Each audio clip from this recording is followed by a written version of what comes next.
A man wearing Chinese traditional clothes, with long black hair, was floating above the clouds. The beautiful sunset can be seen behind him and multiple swords are surrounding him. At a distance, a reporter and his cameraman are riding a helicopter trying to get live footage of the black-haired man. They started broadcasting and the reporter described the black-haired man as a weird long-haired person, wearing weird clothing who appeared in the sky of NY City. The black-haired person looked at the camera as the reporter explains that they don't know where this man came from, but he has defeated 26 heroes in the last 2 hours. The reporter stated that it's been centuries since heroes first appeared and the forces of evil decreased dramatically, so it's hard to see that kind of scene these days. He said that they need to thank the mysterious person and cheer for him and their heroes both. As his last words, the reporter asked if justice will once again win against evil, and then he proceeded to sign off. The internet comments were full of support for the mysterious man. Some even said he was cool and hot. Plasticman, an unranked hero, was standing at the top of a skyscraper with his arms crossed. Suddenly, he jumped and dived headfirst. He was descending at high speed and chunks of metal were assembling into his body as he went down.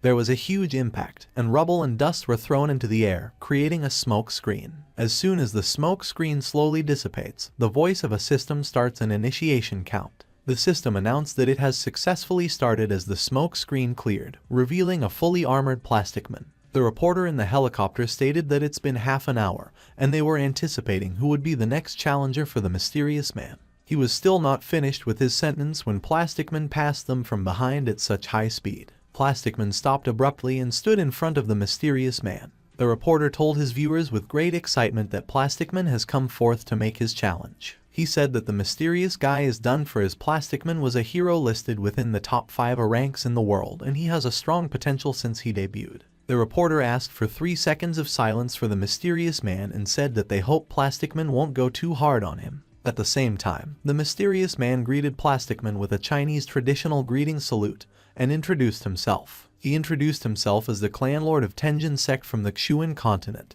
and asked Plasticman what place they were currently in. Plasticman ignored the mysterious man's question and proceeded to increase the power of his armor to the maximum. The reporter exclaimed that Plasticman was going all out immediately, raising the power of his armor to the fullest, and that his opponent was in real trouble. After Plasticman raised the power of his armor to the maximum, he centralized all his power in his arm. The reporter already knew what was going to happen next, as this was the signature move of Plasticman, Storm Fist. The reporter narrated all of Plasticman's movements to his viewers vigorously, that he did not notice he was already at the edge of the helicopter and his cameraman was holding on to him to prevent him from falling. The reporter said that this one punch can break through 300 meters of ground and no one can survive this, so the fight was at its end. The clan lord furrowed his eyebrows as he saw that Plasticman was preparing for an attack. He then asked Plasticman if he spoke the human language, with irritation and sarcasm evident in his tone. Plasticman did not answer his question and gave him a speech instead. The ones who die horribly are the ones who talk too much, and the people who battled him died because he never babbles nonsense. Plasticman charged toward the clan lord with tremendous speed,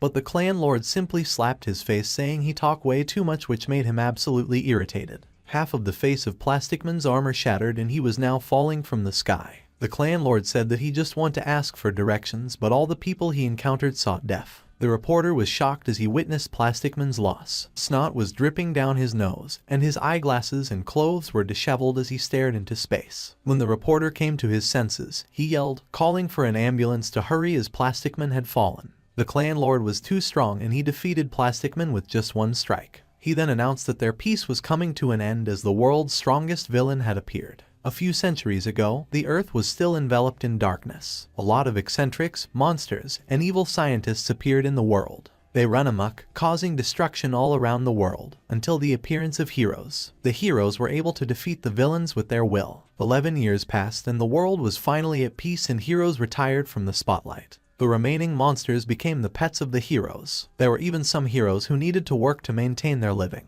The cameraman yelled at the reporter to stop narrating and pointed toward the flying hero in the sky. The reporter regained his energy and exclaimed that the S-rank hero, Macho Man, had arrived. S-rank heroes don't appear easily, so the reporter was excited and expected the battle to be very interesting. He never thought he would meet such an honorable hero and he's very excited to witness everything live. The cameraman yelled at the reporter again to stop narrating as he was blocking the camera. Macho Man was flying above the clan lord and was looking down at him. The clan lord looked up to Macho Man with boredom in his eyes, thinking there was another one. Macho Man started his speech by telling the clan lord that he was no match for him. He acknowledged the clan lord's power after seeing him defeat Plasticman, but his strength is not enough. He then offered that if the clan lord agreed to be his pet, it would save them trouble and his rank would rise as well. The reporter heard what Macho Man said and relayed it to his viewers and was now eagerly waiting for the clan lord's response. The clan lord respectfully declined Macho Man's offer and told him that he was not interested in the same sex. Macho Man was furious and told him that his decision wasn't smart. He then started emitting an aura with murderous intent. The reporter sensed the aura as he relayed the situation to his viewers and told them the helicopter couldn't get close because of it.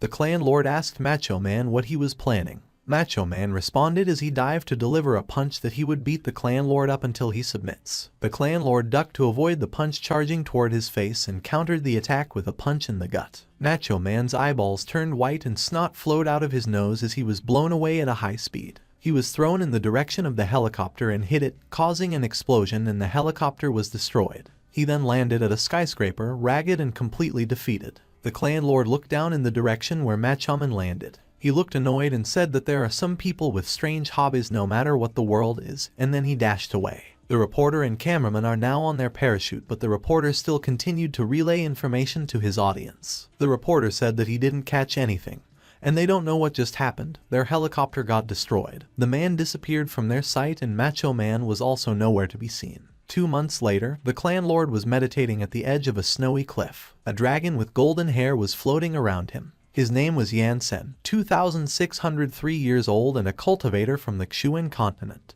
In the 2 months that he came unexpectedly to this world called Earth, an aqua blue sphere, he learned more. He learned that this world is small but it hosts more than 10 times the people of Xuan continent. He was confused about how people can fly in the air without swords and travel quickly without any magic tools, as he only heard the people call those things planes and cars. He was exasperated that the women in this world don't wear pants when they're out, but he was thankful that the spiritual energy of this world was denser, so he was able to tolerate living in it. In the woods, there was a beautiful girl with long black hair that is very injured. Her whole torso was wrapped with bandages as she was struggling in pain. A blonde-haired girl who seems to be her junior is stopping the bleeding of her wounds with her magic. Even though the black-haired girl was in pain, she still thanked her junior while she was panting. The blonde-haired girl comforted her that there was no need to thank her as they were schoolmates. The black-haired girl's arms were wrapped around her junior's shoulder for support as they walked towards safety. On a stone wall, the blonde-haired girl read the words Celestial Binding Tower and thought that the name of the tourist spot was cringe. They found a spring inside and decided to rest for a while. The blonde-haired girl let her senior sit on the ground to rest and told her to wait there as she go find something to eat. The black-haired girl was still panting in pain as she told her junior to be careful. She saw the hot spring beside her and decided to dip her toes in them. She was surprised that her wounds were gone in an instant. She then stood up and looked around, thinking that the place was desolate, so there probably wouldn't be anyone there. She began to undress and placed her uniform on the ground. The black-haired girl did not see Yansen, who was already taking a bath in the hot spring because of the steam. Yansen, on the other hand, has his back on the black-haired girl, so he also did not see that someone else was around and was about to take a bath in the hot spring. As the black-haired girl dipped into the hot spring and relaxed, she thought it was strange that there were no volcanoes nearby, but there was a hot spring here that can even heal wounds. As the black-haired girl walks toward the center of the spring, their backs bumped into each other. They were startled and Yansen yelled, asking who was it. The black-haired girl screamed and started throwing stones, but Yansen simply suspended them mid-air and swiped them away and told her to scram. The black-haired girl was holding a stone, frozen in place, and was blushing as the blonde-haired girl came running from the woods with a worried look on her face and asked her senior what happened. Yansen walked towards the black-haired girl who was sitting at the edge of the spring, hiding her body in the water. She nervously asked who Yansen was and what he was planning to do. Yansen walked past the black-haired girl and told her that he won't question her on how they came here, and won't pursue the matter. They just have to leave the place immediately after her bath. The blonde-haired girl questioned who was him to be chasing them. Yansen began to dress and asked them if they did not notice the words engraved into the stone wall before they entered, because this was his house they were trespassing on. The blonde-haired girl scratched the back of her neck and was embarrassed as she thought the place was a tourist spot. Yansen was about to say something when the black-haired girl called Xiao Ying, the blonde-haired girl, and asked for her clothes so they could leave. At a distance, Yansen was leaning his back on a huge rock with his arms crossed. The two girls were looking back at him as they talked. Xiao Ying asked the black-haired girl why she was rushing. She doesn't think that Yansen's a bad person. He just dresses and speaks weirdly, so she planned to ask him to let them rest there for a little longer. The black-haired girl responded that they shouldn't be shameless as the man wasn't planning on helping them. Right then, a helicopter appeared in the air. Hearing the sound, Yansen, with his eyes closed, has his eyebrows furrowed. The helicopter was still in the air when the reporter popped out of the door and yelled that they found Yansen. The reporter started to give his audience a recap on who the man they found was and asked who will be the next to challenge this man. He then looked beside him and asked Steel Beetle if what he said was okay. Steel Beetle, who was standing on the edge of the door, looking ready to jump, responded that it was perfect and that as long as Yansen was portrayed as a powerful opponent, he'll become undefeatable in the eyes of people after he beat him. As the reporter then asked Steel Beetle if they should wait for his team, he dived out of the helicopter headfirst and said there was no need as he'll meet Yansen himself. He twirled mid-air and landed on the ground with his 2 feet. The ground cracked because of the impact. Steel Beetle stood up, crossed his arms, and he glared at Yansen intensely. Seeing a professional hero, Xiao Ying was happy that they were saved and started running towards the hero when the black-haired girl stopped her. She told Xiao Ying not to go near them as they were preparing to fight. The black-haired girl was thinking out loud. She was wondering who Yansen could be to have one of the top 10 heroes of the world. Steel Beetle challenging him like that. At the same time, Steel Beetle and Yansen were facing each other when Steel Beetle told Yansen that they'd been searching for a month. He recognized Yansen's strength for beating the other heroes previously, but he can't stand his arrogant attitude. He's unable to fly, but as long as his opponents battle with him on land, he'll defeat them with ease, and looking down on others will put Yansen at a disadvantage. Yansen told him to be silent, but Steel Beetle proceeded to babble that since Yansen can fly, he'll give him a head start of 3 attacks if Yansen agrees to fight on the ground, fair, and square. Yansen said nothing as he swiftly closed the distance between them and kicked Steel Beetle in the stomach. He then asked him why does he always ignore the words of others. The black-haired girl's eyes widened in disbelief at what she witnessed. The reporter, on the other hand, witnessed yet again the strength of Yansen as he looked down at the hero kneeling on the ground. Xiao Ying was talking to the black-haired girl if she saw how fast Yansen, but she was lost in her own thoughts. She was shocked that Yansen's speed and power clearly surpass a rank 7 hero, and she wonders where did he come from and why does he have such strong powers. Xiao Ying sees Yansen was so strong and it looks like he might actually win the fight. The black-haired girl replies they can't be sure because the last attack surpassed the power of a rank 7 hero, but it was not enough to take Steel Beetle out. She heard that in terms of strength, Steel Beetle is placed in the top 10 god class ranks when battling on the ground. At this moment, Steel Beetle acknowledged Yansen's strength, saying that if Plasticman was the one kicked,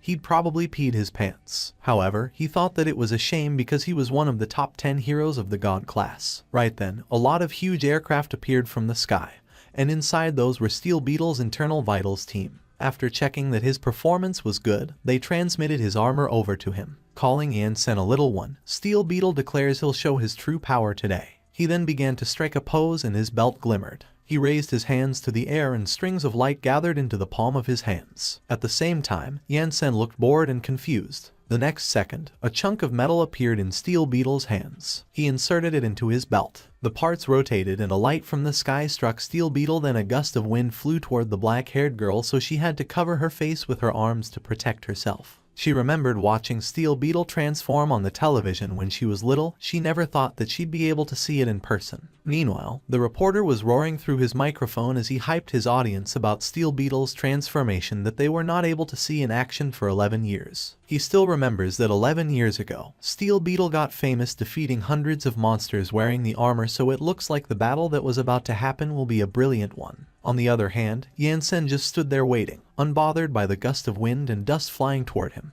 As the dust dissipates, it revealed Steel Beetle in full armor saying that he was done. Everyone at the scene was at a loss, but Steel Beetle urged Yansen to continue the fight. Yansen sighed helplessly. He stared at Steel Beetle and replies he'll accept the challenge since he was so persistent.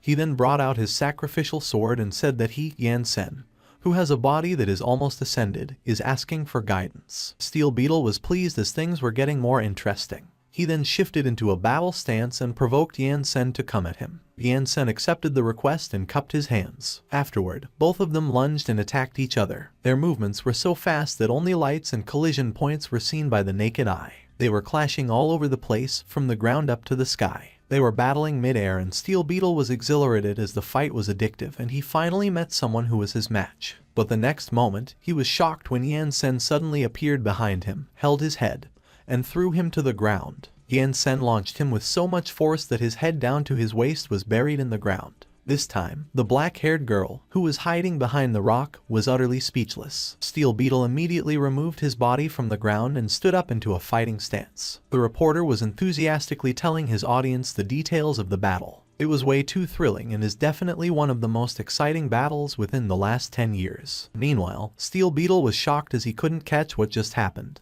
He thinks that Yan Sen looks weak. However, he couldn't understand why his aura causes unprecedented fear in him. Steel Beetle was shaking as he felt the gigantic presence of Yan Sen looming over him. He encouraged himself as the man who has the strongest armor known to mankind so nobody is able to inflict fear on him. Afterward, he took out his weapon and charged it with an electric-like aura. He called the move plasma cannon as he aimed it toward Yan Sen and fired. The weapon then emitted a big ball of bright light. It was so bright that the black-haired girl hiding behind the rock had to cover her face so she wouldn't be blinded by it. On the other hand, Yan Sen doesn't look bothered at all. He just stood there and used the sword key, a protection technique, and the ball of light was gone without a trace. Steel Beetle is now agitated that Yan Sen managed to stop his attack. Xiao Ying asked the black-haired girl if the attack just now was Steel Beetle's ultimate skill, so the black-haired girl confirmed. She immediately thought that Yan Sen might have a chance at defeating Steel Beetle because he managed to stop the plasma cannon. Steel Beetle no longer has any means to take him down. She knew that defeating Steel Beetle would stir up a sensation throughout the world. Right then, Steel Beetle began charging the lightning-like aura onto his belt. Seeing this, Yan Sen remained emotionless. However, everyone in the area was startled and they were wondering what Steel Beetle was planning to do. On the aircraft, Steel Beetle's internal vitals team warned him that the move he was about to use was still in the experimental stage. It was an uncontrollable force so his body wouldn't be able to withstand it. Nevertheless, Steel Beetle was adamant as he wanted to defeat Yan Sen, the arrogant bastard in front of him. He wanted to make him understand that they're in the world of heroes and heroes are undefeatable. At a distance, the reporter was still narrating the fight for the audience, and the cameraman was still recording. The reporter described to his audience that Steel Beetle was radiating a yellow light, and he believes that it was Steel Beetle's latest ultimate skill. Meanwhile, on the aircraft, Steel Beetle's internal vitals team is strongly asking him to stop as his power intake has already exceeded the maximum capacity. They are worried that Steel Beetle would lose control because he currently doesn't have the capacity to control such force, and he would kill the young man he's fighting. Despite all the warnings, Steel Beetle continued to charge his power and even told Yan Sen that he'll be treating him as his test subject. The move he was about to use was still in the experimental stage, but he asked Yan Sen to not worry as he will spare his life because he was strong. The next second, a huge beam of light was charging toward Yan Sen and Steel Beetle called the skill Plasma Flare as he released the power he accumulated. In response, Yan Sen waved his hand and pointed at the beam with his fingers extended, and used the skill sword key, Materialization. The beam stopped in its tracks and a big dent in the middle of it was created. At the same time, Steel Beetle's armor got shattered into pieces, leaving him completely naked. He screamed as his armor was ruined. Consequently, he was blown away by a great force. The beam disappeared and Steel Beetle could be seen as nothing but a mere twinkle in the sky after he was blasted off by the great force of impact. Yan Sen just stood there, not uttering a single word. But the eyes of the people around who watched the fight widened with confusion and disbelief. Even though he watched the fight live, the reporter did not catch anything and had no idea what just happened. This time, Yan Sen looked at the sky,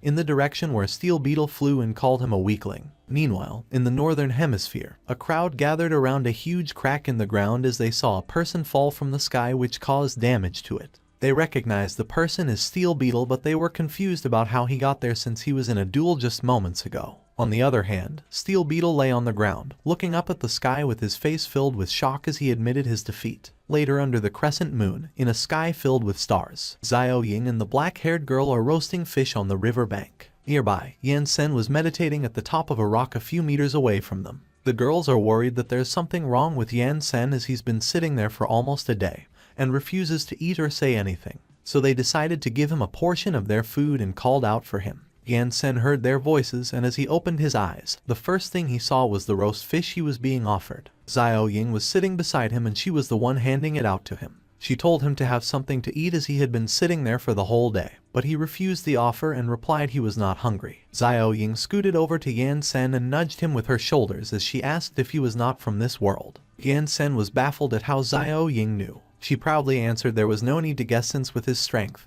he could have done anything. Plus no one knows his identity even though he bears such great powers, so those things only prove that he was not from this world. She then questions him about where exactly he came from and how he got so strong. Yan Sen let out a sigh and started introducing himself by revealing his name. His mind drifted toward his past as he told his story. He was a cultivator that originated from the Xuan continent. At the age of 6, he began cultivating. When he was 10, he was at the peak of martial arts. At 12, the peak of the key cultivation rank. He attained the arts of spirit cultivation at 16, and when he was 17, he started training in spirit refinement. And before he was an adult, he built up a foundation for the path of coalescence. In less than 100 years, he already became a ruler in the heavens. From being a heavenly deity, he advanced to golden deity, meta-deity, and just within 100 years of his life, he'd finished walking the path that people couldn't in thousands or even millions of theirs. In his old age, he became the patriarch of the sect and passed down his knowledge of the martial arts and the ways to being a deity in the sect. Until one day, he sensed a change within the heavens, and he knew that he had reached the highest rank within the boundaries of the heavens, the emperor deity. In order for the sect to continue and achieve boundless refining, he chose to cultivate in isolation, but he never thought that there would not be any kind of development regardless of how long he stayed in seclusion. Unfortunately, when he was in isolation, hostile forces led by the Kaiyu sect came to snatch away the most precious treasure of their sect, the heaven-shaking halberd. The sect did its best to protect the treasure, but in the end, they lost it. The hostile forces did not spare a single one of his sect. Within a night, the sky was dyed crimson.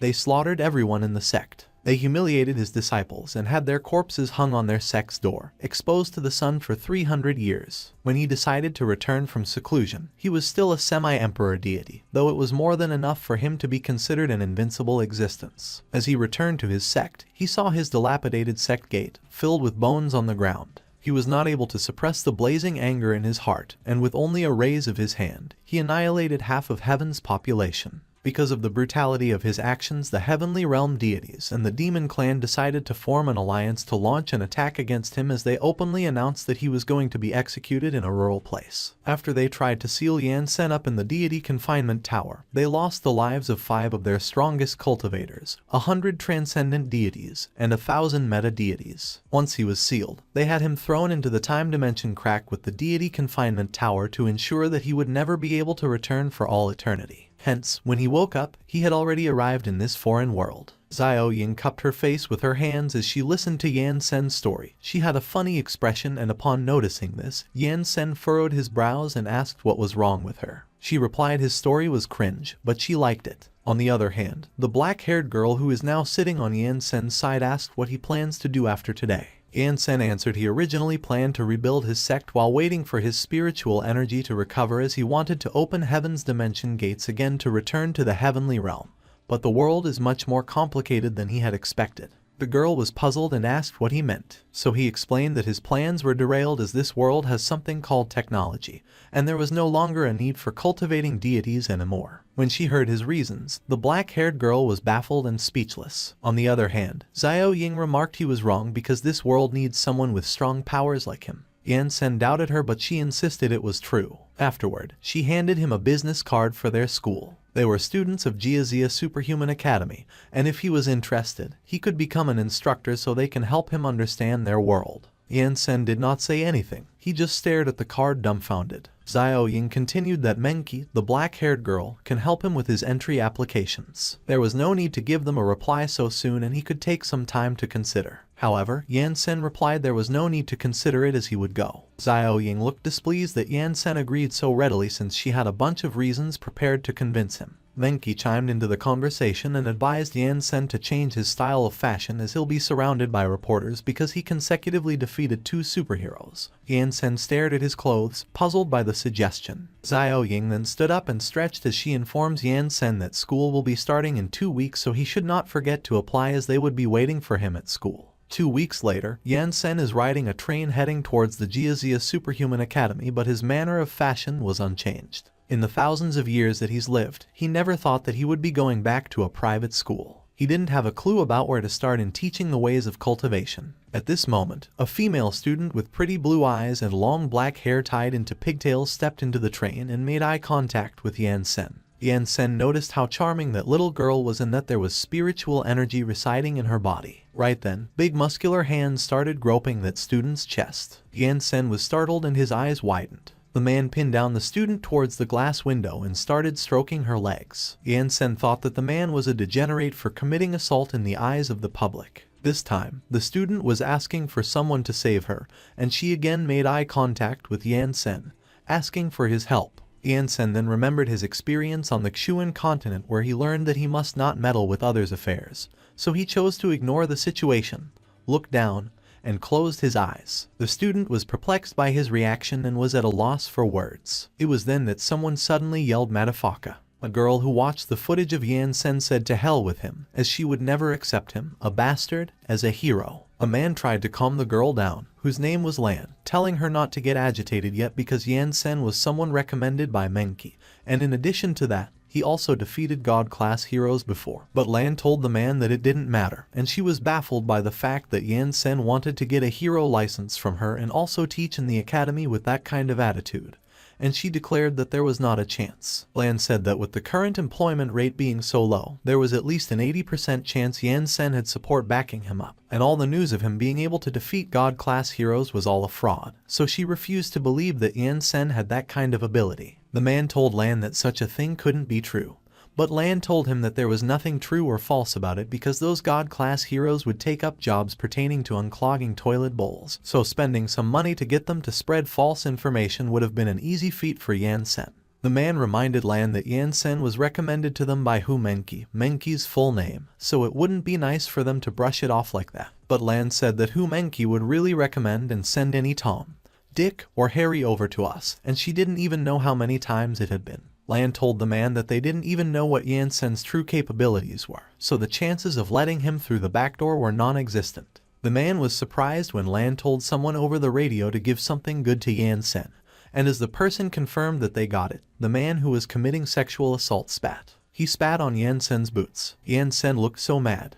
The man who was watching got nervous as he anticipated what was about to happen. Lan smugly asked Yan Sen over the screen if he was infuriated, and she urged him to come on and let her have a look at his true capabilities. Yan Sen stood up and towered over the man, and Lan said that things were about to get serious because it was, after all, the strength of the one who had defeated God-class heroes. Suddenly, with a straight face, Yan Sen spat on the man, who was taken by surprise, and the girl was also surprised. Yan Sen began to walk towards the train doors that just opened, and as the doors closed and he stood outside, the girl and the man who was sexually assaulting her just stood there dumbfounded. The man who was with Lan was also dumbfounded, while Lan's expression looked grim while she trembled. Lan was so enraged that she said that she would have the bastard, Yan Sen, incapacitated because it was the first mother-ducking time she had ever seen that kind of super ability user. The man told Lan that what she said wouldn't do because Yan Sen was someone affiliated with the principal's daughter. But Lan slapped the man, telling him to move aside, and when she found out that Yan Sen had his connections, she said that it was the type she despised the most, so nobody should even think of stopping her that day. The man knew that Lan was going over to Yan Sen, so he said that it was over and that it would be lethal. Lan Kai, Lan's full name, was the number 7 God-class hero, and as she strode outside, she said that since Yan Sen was refusing to reveal his own capabilities, she would test them out herself. The man said that things really wouldn't do, so he had got to think of a way to stop Lan Kai because that woman would do anything when she was angry. Meanwhile, on the train, the man who was sexually assaulting the girl earlier was crying, questioning why Yan Sen treated her like that when she was clearly a female, and the girl tried to comfort her, saying that it was all right. Suddenly, someone told both of them over the speakers to stop chatting because Lan Kai got furious and was on her way to pick a fight with Yan Sen. It was the man, and he said that they had to stop Lan Kai or else they would be in big trouble and possibly get fired. When the girl heard that Lan Kai was the one on duty that day, she said that she really felt a cold breeze at that time. While the other student asked the man what they should do at that moment, the man said that he would stop Yan Sen while the two of them would stop Lan Kai, and they immediately responded that they got it. The man said that they had to be fast so they would split up and carry out their assigned tasks, and he began running. He activated his superpower and increased his lung capacity. He bolted towards the door at an incredible speed. On the other hand, Yan Sen was peacefully walking, and he was asking himself why he felt like someone had been keeping an eye on him for a while. He gazed into the horizon as he noticed the weather. Yan-sen realized that there would be a fight again, and he was intrigued by it. Suddenly, the man appeared, and he called Yan-sen, requesting a moment with him. The man was out of breath, and he told Yan-sen that he had finally caught up to him. Yan-sen asked the man if he was calling out to him, and the man confirmed that he was. While out of breath, the man frantically tried to explain things to Yan-sen, but all he said just came out gibberish. He was still out of breath when he finished talking, and as he told Yan-sen that it was the gist of it, he asked him if he understood what was going on. But Yan-sen was silent for a moment. Yan-sen looked so puzzled as he told the man that he wasn't able to understand a single word he said, so if there was nothing important, he would be taking his leave. The man was frustrated that Yan-sen couldn't understand, so he told him that in that case, he would repeat himself. But Yan-sen raised his palm in front of the man, and he was taken aback by it. Yan-sen seemed to have released energy and performed something. The man felt goosebumps, and he asked what it was. Suddenly, he noticed that he had recovered, and he asked Yan-sen if he had the ability to heal, but Yan-sen said nothing. The man told Yan-sen that if he were a healing type user, it would be impossible for him to defeat Lan Kai because her ability is basically built for combat. He asked Yan-sen to let him explain to him again what happened earlier, but Yan-sen told him that there was no need for that as he already knew what was going on. And as he said that he confirmed that there really was someone keeping an eye on him ever since a while ago. He added that the technology in that world was really impressive as he did not feel any fluctuation in spiritual energy at all. The man was surprised by what Yan-sen said, and as he asked him if he was able to read minds too, he asked how someone could be blessed with so many abilities. Yan-sen looked annoyed, but he explained to the man that it was called the soul probing technique and that he had also injected a little bit of spiritual energy when he used it on him. The man told Yan-sen that he had such diverse abilities at his disposal that he would definitely be able to obtain the hero license, and as he said that it was just that Lan Kai was not compliant, he suggested that they immediately take a detour. Yan-sen asked the man why he had to when Hu Mengqi promised him to make him an instructor at the academy, and he said that it would be his first step in re-establishing his sect. The man told Yan-sen that if he hasn't obtained a hero license yet, he won't be able to become an instructor academy, but he was sure he would be able to obtain his hero license when someone else is on duty. He begged Yan-sen, and Yan-sen agreed that he would take a detour. The man could not believe that Yan-sen agreed, and as Yan-sen started to walk the other way, he told him that he was honestly so grateful for that and thanked him. But suddenly, Lan Kai appeared, and she used her move, the heel drop. The ground was smashed into pieces as she slammed her heel on it. The impact caused a huge explosion. As the dust and debris scattered all over the place, the man asked what it was, and Lan Kai said that she had heard it all. She told Yan-sen that he would never be able to get a hero's license for all eternity. The man was so surprised when he saw that Lan Kai was already there. Lan Kai and Yan-sen were having a face-off with each other as the dust began to dissipate. Suddenly, the girl from earlier arrived, and she called the man. The man immediately asked her how Lan Kai got there so fast when he asked them to stop her. The two girls were full of bruises, and one of them told the man to just take a look at them and ask him if he thought they were able to stop Lan Kai. The man said that Lan Kai has no chill, but it won't do because he can't have her go crazy or else he would really lose his job. He suggested to Yan-sen that he just lose the idea of getting the hero's license because the situation really wasn't a joke and he wouldn't be able to defeat Lan Kai. Lan Kai told the man to shut his trap, or else she would have him beat up together with Yan-sen too. The man shrieked as he got scared by what Lan Kai said. Yan-sen asked Lan Kai what she wanted. Lan Kai confidently told Yan-sen that she wanted to beat him up. Waving her hand into the air, Lan Kai told Yan-sen to cut the crap and urged him to go fight. Lan Kai joined her hands around a pendant and gave orders to transform. Suddenly, she was standing on top of a glowing star, and two other shining stars were coming in her direction. More stars came and gathered around Lan Kai. Lan Kai was extending her arms, and the stars started to twirl around her. One of the stars suddenly hit her back. Another one hit her hair. Suddenly, her clothes began to glow, after which, the parts of her body, her arms, legs, chest, and even her hair started to glow. Everything in Lan Kai's body began to glow except her face. Suddenly, she opened her eyes. She began moving forward while her entire body was still glowing. Lan Kai twirls around as he continues to move forward. She was standing in the distance. Suddenly, her outfit and her hair changed. As the sun began to set, a cute skirt and golden locks of hair gently flew in the air. It was Lan Kai Kai, and her hair and outfit looked extremely different from before. Yan Sen was puzzled, so he asked what kind of technique it was. On the other hand, the man started to have a nosebleed, and he was surprised that Lan Kai Kai was going to use that right off the bat, saying that it was way too stimulating. He told Yan Sen that he had no idea how he managed to defeat those god-class heroes like Steel Beetle, but whether he did it through bribes or strength, the person standing in front of him was different from them. The man told Yan Sen that he had told him everything he should know, and as he said goodbye, he immediately ran away. Yan Sen looked skeptical as he asked what was so special about Lan Kai Kai because he didn't see much difference compared to the previous heroes. Meanwhile, Lan Kai Kai tossed her wand to her other hand. She went into a battle stance and told Yan Sen to come and show her what he was made of because there weren't many people in that world capable of making her take them seriously. Yan Sen looked so fed up as he asked why the warriors in that world were so strange, saying that it was either them ignoring him when he was talking or they just rushed to him for a fight. And he asked Lan Kai Kai if they had something against peace and if it was too difficult to just talk things out. Lan Kai Kai asked Yan Sen what he meant by talking things out when that world was a world with superpowers, a society where strength was the only thing that mattered, and if he did not read the introduction before coming there. Yan Sen asked Lan Kai Kai if she was not going to start shooting beams like Steel Beetle from before. Lan Kai Kai told Yan Sen that she was afraid she would have to disappoint him. She started to charge forward as she said that she was a battle mage. Yan Sen effortlessly dodged Lan Kai Kai's attack by moving to the side, and she was surprised by it.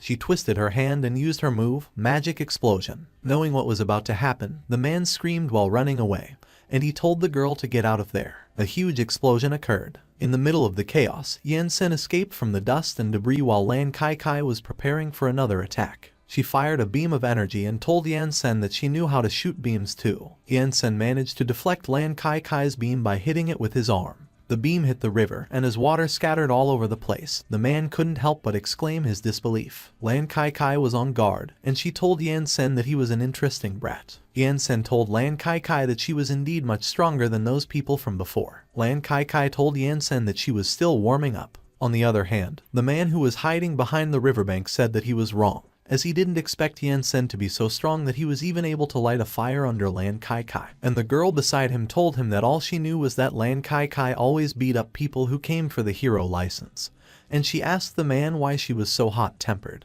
The man realized that they were new, so they wouldn't know, and he told them that when he first met Lan Kai Kai 3 years ago, she wasn't like that at all because, back then, she was truly what they would expect from a magical girl. 3 years ago, Lan Kai Kai was shaking someone's hand and said that it was nice to meet them. Lan Kai Kai was acting cute, and she told the person that from that day onwards, they were colleagues, so they should work hard recruiting and training the next generation of heroes. It was the man, and as he shook Lan Kai Kai's hand, he looked bashful, and he was laughing awkwardly. The man reminisced that during that period, he and Lan Kai Kai had encountered all sorts of people. However, none of them were normal. He said that they had seen things like wall-breaking headbutt. They had also seen the legendary stuff like stinking fart cannon, and they had witnessed all sorts of special techniques, each stranger than the other that, compared to those, his lung capacity up was much better. The man said that as time went by, Lan Kai Kai began to change, and she beat up every single one of those weirdos. He said that she even started questioning who the hell said that a magical girl had to be cute and threatening that she would beat up anyone who said that. One of the girls said that it was no wonder that Lan Kai Kai was so bad-tempered, and the other girl said that Lan Kai Kai didn't look like a mage at all. Back into the fight, a huge part of the ground was already destroyed. Lan Kai Kai began to release her energy, and as she called Yan Sen a brat, she told him that he was really making her excited. Lan Kai Kai told Yan Sen that she had been waiting for someone like him for the past 3 years, so Yan Sen asked her if he could get the weirdo license then. Lan Kai Kai told Yan Sen that if he wanted it, he would have to show her the full extent of his powers. Yan Sen looked so bored as he told Lan Kai Kai that he was afraid that she would be frightened if he did that. Lan Kai Kai laughed hysterically as he told Yan Sen that he was an arrogant man because no one had ever frightened her before. She gathered her aura in her fists and waved them up in the air. Lan Kai Kai threw multiple beams of energy at Yan Sen as she urged him to give it a try. Multiple explosions filled the area as Yan Sen evaded Lan Kai Kai's energy beams. Lan Kai Kai lunged forward at an incredible speed, using her magic power at 100%.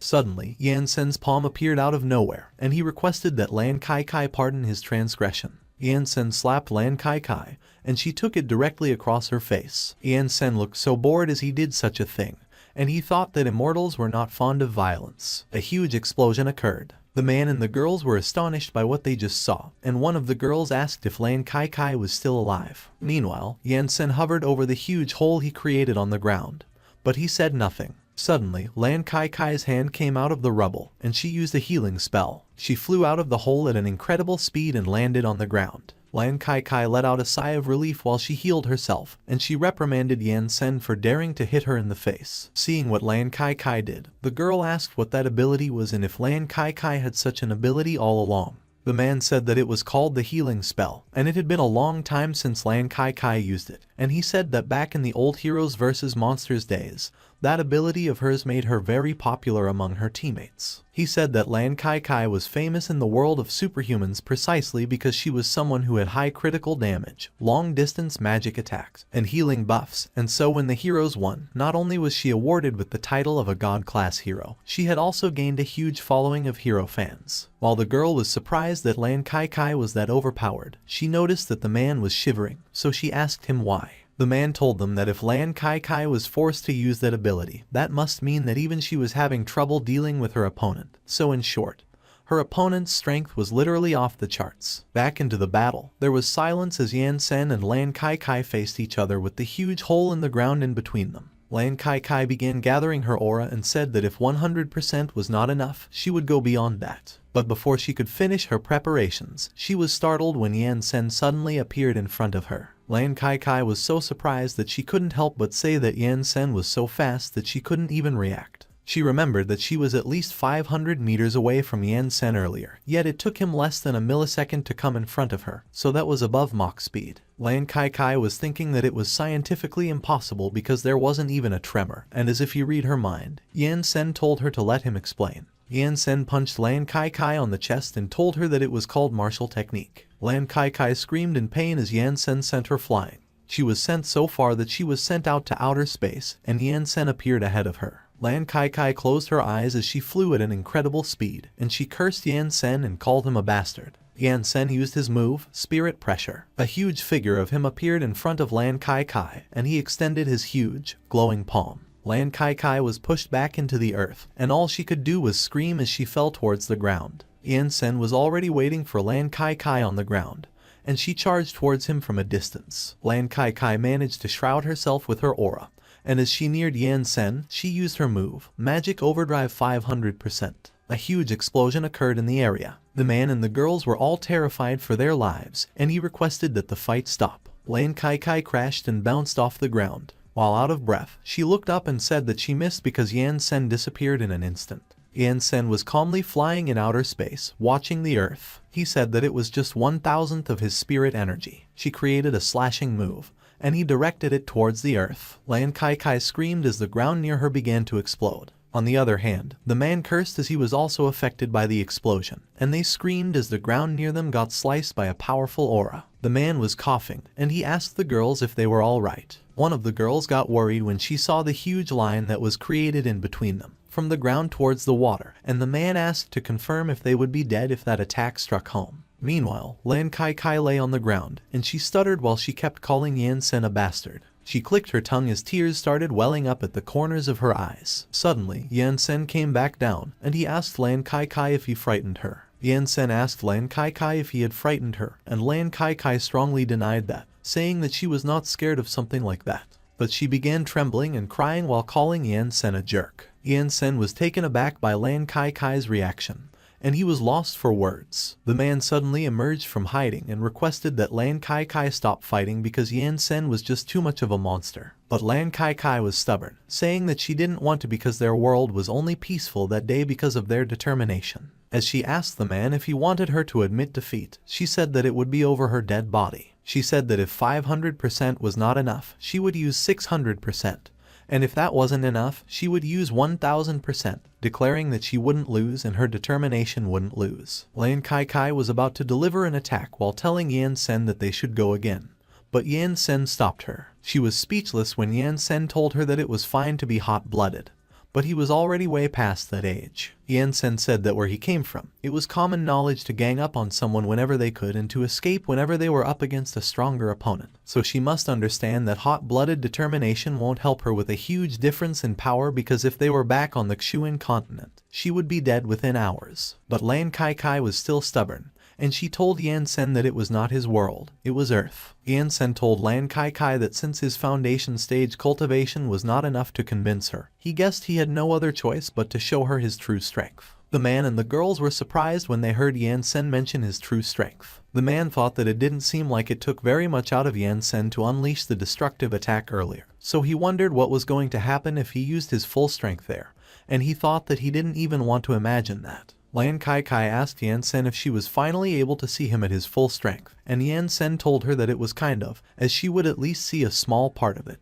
Yansen still looked so uninterested as he said that he guessed he would develop a golden pill within him. When they heard about the golden pill, the girl asked the man what it was, and the man told her that it was probably some sort of golden-colored explosion ability. Yansen's expression suddenly turned menacing as he ordered something to come, and he began releasing his aura. The deity confinement tower suddenly cracked. Dark clouds suddenly filled the area, and as the man asked what was going on and why it all went dark, Yansen warned Lan Kai to brace herself for what was about to come. Lan Kai looked so astonished as she asked Yansen what was with those electric currents. Yansen told Lan Kai that those were not electric currents but thunderclaps of calamity, but she should disregard that because there will be more to come. On the other hand, at the Jiazia Superhuman Academy, Class 1, a student was telling everyone to look out the window because something was happening, and another student asked him what was up because he looked like he just ate shit. Humenki was in that class, and she was intrigued when the student insisted that they would know once they looked out the window. One of the students was surprised, asking what it was and if it was the end of the world or something,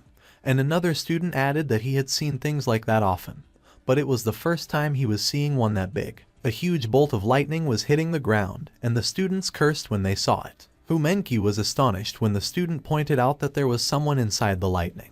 But the other student just asked him if he was retarded because even a great god-class hero would be dead if something like that hit them. Humenki suddenly grabbed one of the students, asking them if Lan Kai was in charge of the license exam that day, and as the student confirmed that she was, he asked her what was wrong. But instead of answering his question, Humenki expressed her concern and said that Lan Kai was probably butting heads with Yansen at that moment. She grabbed the ring the student was wearing while telling him to let her use his equipment. The student complained, telling Humenki that it was his transformation gear, but Humenki told him that it was an emergency, and she needed to rescue someone while jumping off the balcony. While falling off the building, Humenki used the ring, and she ordered it to transform. The student asked Humenki who she was rescuing. While Humenki was flying away using the equipment, she told the student that it was Lan Kai. On the other end, the area where the battle occurred was filled with lightning. Yansen said that when cultivators began to develop their own golden pills and ascend to immortality, they would evoke that natural phenomenon, which is why the thunderclap of calamity was also known as the pill calamity, and he explained that the lightning is 15 kilometers wide. Every strike of lightning could burn up to 37 million acres of land, and it strikes 99,999 times every 6 seconds. He said that after 1 minute, the pill would be fully developed. On the other hand, the man and the girls were kneeling on the ground, crying while saying that it was too scary, and as one of them asked why they were on their knees, another answered that they were unable to move. The man said that there were all kinds of powers in their world, but it was his first time experiencing something like that. He could feel that the moment he raised his head, he would meet his end. Meanwhile, Lan Kai was also kneeling on the ground, but she was still saying over and over again that she was not scared because, as one of the greatest heroes in the world, there was nothing she was afraid of. Lan Kai asked why she couldn't look Yansen in the eyes and if, in his eyes, she was really just a noob. As she realized that it was the case, she used her move, Magic Overdrive 10,000%, and she screamed. Suddenly, she was sitting in the palm of a gigantic Yansen, and she was so surprised. It was at that moment that Lan Kai realized she ducked up because Yansen was right. One must cease all futile efforts and focus on escaping when they're up against a strong opponent. And she began to realize how foolish she had been for challenging Yansen, someone who was countless leagues above her, as it wasn't a battle at all because to Yansen, she was as insignificant as a speck of dust and all he needed to do was breathe and she would vanish completely. And so she lost all semblance of her fighting spirit. While Humenki was still flying in the air, she noticed that the thunder had stopped. and she was unable to feel the immense pressure anymore. She exclaimed that it was bad, so she had to hurry. 10 minutes later, Humenki arrived at the scene, and as she noticed the people below, she questioned what she was seeing, and she realized that it was an ambulance. She immediately ordered the equipment to return, and as she landed, she immediately noticed Lan Kai Kai. Humenki approached the doctor to confirm with him if it was Lan Kai Kai, and she inquired how she ended up in that state. And the doctor responded that it was cerebral ischemia resulting from extreme shock, so she would probably have to be hospitalized for half a year. Humenki was surprised when she heard that it would be half a year, and she informed the doctor that Lan Kai Kai was a world-renowned hero, and their hospital had over 1,000 staff with healing-type abilities, so she asked them if they couldn't do something about it. The doctor explained that there was no other choice because, cerebral ischemia notwithstanding, the energy she expended that day was many times the total amount she had used in the past decade, and it was a miracle that she was still alive at that moment. Suddenly, Humenki noticed that Yansen had descended into the ground, and the man who was with Lan Kai Kai got startled, exclaiming that Yansen was a complete monster, but he took it back, noting that even monsters are not as ridiculous as him.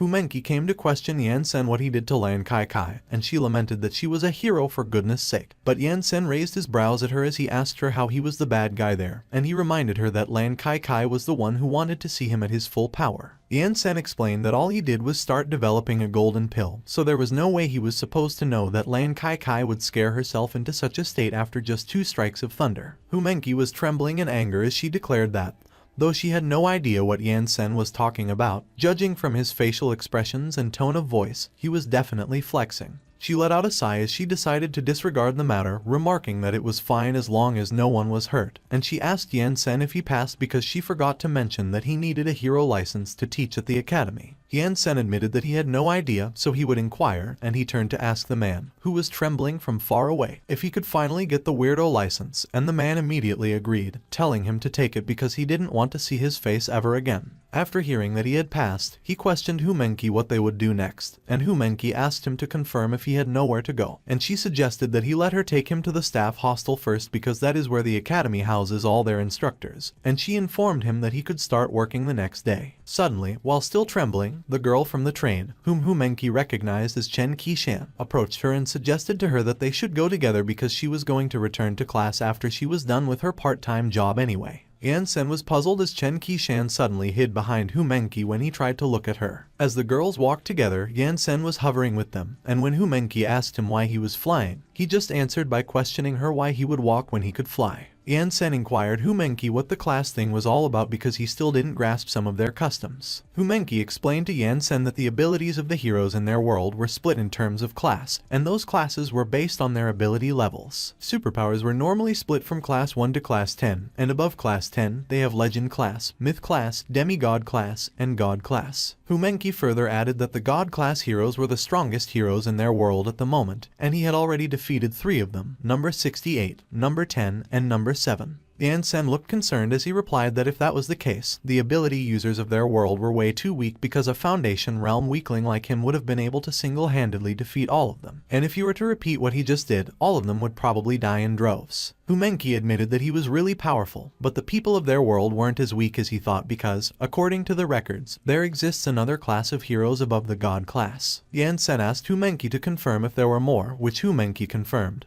and she stated that they were called the Ancient Heroes. Humenki explained that the abilities of those heroes were very different from theirs, the people who rely on their equipment and mutant superpowers. She revealed that supposedly, not only were there people among them who could control time, but there were also those who could harness the power of the sun and the stars, and in fact, there were even members of that class who were capable of creating higher dimension worlds. When Yansen heard about mortals who possessed the power of conception, he commented that it was interesting and that it made him want to kidnap one of them for research purposes. Humenki was appalled by what Yansen expressed, and she asked him to confirm if he knew that those were legends. She added that according to historical records, those heroes were the first humans to have awakened their superpowers, and that meant that they were something like the ancestors of all superhumans. Yansen replied that he understood, and as he asserted that it was no wonder they have no idea what cultivation is, Humenki advised him to forget it, and that they should not talk about it anymore. Humenki reminded Yansen that the last time they met, he mentioned that he wanted to re-establish his sect, and she asked him why someone as strong as him would even care about that.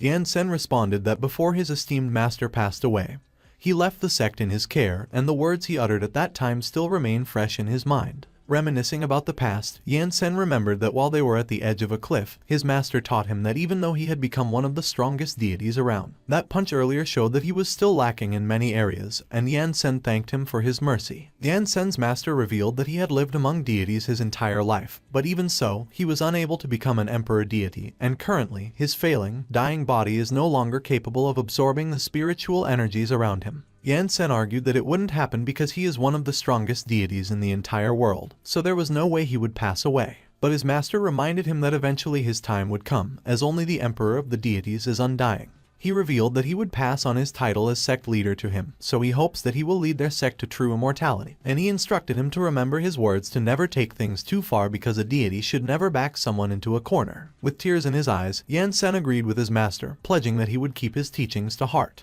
Yan Sen was unaware that his master was heavily injured by his punch as he had his back turned to him, and his master conveyed that he may take his leave as he was getting a little sleepy. Back in the present, Yan Sen ascertained that it was what his teacher expressed to him, and Hu Menqi responded that she understood. Yan Sen added that it was his carelessness that resulted in the destruction of his sect. He looked so determined, as he declared that it was the reason why he must re-establish his sect and make his master's dream a reality. Yan Sen revealed that there was actually another method to rebuild the sect, and Hu Menqi asked about that other method. Yan Sen replied that, as an example, he could just smash the deity confinement tower to pieces, find somewhere, create a new world, create new life in it, and even make them be born with golden pills in their bodies, and resurrecting the entire sect would only take 2 seconds. Both Hu Menqi and Chen Qishan were baffled when Yan Sen mentioned creating new lives. Yan Sen let out a sigh, explaining that it was just that the method was far too shameless that he felt like he would have let his esteemed master down if he rebuilt the sect in that manner. Hu Menqi asked Yan Sen to confirm if he was not kidding and that he was able to create artificial life, and Yan Sen confirmed that he was not kidding.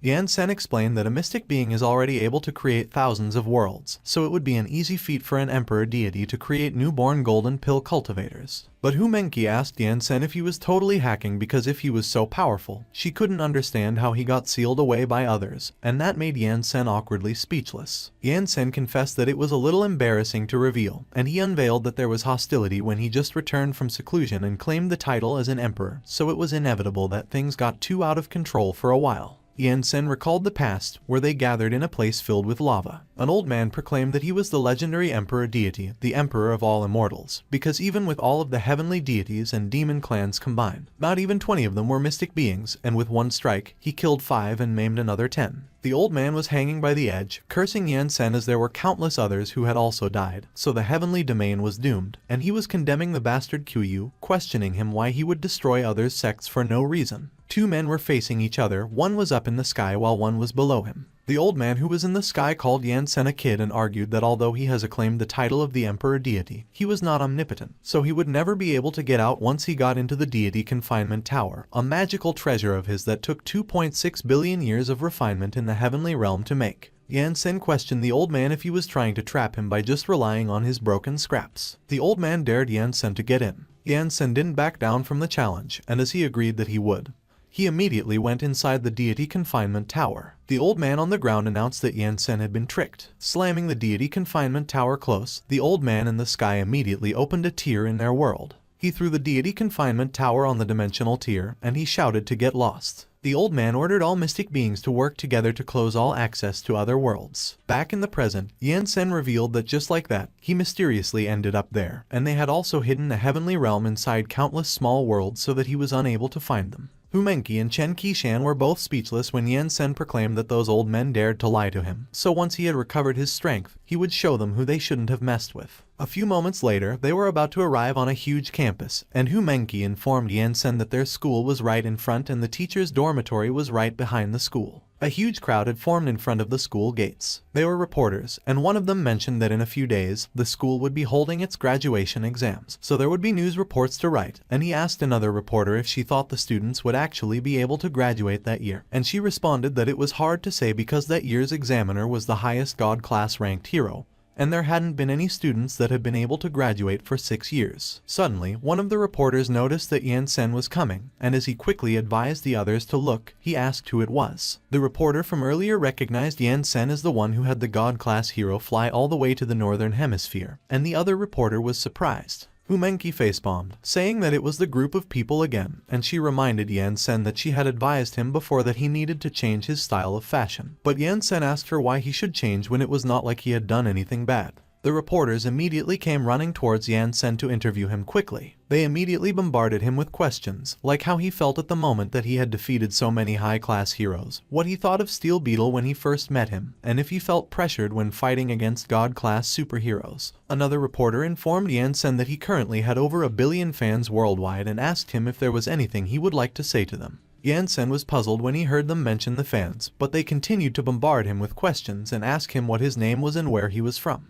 Yansen introduced himself as someone from the Xuan continent, which is also called the Heavenly Realm, and the reporters asked him if his superpower was a type of physical enhancement and how it was so powerful. Yansen corrected him that it was not called a superpower but was called Immortal Technique, so the reporters asked him what Immortal Technique was, and Humenki just watched them from a distance. Chen Qishan stated that it was the first time she had seen someone being so patient, and Humenki stated that it was the same for her, adding that Yansen really had a good temperament too. Suddenly, people in battle suits arrived, and they called for the attention of the crowd. One of the reporters turned to look at where the voice was coming from. He was so surprised that he couldn't help but scream. The reporter was stuttering, and he seemed to have recognized the group. He exclaimed that they were the Rainbow Rangers. Both Humenki and Chen Qishan quickly turned their heads when they heard about the Rainbow Rangers. The other reporters were also surprised, and they quickly turned their heads when they heard it. Meanwhile, Yansen looked puzzled and asked what Rangers they were talking about. The Rainbow Rangers were lined up from God Class number 2 down to God Class number 6. The reporters were dazed, and they asked themselves if they were not dreaming. One of the reporters immediately ran towards the Rainbow Rangers and declared that he would be the first reporter to interview a top-class hero. Suddenly, the man in the red suit gave orders to begin. He began posing as he introduced himself as Bamboo Red, followed by the man in the black suit introducing himself as Bamboo Black, the man in the blue suit introducing himself as Bamboo Blue, the lady in the pink suit introducing herself as Bamboo Pink,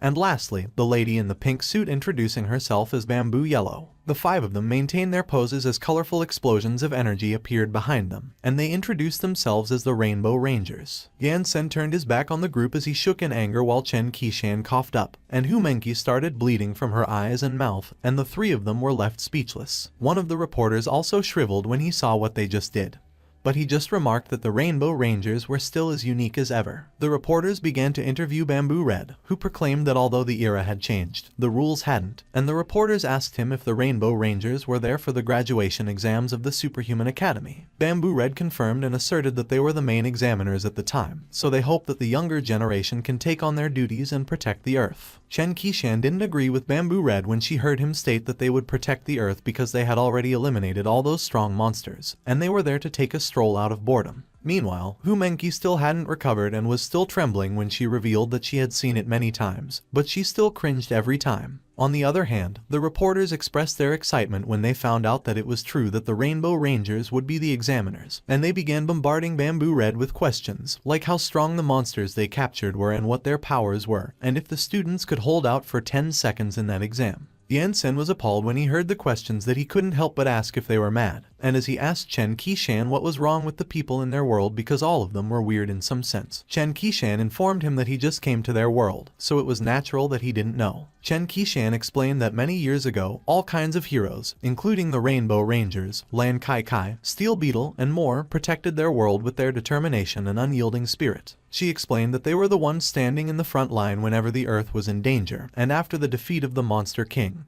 the world was finally at peace. Chen Qishan mentioned that it was the reason why they were really popular, and it was natural that those reporters would be excited when they saw them, as the world is currently at peace, but there were also some negative impacts. She elaborated that many heroes had nothing to do once it became peaceful, so some started to be an otaku at home and some started to work in the city using their superpowers. But she concluded that superheroes with battle-type powers were in an awkward position, so in order to kill time, they kept the remaining monsters as pets. While some high-class heroes like Steel Beetle and the Rainbow Rangers were always fighting in secret, they even had a face-off where Bamboo Red confronted Steel Beetle, stating that he heard he had the strongest armor on land, and Steel Beetle replied that it was not the case at all as he was just a bit stronger than him. Chen Qishan mentioned that, as the heroes hate to lose, that kind of scene always happened. Yansen listened intently as Chen Qishan noted that, over time, their world became one that admires the strong. Chen Qishan remarked that she didn't think that the Rainbow Rangers would be the examiners at that time and that she was 1000% sure they couldn't pass the exam at that time. And Hu Menki agreed, commenting that they couldn't even pass the exam for the myth class, not to mention the god class. Chen Qishan looked so frustrated as she complained that there was no hope to graduate her whole life. Yan Sen asked them if the exam they were talking about was something like the sect examination on his side because that sounds interesting. And Hu Menki responded that it was more or less as they have to pass the examination to graduate and become a hero. She explained that according to the rules of the Superhuman Union, students could only take the professional hero graduation exam when their superpower is above class 10. And in the examination, professional heroes let their pet monsters out, and students who defeated them could graduate. Hu Menki revealed her superpowers have actually long passed class 10, and the energy that she releases is at least legend class, but they still wouldn't let her graduate. Yan Sen replied that it was unreasonable as her powers had reached the standards. Chen Qishan chimed in, informing Yan Sen that it was because the heroes were fighting for the students, and as she asked him if he could imagine to what extent those heroes were fighting, she disclosed that they were even fighting for students. One hero was bragging to another that he had more students than them that year, but the other hero argued that his students were stronger than his. Yan Sen mused that the people in their world are really weird, and Hu Menki let out a sigh of exasperation, expressing that many students who couldn't graduate last year have quit school, so she reckoned her dad would be really troubled that year. Yan Sen declared that since he was there as an instructor to re-establish his sect, he would do his share of work, but it was nothing big, just something small, and he affirmed that he would teach Hu Menki a move that would definitely make her pass the exam. Hu Menki got excited, and she asked Yan Sen if it was real, which Yan Sen confirmed, asserting that immortals do not joke. Suddenly, Bamboo Pink noticed Yan Sen, and she called their leader to look at him. She observed that it was the really popular Black Robe Man from the news, and that they say he instantly destroyed many superheroes. Bamboo Blue asserted that the news is not to be trusted as that was not the first time they were sensationalizing a hero in the media. Bamboo Yellow added that Yan Sen's fighting strength is currently unknown to the superhuman. Bamboo Black shared that Steel Beetle has lost, but Bamboo Red insisted that Steel Beetle is just number 10 of the God class heroes and all of them could beat him up easily by themselves. Bamboo Red instructed Bamboo Yellow to check Yan Sen's fighting strength, and she immediately agreed. She called for the superpower battle system. She activated it with Yan Sen as the target. The system showed Yan Sen's height and weight, but his age was unknown. His type and superpower were none, and his fighting strength was 5. Bamboo Yellow was astonished, and she couldn't believe that Yan Sen didn't have any superpowers. Bamboo Black pointed out that Yan Sen was still floating in the air, so he asked Bamboo Yellow if there was something wrong with her superpower. Bamboo Black pointed out that even if Yan Sen was using some equipment, he would need to use his superpower as the source. But Bamboo Yellow expressed that her superpower system could sense the existence of superpowers, and Yan Sen indeed didn't have any superpowers. Bamboo Black remarked that it means that Yan Sen is probably a flying device that uses batteries as its power source. Suddenly, Bamboo Blue chimed in, declaring that he knew the media sensationalized Yan Sen, and he asked Bamboo Red if they should go over and meet them, and Bamboo Red replied that there was no need as they had something else to do there. On the other hand, Chen Qishan was asking Yan Sen if they could learn his superpower, which Yan Sen confirmed, and Hu Menki pointed out to Yan Sen that he just revealed that he would teach them a move, asking him if it was strong or not and if they could really pass the exam with it, and Yan Sen assured her that it should probably be fine.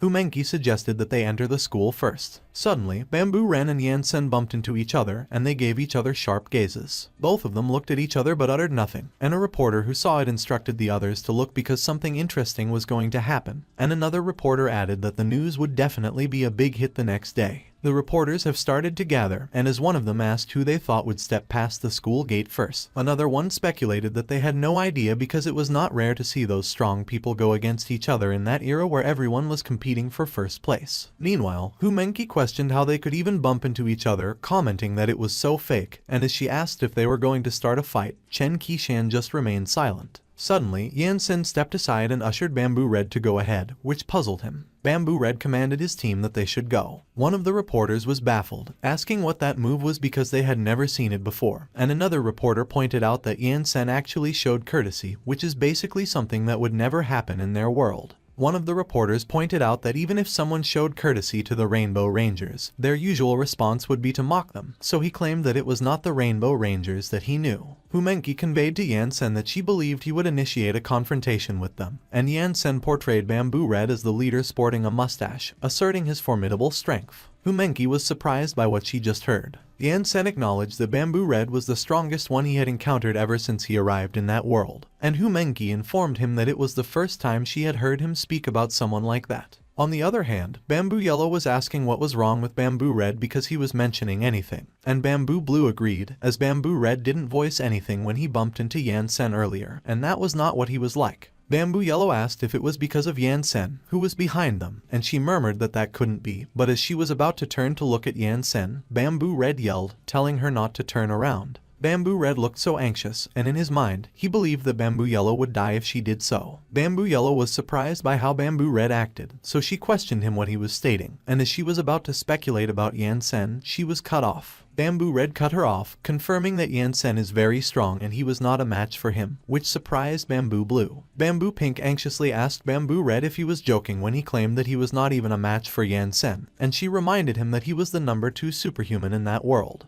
Bamboo Blue reminded Bamboo Red that they had checked Yan Sen out earlier, and he has no superpower whatsoever, but Bamboo Red hinted to him that his battle instincts suggest that Yan Sen is a very dangerous person. He asserted that numbers and superpowers couldn't describe how strong Yan Sen is, and he admitted that it was frustrating, but it was true that he couldn't beat him. But Bamboo Yellow insisted that she doesn't believe it and that he must be trying to scare them because her superpower system has never been wrong, and she declared that since that was the case, she would go check Yan Sen out again. But as she turned to look at Yan Sen, she was startled when she saw that Yan Sen was staring at her with an intimidating gaze. Bamboo Yellow trembled, thinking that she should just forget it as she would do it next time, and she urged herself to quickly run. On the other hand, Yan Sen expressed that the people in that world were really hostile, and he conveyed that it seemed like she would have to learn basic manners before cultivating, which rendered Humenki speechless. So, Humenki brought Yan Sen to the instructor's dorm, and she even shared about the maxim and treatment after becoming a hero instructor in their world. And the next morning was the first day Yan Sen started working.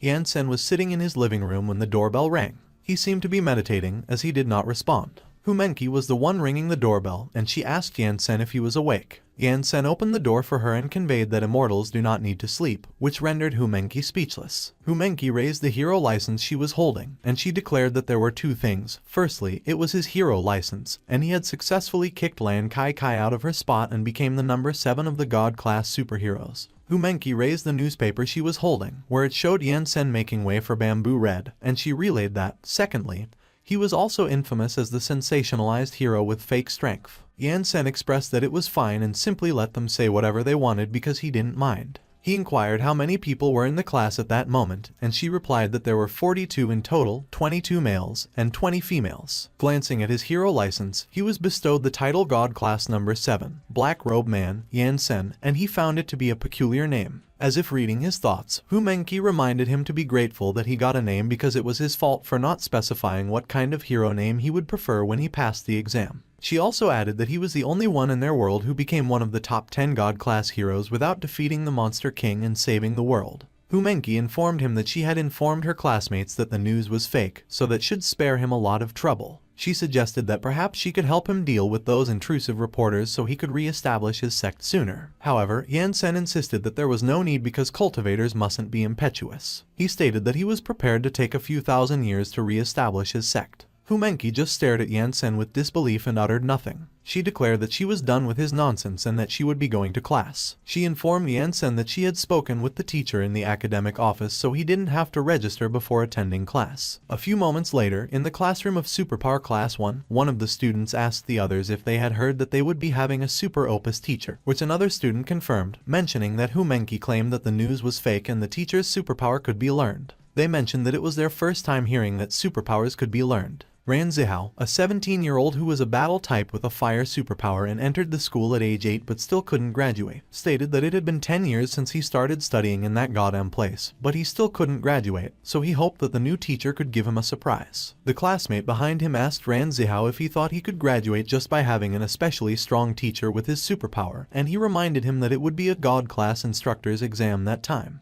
It was Lan Bin, a 17-year-old who was a long-distance battle type with an ice superpower and entered the school at age 6 but still couldn't graduate, and Ran Zihao asked him if he was tired of living, calling him a four-eyed chicken. Sun Xiaolu, another 17-year-old who was a long-distance battle type with a wind superpower and entered the school at age 9 but still couldn't graduate, chimed in, and he asserted to stop arguing because since there was no hope to graduate in their lives, anyone would be the same for her as long as they were handsome. Suddenly, it was announced that it was time for class. When Yan Sen entered the classroom, one of the students confirmed with the others if it was the new teacher, pointing out that he was so tall. Another student conveyed that it was the first time one of the top 10 God class heroes was there to teach. Yan-sen introduced himself, informing the students that he would be their sect leader from that day onward. He conveyed that his being there meant that everyone in the class had a chance to be a cultivator, so he hoped that everyone could let go of their restless feelings and work hard to become a real immortal. He announced that as Tiantian sect's first batch of disciples, all of them would learn from the most basic things in their first class: manners, etiquette, and being familiar with the sect's rules. 1 week later, Ran Zihao stated that he mentioned that the mysterious teacher could bring him some hopes of graduating, but never had he claimed that he would make them copy 36,000 goddamn sect rules for the past week, and he had already copied them more than 200 times. Ran Zihao looked so agitated as he remembered that Yan-sen also instructed that in order to train their minds, they had to continue copying the rules.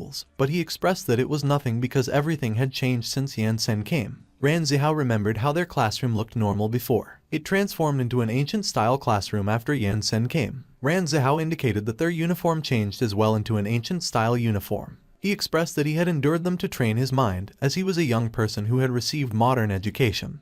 But the very first class Yan-sen taught had blown his mind. Ran Zihao remarked that everyone knows from the education that they received that they were taught that the world is round, yet Yan-sen asserted that the world is flat in his first class. He also remembered Yan-sen teaching them that it was also divided into 2 layers, in which 2 kinds of people reside. One is mortal and the other is immortal, and he added that Yan-sen had also rambled something no one could understand. Yan-sen was explaining to them that cultivation for mortals is divided into 4 stages. He asserted that it was Kai cultivation, spirit refinement, and Tao coalescence, and its foundation establishment to the path of coalescence. Yan-sen explained that immortals were also divided into 4 ranks. Foundation establishment is heavenly deity, golden pill formation is golden deity, nascent soul is meta deity, and spirit transmuting is transcendent deity. He conveyed that those above transcendent deity aren't called deities. They are called mystic beings. One of the students asked what Yan-sen was saying, as he understood nothing, so Chen Qishan asked Yan-sen what immortals were. Yan-sen explained that immortals were those that could go up the heavens, down to Hades, and destroy the world, and once she became an immortal, she would have the longevity of the sky. He stated that he would ask them a question, and he inquired why they were cultivating.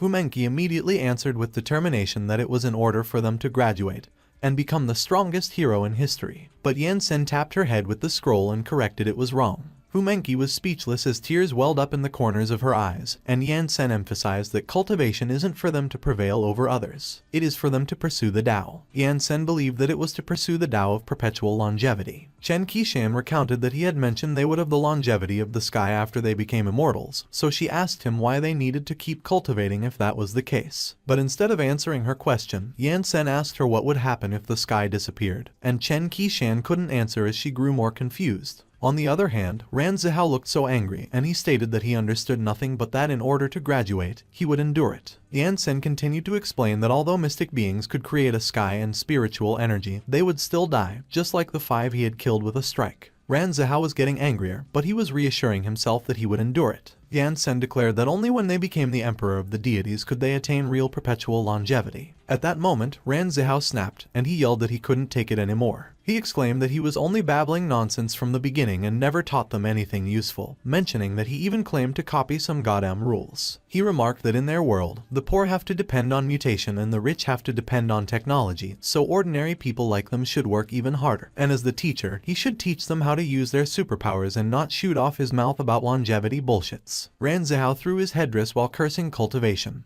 and as he declared that he quit, one of his classmates asked him where he was going. He announced that he was going to flirt with some girls because nobody had time for that class, and he cursed as he got out and slammed the door behind him. Yan-sen was speechless by what Ran Zihao did, while one of his classmates pointed out that he couldn't take it anymore, and another classmate agreed, saying that it was pretty good for him to persist for a week. One of them observed that Ran Zihao probably really wanted to graduate, and they looked at Yan-sen as the other student noted that the teacher is the number 7 God class hero after all, and any teacher would get angry if their student did that during class. But Yan-sen didn't seem to care, and he stated that they would continue. One of the students was surprised that Yan-sen was not angry, and they looked uneasy as the other student agreed while pointing out that Yan-sen doesn't seem to care at all. Lan Bin smugly questioned how Ran Zihao could graduate with that perseverance, and he remarked that it seemed like he was a bit stronger than him in perseverance. Hearing what Lan Bin uttered, one of their classmates pointed out that only he could dare talk about Ran Zihao like that in their class, and another classmate pointed out that it was because they were equal in strength, and the first classmate agreed that Lan Bin is indeed stronger in perseverance, and the other classmate said that he was amazing. But unbeknownst to them, behind Lan Bin's serious expression,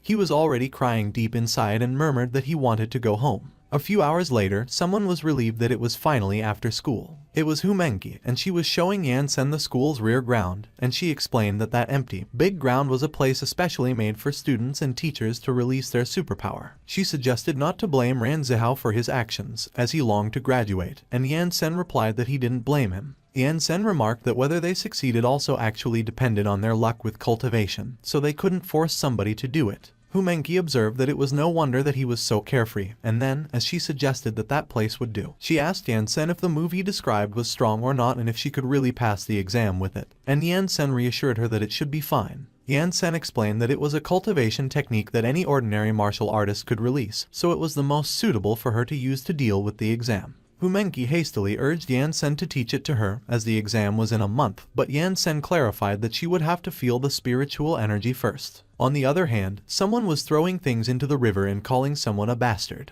It was Ran Zihao, and he questioned what the Hell God class number 7 was, asserting that it was all fake and he wouldn't believe that Yansen was strong. He claimed that Hu Menki actually tricked him, and he declared that he could graduate even without Yansen. Suddenly, he noticed two people in front of him, and he wondered who they were. Ran Zihao recognized that it was Hu Menki, so he questioned what she was doing in the rear ground with Yansen. He started to run towards them, alleging that something was fishy with them being so secretive, so he would follow them. As Ran Zihao hid behind a huge rock to observe them, he heard Hu Menki complaining that it was so hard, so he inquired what they were doing. Suddenly, Hu Menki grabbed Yansen's arm as she gleefully exclaimed that she could feel the spiritual energy, and Yansen clarified that it was because the spiritual energy in their world was unusually robust. Otherwise, it would take several decades for normal people to feel it. Seeing the spiritual energy floating in the air, Hu Menki expressed that it was so cool that it was glowing, and that she didn't think there was something so miraculous in their world. Hu Menki asked Yansen if the spiritual energy was a kind of air, and Yansen clarified that a lot of people think that it is the air that immortals use in the heavenly realm, but it is actually life. Meanwhile, Ran Zihao, unable to feel the spiritual energy, was peeking behind the rock, and he wondered why they were standing there and not moving. Hu Menki acknowledged that she felt the spiritual energy, and as she inquired what was next, Yansen instructed her to watch him next. Hu Menki immediately turned to look at Yansen, even though she was confused by the instruction. Yansen began waving his hand to form his energy, and he clarified that everything in their world has yin and yang, so she should use her Kai capacity to feel the changes of yin and yang within the spiritual energy. He instructed her to combine them, and they would become reality. Hu Menki was so surprised that she couldn't help but curse when she saw two glowing dragons materialize in front of them. Ran Zihao was also shocked by what he saw, and he questioned himself what the duck it was. Hu Menki stuttered as she conveyed that she could actually see the dragons, and Yansen remarked that it was how spiritual energy looked like when it turned into life. Ran Zihao was speechless as he trembled behind the rock, wondering what superpower that was, as he had never seen something like that before. Suddenly, Yansen extended his hand and merged the spiritual energy, and Hu Menki asked him what he was doing. Yansen pressed his thumb against his index finger and explained that he was lighting fireworks. He flicked the condensed ball of energy and it shot forward at an incredible speed. It traveled around the earth and across the horizon at an incredible speed. As Ran Zihao tried to see what flew out, Yansen ordered something to explode. The condensed ball of energy immediately exploded. Hu Menki was blown away by the strong gust of wind that was created by the explosion. Ran Zihao was holding onto the rock with his life, and he screamed and cursed as he was also about to get blown away. Hu Menki pleaded with Yansen to save her, so he effortlessly stopped her midair by closing his hands. On the other hand, Ran Zihao was still holding on for his life so he wouldn't get blown away, and he exclaimed that it was not something a normal person should do. Meanwhile, in the classroom, everything was shaking, and the students were wondering what was happening and if it was an earthquake. Suddenly, one of them suggested looking out the window. They cursed as they saw a huge mushroom cloud behind the school. One of them asked if it was a nuclear bomb, and Lan Bin could only exclaim that he wanted to go home. Back at the school's rear ground, Humenki questioned Yansen if he was a devil, as what he did was crazy. Yansen calmly explained that, as they say, the bigger the Kai capacity, the stronger the power, but that was just a tiny bit of his Kai capacity. And Humenki, who was still trembling, urged Yansen to stop talking for a while as she had to calm herself. On the other hand, Ranzihao was in a daze and was speechless. Yansen elaborated that the key point of that move is that she doesn't have to use her own spiritual energy in her Kai capacity and elixir field for it. Instead, she uses the life formed by the outer spiritual energy to expel a massive amount of energy, and she could release that move as long as her Kai capacity could feel the spiritual energy and grasp the change of yin and yang. Humenki remarked that she still didn't get it, so Yansen handed her a scroll and instructed her to take it and read it. She would understand. As she looked at the scroll, Humenki saw that it was labeled as the Kai Capacity Forming Dragon Technique. She started reading that it was Cultivator's ultimate secret technique, as it doesn't need to use the spiritual energy inside them, and the power that technique releases could defeat anyone who is not immortal. Humenki continued to read that it doesn't use their stamina and spiritual energy, and she turned to question Yansen if he was the one who wrote such a shameless technique, which made Yansen speechless. Yansen admitted that he wrote it when he was 6 years old, when he was just brought to the sect by his respected master and he had to participate in the inner sect disciple examination. And he recounted that he wasn't even at the Kai cultivation stage, so he had no choice but to write down that shameless technique. Humenki noted that she finally understood why his master didn't let him fight all out, as he was afraid that he would kill someone, and that rendered Yansen speechless again. On the other hand, Ranzihao was still stunned. The next day, a white flag was put up where an apology to Yansen and a request for him to teach them how to cultivate were written. Ranzihao was carrying it on his back while kneeling in front of the door, and his classmates asked what was wrong with him and why he was kneeling at the door looking like he was admitting his mistake. And another classmate pointed out that Ranzihao declared that he quit the other day, stating that they couldn't get in the classroom with him being there. Ranzihao was pissed, and he retorted to cut their crap and sue the other door if they didn't want to become roasted chicken, and his classmates immediately decided that they should go. Suddenly, someone arrived, and Ranzihao immediately asked them why they weren't going and if they really wanted to become roasted chicken. But before he could finish his sentence, he trailed off. He saw that the ones standing in front of him were Yansen and Humenki, who asked him why he was kneeling there, and he was having a hard time answering her question. Yansen replied to get up and go to class because disciples do not need to kneel. Tears ran down Ranzihao's face as he remarked that he was such a great person. Yansen responded to come in and get ready for class, but Ranzihao insisted that he should come in first, and Yansen commended that he was a good boy. Humenki wondered why Ranzihao was being such a good kid that day, and Yansen suggested that Ranzihao probably saw them cultivating.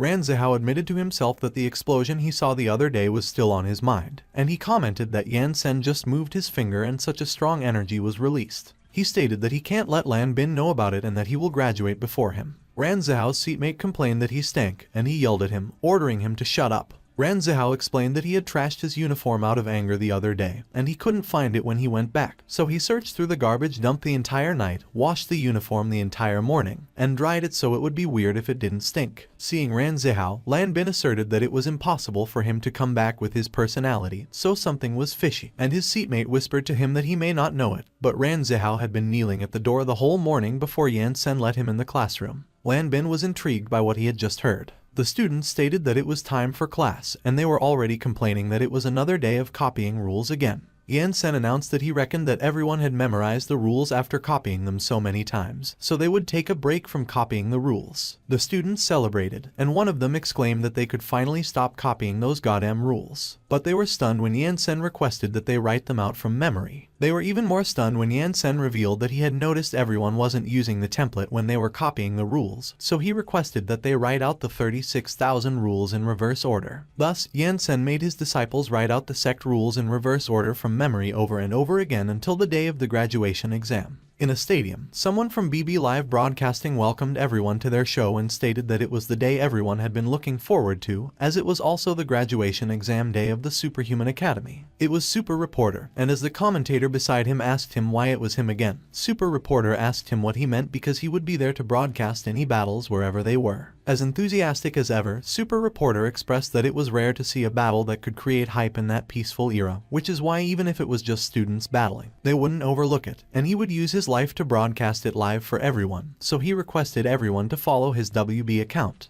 He added that it had been 21 years since the academy had any students graduate, so he reckoned the students were dying to graduate because if no students graduated that year again, the academy would set a new record and become the weirdo in the hero's world, and it would also go into bankruptcy. Meanwhile, Superhuman Academy's Principal Wu, who Mengi's father, was crying, and he implored that she had to work hard for him. Super Reporter asked the commentator beside him what he thought of the students graduating that year, and if he thought they could successfully graduate, and the commentator replied that he didn't think so. The commentator claimed even if they left aside that it was definitely the hardest exam ever since the examiners were the Rainbow Rangers. The teacher of the graduates was the sensationalized hero, the Black Robe Man, Yan Sen, so he doubted those students could pass the exam, and Super Reporter responded that he understood. Super Reporter recalled that he saw the strength of Yan Sen with his own eyes, so he didn't think there were still dumbass people who claimed that he was sensationalized, and it seemed like he was right to come there. The commentator mused that if he remembered correctly, he was live broadcasting Yan Sen when he debuted, so he asked him what he thought about his strength and if he was sensationalized. But Super Reporter just stated that he didn't care whatever he claimed as he was just in charge of live broadcasting. Super Reporter mentioned that, speaking of that, the exam was about to start soon, so he asked why the Rainbow Rangers weren't there yet. Meanwhile, Bamboo Red was standing at the edge of a cliff, and he was ordering someone to begin as he started the timer in his hand. Bamboo Black was just standing there, and Bamboo Blue charged towards him with his kick, declaring that he had been waiting for that. But before his attack could reach Bamboo Black managed to kick him in the stomach and explained that although they were all brothers, he wouldn't show mercy when they were fighting. Bamboo Black moved so quickly that he was already behind Bamboo Blue in a flash. He hit Bamboo Blue from behind and sent him crashing towards the ground. Suddenly, Bamboo Pink joined in the fight, and she used her superpower, Cluster Bomb. She directed them towards Bamboo Black and used her move, Firepower Coverage. Some of the bombs exploded, but Bamboo Black was still unharmed. Bamboo Black kicked one of the bombs and announced that he was sending it back to her. Bamboo Pink was so surprised when her bomb suddenly appeared in front of her, and she was not able to react. A huge explosion occurred. Suddenly, Bamboo Yellow activated her superpower, Battle System, and used Healing and Power Enhancement. She applied the enhancement to Bamboo Blue, who became a mighty buff. Bamboo Blue suddenly appeared behind Bamboo Black, and as he demanded to come again, Bamboo Black asked him if it was healing. While swinging his arm to deliver a punch, Bamboo Blue revealed that it was also an enhancement. Bamboo Blue managed to hit Bamboo Black, but to his surprise, Bamboo Black was unfazed, and he remarked that although Bamboo Yellow enhanced him, his punch was still as soft as cotton to him. Bamboo Blue declared that his superpower was body enhancement, so he could even take on a nuclear bomb, but as a tanker, he would not even dare to take a punch after enhancement, yet Bamboo Black, a speed-type superpower user, actually dared to take it head-on. Bamboo Black mentioned that sometimes, when one's superpower is strong enough, one could ignore some types of superpowers, and he used his skill, Flash. Bamboo Yellow, who was hiding behind a huge rock, was surprised when Bamboo Black suddenly appeared in front of her. He stated that he had found her and that her superpower is a really troublesome existence during battle. On the other hand, Bamboo Blue was frantically looking around, and he was asking where Bamboo Black was. Meanwhile, Bamboo Yellow nervously raised her hands up and announced that she quit, so it was Bamboo Black's win. Bamboo Yellow stood up and acknowledged that Bamboo Black had improved again, and as she asked him why he was the number 4 God-class hero even though he was stronger than the 3 of them, Bamboo Black explained that Bamboo Blue is older than him, so he should be the number 3 God-class hero. On the other hand, the timer made a beeping sound as Bamboo Red pressed its button. Bamboo Red noted that before, it was 10.1 seconds, and currently, it is 7.3 seconds, so Bamboo Black did improve a lot. He remarked that he had almost forgotten something, and he pulled out a card and commanded, "Open." A small flying machine was summoned, and Bamboo Red reported that the military stated that they didn't cause the massive nuclear explosion over the Pacific Ocean last month, and they even asked them to help investigate, so he asked the machine if it found anything. It was the God-class monster, Mechanic Eye, which was captured by the Rainbow Rangers 10 years ago with laser beam as its superpower, and it was the investigative type. And it revealed that it had finally found something after searching through all the security cameras and laser battle records on Earth, and that the incident was man-made. Bamboo Red was intrigued, so he asked the Mechanic Eye what happened, and the Mechanic Eye replied that it was better if it showed him the video. The Mechanic Eye showed the video of Yan Sen and Humenki during the incident of lighting fireworks, and when Bamboo Red saw that, he questioned why it was Yan Sen and what he was doing. Bamboo Red was rendered speechless when he saw the explosion that Yan Sen caused in the video. He nervously commented that Yan Sen was stronger than he thought, and as he asked to confirm if that was just a tiny bit of Yan Sen's strength, he concluded that Yan Sen was ridiculous. The Mechanic Eye added and informed that it had also investigated Yan Sen, and it seemed like what he was using wasn't a superpower but something called cultivation, and it asked Bamboo Red what they should do. Bamboo Red directed that the mechanic eye should send that to the heroes department and tell them that the investigation determined that it was a hero lighting fireworks and that the mechanic eye shouldn't spy on Yansen anymore because it might get killed. On the other hand, Bamboo Yellow mentioned that the graduation exam was going to start soon, and as she asked whose pet they were using at that time, Bamboo Black raised his hand and suggested that they should use his. Bamboo Black reported that he had investigated and found out that most students were the battle type in that school, so they wouldn't be able to pass the exam, which made Bamboo Yellow let out an exasperated sigh.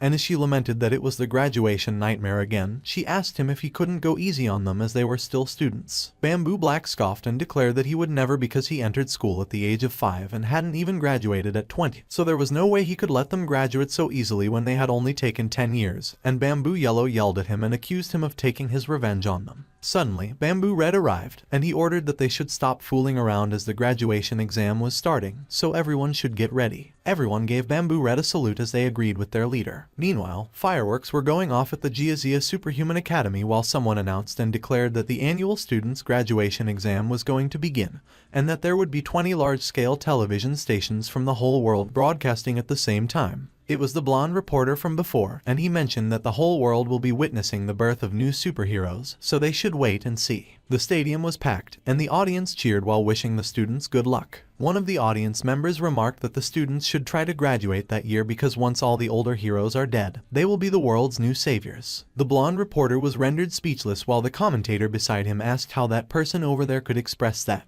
The blonde reporter cleared his throat and stated that they should stop with the chatter and welcome that year's graduates and their instructors. As Yansen and his class entered the stadium, the blonde reporter exclaimed that they should welcome the Superpower Class 1. The audience got curious who Yansen was, and as he got introduced as the Black Robe Man, he noted that it was a weird name. One of the audience members recognized Yansen as the recently sensationalized hero. He mentioned that he didn't expect him to be instructing Superpower Class 1, and as he asked the man beside him if he thought Yansen's students could pass the exam, the man inquired what nonsense he was spouting. If the students Yansen taught could pass the exam even if he wasn't sensationalized and was very strong, and if he knew who the examiners at that time were. Suddenly, the Rainbow Rangers appeared, and they were perfectly lined up on top of the huge screen at the top of the stadium. One of the audience members saw them, so he pointed at them and indicated that they should look over there as the Rainbow Rangers were there. The Rainbow Rangers dramatically stood on top of that huge screen while gazing over the stadium, which was filled with people. One of the audience members excitedly exclaimed that the Rainbow Rangers have arrived, so they should film them. Another remarked that it was their first time seeing the real Rainbow Rangers, as all they had seen were their figurines, but Humenki commented that it was very pretentious to stand so high. And Ranzahao stated that he had seen that scene for 10 years. Bamboo Red suddenly declared that the exam will be different that time because it was one-on-one before, but at that time, they will be changing it to a team fight, which consists of 4 people per group, and classes 1 and 2 could group together. One of the audience members noted that no one would have said that it was a team fight that year, while another audience member observed that they are the Rainbow Rangers, so it was natural that they would choose team fights, and Bamboo Red added that they would also be doing the students a favor at that time as there will be a time limit for that exam.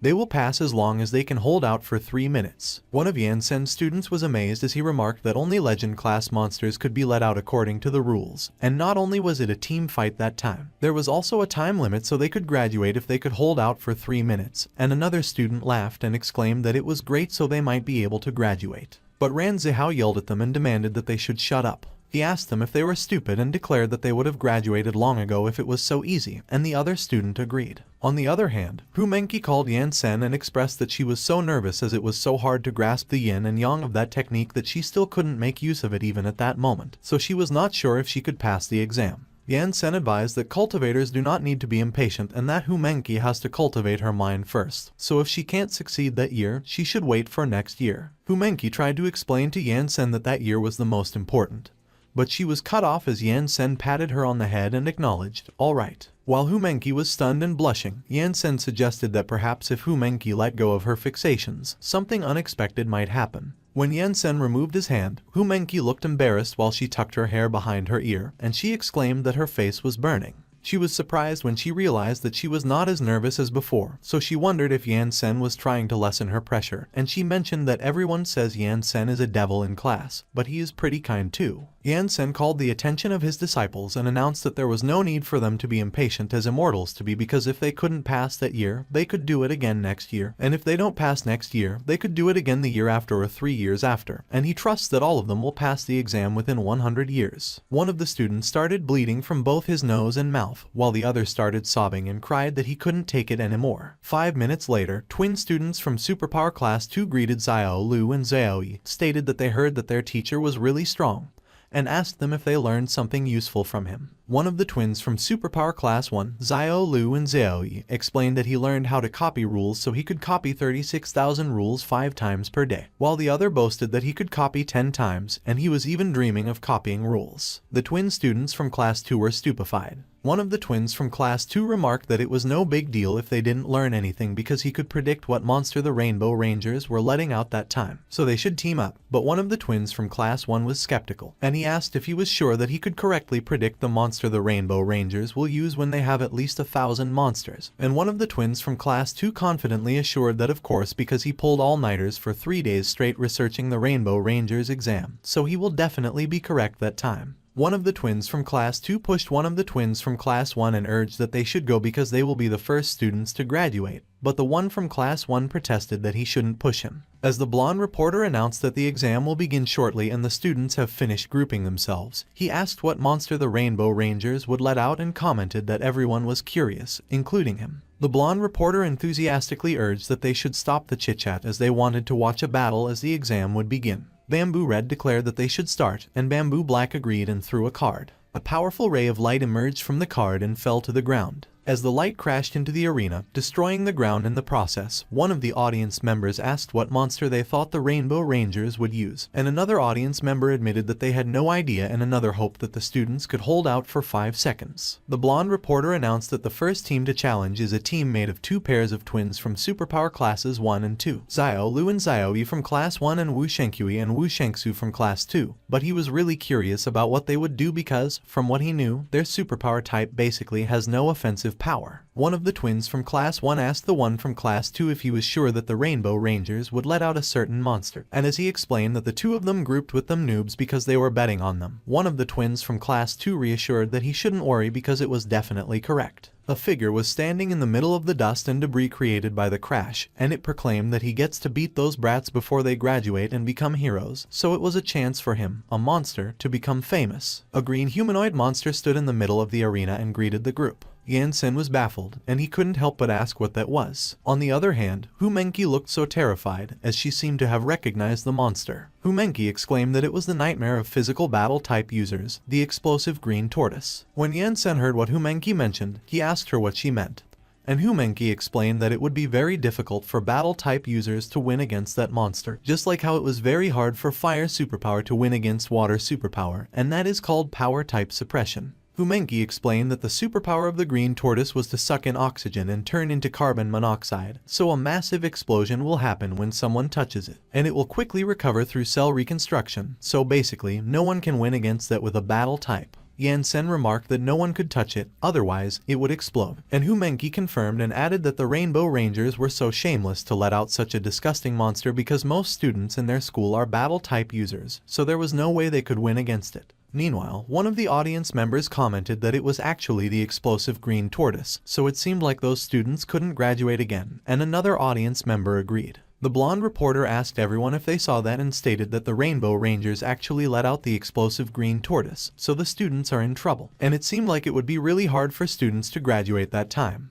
But one of the Wu twins responded that he was babbling nonsense because they will definitely win that. One of the Wu twins asked the Xiao twins to confirm that he was correct, that it was the explosive green tortoise, and one of the Xiao twins laughed and confirmed that it was awesome. Suddenly, the explosive green tortoise called its superpower and sucked in a lot of air. It used its move, Indiscriminate Scope Big Explosion. One of the Wu twins was startled when he saw the explosive green tortoise's move, and he noted that the timer hadn't started timing. But just as he finished his sentence, a huge explosion occurred. The explosion was so strong that the blonde reporter and the other commentator were blown away. While still upside down, the blonde reporter expressed his surprise as he exclaimed that no one would have thought that monster would use a big move from the start, and that the explosion could even blow away the referee place that was 100 meters above the ground, which wasn't an energy a legend-class monster could release. The audience was also blown away, and as they screamed, one of them asked if they were kidding him and exclaimed that the power doesn't belong to a legend class anymore. Fumenki was also affected by the explosion, and as she screamed while holding onto the railings, she cried that there was also a secondary explosion, so everyone in the stadium would be in danger. On the other hand, Yansen just calmly looked at the explosion and remained silent. Yansen seemed unaffected by the explosion as he extended his hand.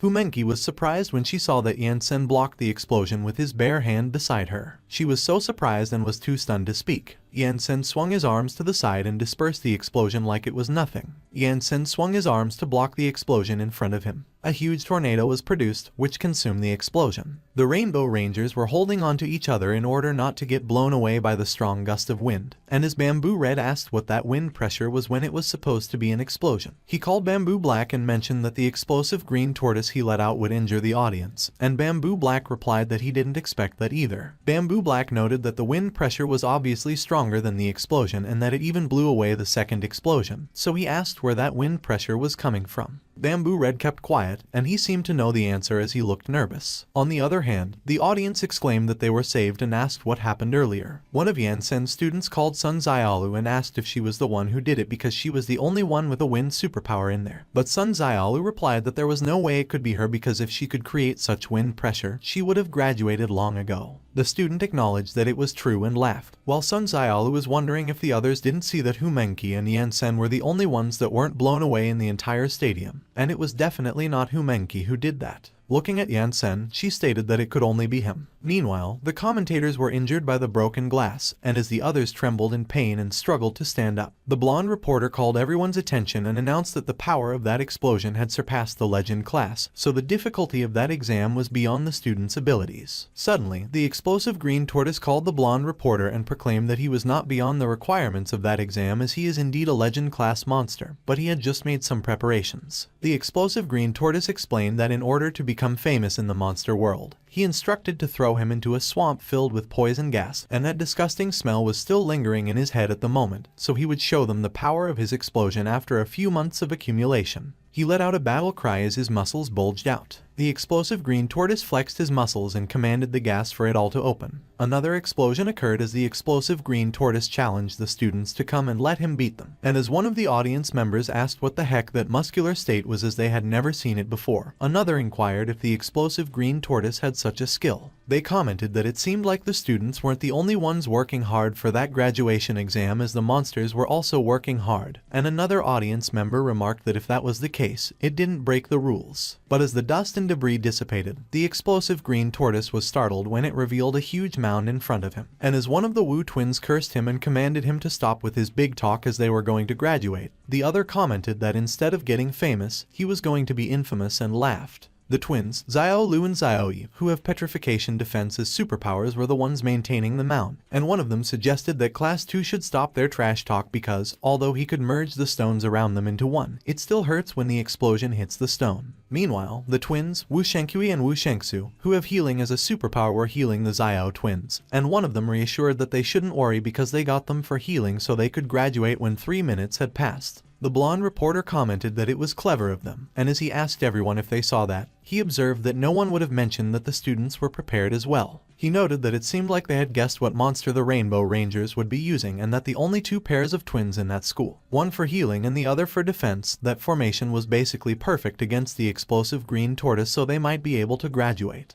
The audience cheered and announced that the climax was coming and that the team seemed pretty strong, so they could graduate if they could hold out for 3 minutes. On the other hand, Fumenki mentioned that those pairs of twins were pretty amazing and that she always claimed that they were only some nobodies, but Yansen stated that if the monster came there prepared, it might have guessed that some student would do such a thing. Back into the fight, just as Yansen predicted, the explosive green tortoise revealed that he had guessed that some people would do that, so he would show them his new move that day. The veins on the explosive green tortoise's neck started popping as an arm came out of his mouth. One of the audience members commented that it was disgusting, while another asked why that move was so familiar and claimed that he thinks he saw it in a manga before. When explosive green tortoise heard that, he was amused and asked the audience if they had seen that.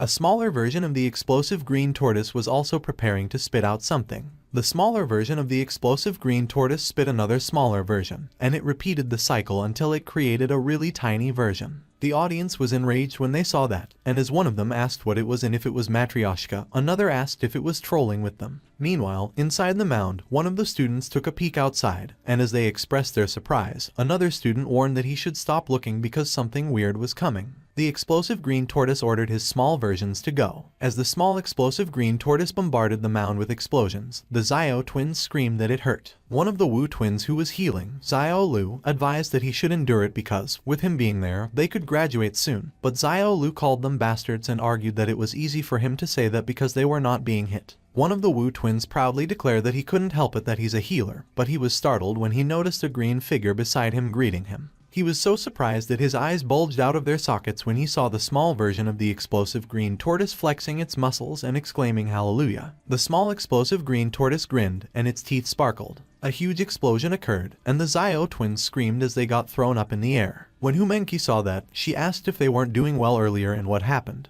But Yansen simply remarked that it seemed like they lost. While one of the Xiao twins was still flung in the air, he saw that the Wu twins were unconscious on the ground, and he complained that those healers were useless, so he wouldn't have teamed up with them if he knew that would happen. It was announced that, due to a loss of will to fight, the examination failed. The blonde reporter was baffled, and as he asked what happened to make them fail the exam, he noted that they were still praising them a moment ago. One of the audience members asked what happened, as he couldn't see what happened and the exam was finished. Another commented that the monster was so strong. Another agreed and added that it was just a legend class, but even a god-class hero can't take on the amount of energy it accumulated for the past few months. As the explosive green tortoise stood there menacingly, they remarked that at the moment, the question wasn't about whether they would pass the exam. It was whether they would come out alive. The explosive green tortoise called for the next group. It was repeatedly announced that the examination failed. And just like that, within the afternoon, more than half of that year's graduates failed the examination. And with the overwhelming victory of the explosive green tortoise, the examination was extremely insipid. One of the audience members sighed and remarked that they were practically defeated within seconds and there was no suspense at all, so he felt like going home to watch his pre-recorded broadcasts. He stated that the examination was reported to last for 3 minutes, but the students couldn't even hold on for 3 seconds, and another audience member commented that it seems that not only will there be no students graduating in that examination, there will not be any fights either because the explosive green tortoise was way too strong and it was obvious that they were not of the same level at all. The audience started making their way out as one of them noted that they should go because it was time for lunch break, and although they didn't manage to see any fights, they still got to eat the free food provided by the school. During lunch break, at the back of the academy, Yansen was watching quietly while Ran Zihao trembled and requested for the fireworks to come out. As he produced small orbs around him, Ran Zihao mentioned that it was entirely on them to be able to graduate, and he cursed and asked why that technique was so hard to learn. Ran Zihao screamed in frustration as he tried to release his energy, which left Hu Menki and Yansen speechless. Yansen looked astonished, and as he expressed that he would be damned if Ran Zihao was really able to release it, Hu Menki handed him a lunch box and remarked that she had made that for him and requested that he have a taste. Yansen agreed. As he opened the lunch box, Yansen observed that it appeared that eating wasn't necessarily for the sake of filling the belly. Yansen began eating, but he was startled when he noticed something. He saw Hu Menki looking at him with expectant, sparkling eyes, which rendered him speechless. Yansen let out a sigh, and as he urged Hu Menki to speak up,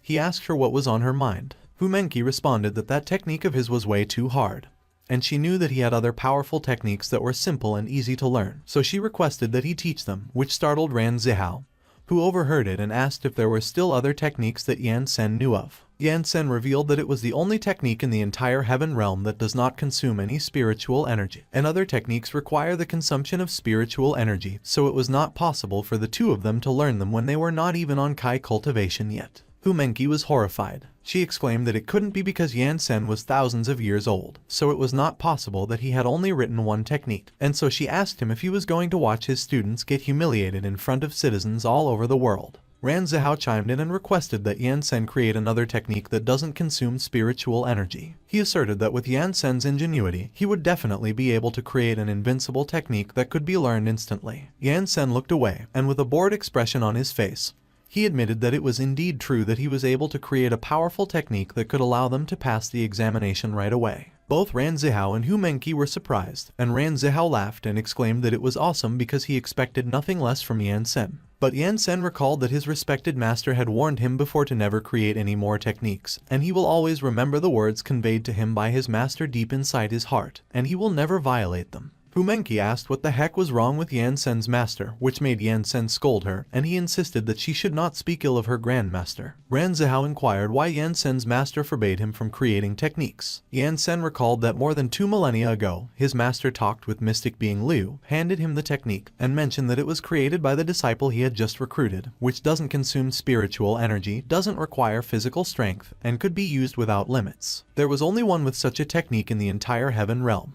Mystic being Liu trembled in anger as Yansen's master bragged and stated that furthermore, that disciple of his was only 6 years old, and it seemed like even with Mystic being Liu's disciple of several major sects combined, his disciple was still 10,000 times more formidable than them. Slamming the scroll on the table, Mystic being Liu declared that he didn't give a damn. He called Yansen's master a shameless old man and asserted that the disciples recruited by several major sects next door were either geniuses or demons, unlike him, who had recruited a freak, and he asked him if he wasn't afraid that there would be repercussions in the future. Yansen's master responded that no one cares about the rest because all that matters is that Yansen was strong, and that pissed Mystic being Liu even more, so he kicked the table while he cursed. Mystic being Liu flew away and announced that he was going. He warned that Yansen's master should never look for him again, so he should go play chess with that freak disciple that he got. But Yansen's master did not listen and mentioned that he would bring Yansen to visit him next time. Suddenly, Yansen's master was stunned when he noticed something. He was alarmed when he saw that the table was gone, including the scroll, and he asked where his disciple's technique went. Yansen recalled that in the end, the technique that he created caused an uproar in the secular world. He explained that the flames of war spread throughout the entire heaven realm, and some overconfident mortals had even challenged other immortals using his technique. So all law and order in the world had fallen into complete disarray, and the chaos lasted for hundreds of years, causing more lost lives than he did when he had gone on a rampage himself. Fumenki and Ranzihao were too stunned to speak, and Yansen remarked that after that incident, his master forbade him from creating any more techniques and even confiscated the brush he used. Yansen reflected that he has also pondered on his actions, and because of his youthful vigor, he has brought a lot of devastating chaos to the people of the heaven realm. He admitted that he is a sinner, so he will not do it, and they should also give up on getting him to create new techniques. Ranzihao tried to refute Yansen, but Yansen concluded that enough had been said, and no matter how much Fumenki and Ranzihao tried convincing Yansen, he remained steadfast, so their dreams of learning a powerful and easy-to-use technique were killed in the cradle. Time passed just like that, and as the second half of the examination was about to begin, the blonde reporter welcomed everyone back to BB's live broadcast, and he reported that after the battle that morning, the overwhelming strength of the explosive green tortoise was proving to be triumphant. The blonde reporter narrated that for the safety of their audiences, the Rainbow Rangers released the God-class monster, Mechanic Eye, to seal the examination hall with lasers to prevent the explosion from affecting others, and they were really too considerate. However, that meant that the students inside were in a more dangerous situation than ever. He emphasized that they should cut the crap because the next team is the academy's strongest, as the principal himself teamed up the 4 strongest students, and it looked like the principal was going all in on that one. The principal was crying as he called the Rainbow Rangers a group of assholes and exclaimed that they actually put out that type of monster, while the blonde reporter asked who the 4 strongest students were in the academy. The blonde reporter highlighted that they are Ranzihao, Lanbin, Sun Xiaolu, and Fumenki from Class 1, and their superpowers are pyrokinesis, cryokinesis, aerokinesis, and telekinesis. The explosive green tortoise taunted them if they were the strongest representatives of that academy,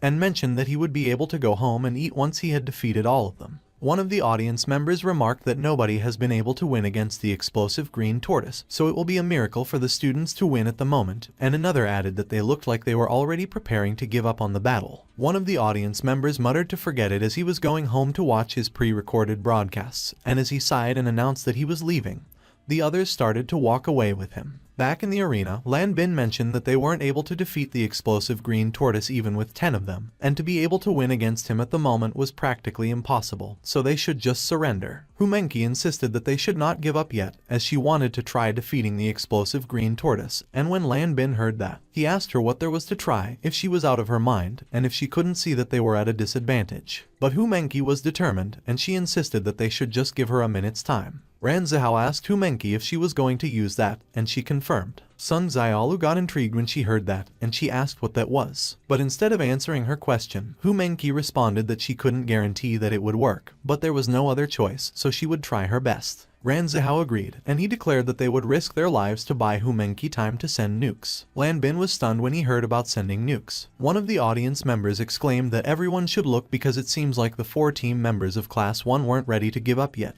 and they looked like they were preparing to fight instead. Another audience member noted that they should have known that they were at an obvious disadvantage and asked if they were out of their minds. The audience heard that someone from the arena announced that it was about to begin, so they should prepare themselves while Humenki was behind them, and Humenki agreed. When the explosive green tortoise heard that, he asked them if they were still thinking of preparing themselves and mocked that they should try again next year. The explosive green tortoise summoned his small versions and commanded that they should get them. Ran Zihao called Sun Xiaolu as he prepared himself, and he requested that she should send a blast of wind, which Sun Xiaolu acknowledged. Ran Zihao released a tremendous amount of fire around him. His eyes turned white as he crossed his arms and gave it his all. Ferocious flames immediately swirled around Ran Zihao. At the same time, Sun Xiaolu sent a blast of her wind, which created a fiery tornado that fended off all the small explosive green tortoise. The blonde reporter got excited, and he was speaking relatively fast as he narrated that it was the battle that they had all been waiting for. He noted that, as expected of the class with battle-type users, their reaction speed was off the charts, and it was pretty smart of them to use fire to defuse the explosion. And the wind blows away the aftershock of the explosion while it intensifies the flames, thus creating a taller firewall. However, it was a real pity that the battle-type users have turned to using their powers to defend themselves instead, and it is uncertain whether they would be able to resist for more than 3 minutes. But as long as they are able to resist for more than 3 minutes, they will be able to pass the examination, and they will become the first batch of students that were able to graduate from that school in more than 20 years. So not only will they be written into the history of the school, they will also be recorded in the history of heroes. Back into the fight, the explosive green tortoise was amused and remarked that they were using wind to increase the intensity of the flames. He smiled and observed that he would see how long they could last. The explosive green tortoise inhaled deeply, and the veins on his neck started popping again. He began spitting small versions of himself and repeated the cycle until he filled the entire area. Ran Zihao was so surprised by what he saw that his eyes were popping out of their sockets, and he couldn't help but curse. The blonde reporter was also taken aback, and he remarked that it was such a low blow. The audience was engrossed in the fight, and one of them commented that it was a bit excessive. Back into the fight, the explosive green tortoise stated that they should get them and let all those fledgling heroes know of their strength as his small versions charged forward. The tornado that was protecting the group of students was bombarded by explosions. Sun Xiaolu called Ran Zihao and noted that the intensity of his fire has gotten weaker. Ran Zihao cursed as he tried to release more fire, and he exclaimed that it was difficult to withstand it. He called Lan Bin, and as he asked him what he was doing, sitting by and watching them do all the work, he mentioned that they don't always see eye to eye, but he believed that their desperation of wanting to graduate was mutual, so he should hurry up and help them out, which Lan Bin responded he wanted to do. But they got to observe the laws of physics there, and his ice would put out his damn fire. Lan Bin is agitated as he explained that his ability was to turn the surrounding air into ice, and they are currently in an updraft, so he will only cause friendly fire if he were to use his ability, which is why his ability is a burden in that scenario. The explosive green tortoise declared that as a villain who has years of experience being the hero's punching bag, he has learned that only idiots will drag a fight that could be ended in one move. He began inhaling aggressively, and his muscles started to bulge again. The explosive green tortoise called them his dear fledglings and taunted that they should come back for their examination again next year. Ran Zihao warned that the explosive green tortoise was about to use the indiscriminate scope big explosion, and when Sun Xiaolu heard that, she exclaimed that she wouldn't be able to withstand that technique. Ran Zihao called Humenki and asked if she was not ready yet. Meanwhile, Humenki was just standing still, thinking about relaxing,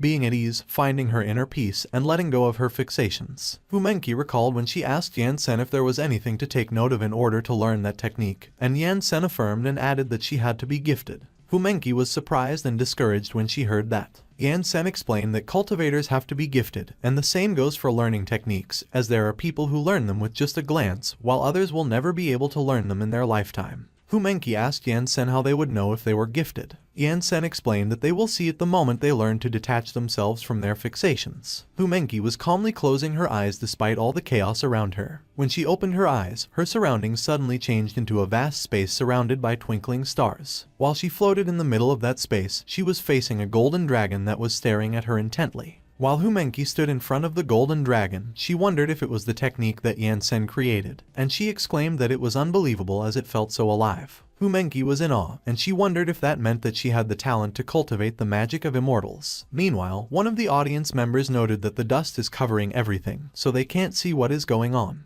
Another audience member asked how they don't see Humenki, and as they remarked that it didn't seem like she could block the explosion, they inquired if they were alright while Yan-sen was just silently observing the fight. Yan-sen looked so proud as he stated that Humenki was a gifted child. Back into the arena, the explosive green tortoise continued to bulk up. One of the audience members suggested that they should look at the monster and ask to confirm if the damage would be so much greater than the last time if something like that went off. And another audience member commented that the students would sustain serious injuries. The explosive green tortoise laughed maniacally and taunted that before the little fledglings could become heroes in the future, they could just eat damn and die. Ranzhao was pissed, and he retorted that the explosive green tortoise should eat his damn in hell. Lan Bin declared that he doesn't care anymore, so he should use his superpowers full strength. Sun Xiaolu called Lan Bin and warned that Humenki was still back there. But Lan Bin didn't listen and began creating huge chunks of ice. There was also huge ice that appeared around Humenki, but it didn't hit her. A huge explosion occurred, but unlike last time, the explosion was now enclosed, and the mechanic eye laughed proudly. The audience was startled and terrified as they saw the effect of the explosion right in front of their faces within the barrier, and the mechanic eye assured that they shouldn't worry because with him around, they wouldn't be harmed. Meanwhile, Yan-sen just looked at the explosion with a bored look on his face and remained silent. Back into the arena, huge chunks of ice were steaming, and as one of the audience members asked if the students would be okay in there with such a strong blast, another observed that they couldn't see anything with the smoke. On the other hand, the blonde reporter was speechless while the commentator beside him trembled and predicted that no one will ever pass the exam with that amount of power. And as he expressed his concern, he wondered how the students were doing at the moment. Suddenly, the blonde reporter saw something, and he was surprised. He saw that the students were unharmed, and Ranzhao revealed that Lan Bin put up his skill just in time.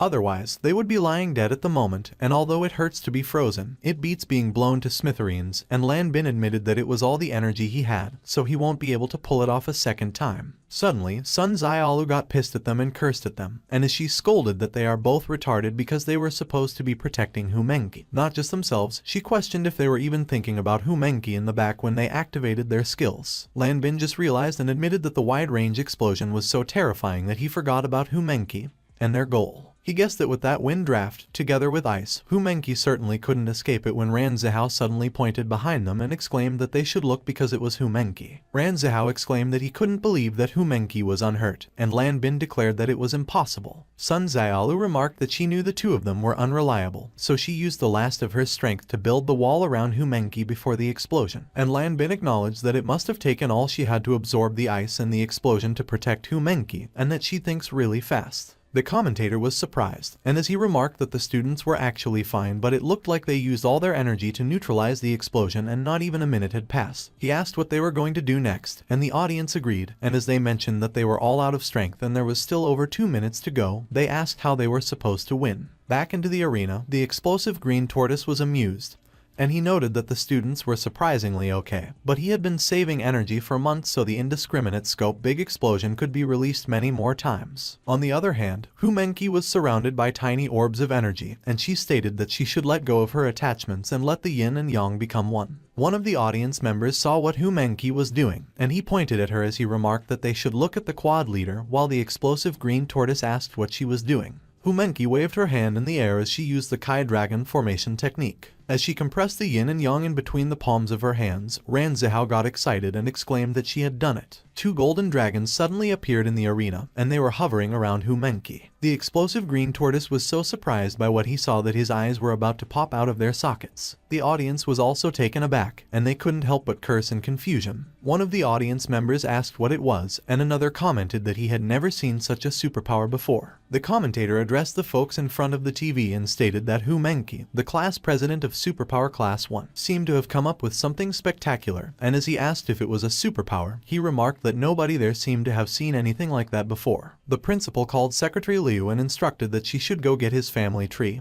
and bring it to him, and she agreed and responded that she's on it. When he got the family tree, the principal frantically flipped through the pages, and he noted that it was strange as there was no record of that in his family tree, so he asked who had such superpowers. Ranzhao suddenly yelled Humenki's name and urged that she should stop fooling around and kill the explosive green tortoise while he's panicking. Silence filled the arena as Humenki and the explosive green tortoise had a face-off. The explosive green tortoise remarked that it surprised him and that those punks tried to bluff him with those useless things, but since there was still plenty of time, he would see what Humenki's move was all about. As Humenki condensed the energy in the palm of her hand, she confidently stated that the explosive green tortoise should stay still if he has the guts. But in her mind, she was wondering if that destruction would devastate the entire area, and she remarked that it should be fine with Yansen around. The explosive green tortoise commented that if Humenki won't move, he won't either, and he asked if the four of them, who were supposed to be the cream of the crop, really think that they deserve to graduate. Ranzhao was pissed, so he yelled at Humenki and urged that she should cut the crap and treat the explosive green tortoise to some fireworks. So Humenki released the energy in her hand and declared that she would show him what they were capable of. The powerful energy went straight towards the explosive green tortoise. The explosive green tortoise was not moving, and he looked so confident as he remarked that it turned out to be a simple energy wave. But suddenly, Bamboo Red yelled and urged that he should get out of the way while calling him a stupid bastard. The explosive green tortoise was surprised, and he turned his head around to see where the voice was coming from. But the sudden realization hit him, and he had a deadpan expression on his face when he turned to face the attack again. The explosive green tortoise was frozen in place as he saw a huge dragon that was about to devour him. He disappeared into the light as he was devoured by the dragon. On the other hand, the mechanic eye coughed up blood as the barrier that he created began to crack, and the audience panicked when they saw that and ran away. The energy broke through the barrier and destroyed a portion of the stadium. The Rainbow Rangers watched as the energy went past them and traveled around the earth. It came back to the stadium and created a huge explosion. A mushroom cloud was visible after the explosion occurred. The blonde reporter and the other commentator were so shocked, and they were trembling in fear with what they saw. The audience also had the same expression on their faces. The explosion on Earth was so huge that it could be seen from outer space. Bamboo Blue was so surprised, and Bamboo Black asked how a mere student could unleash so much power. The principal was also so surprised that he was speechless. On the other hand, the blonde reporter was still trembling, and he exclaimed that he had worked as an anchor in the industry for more than 20 years, but for the first time,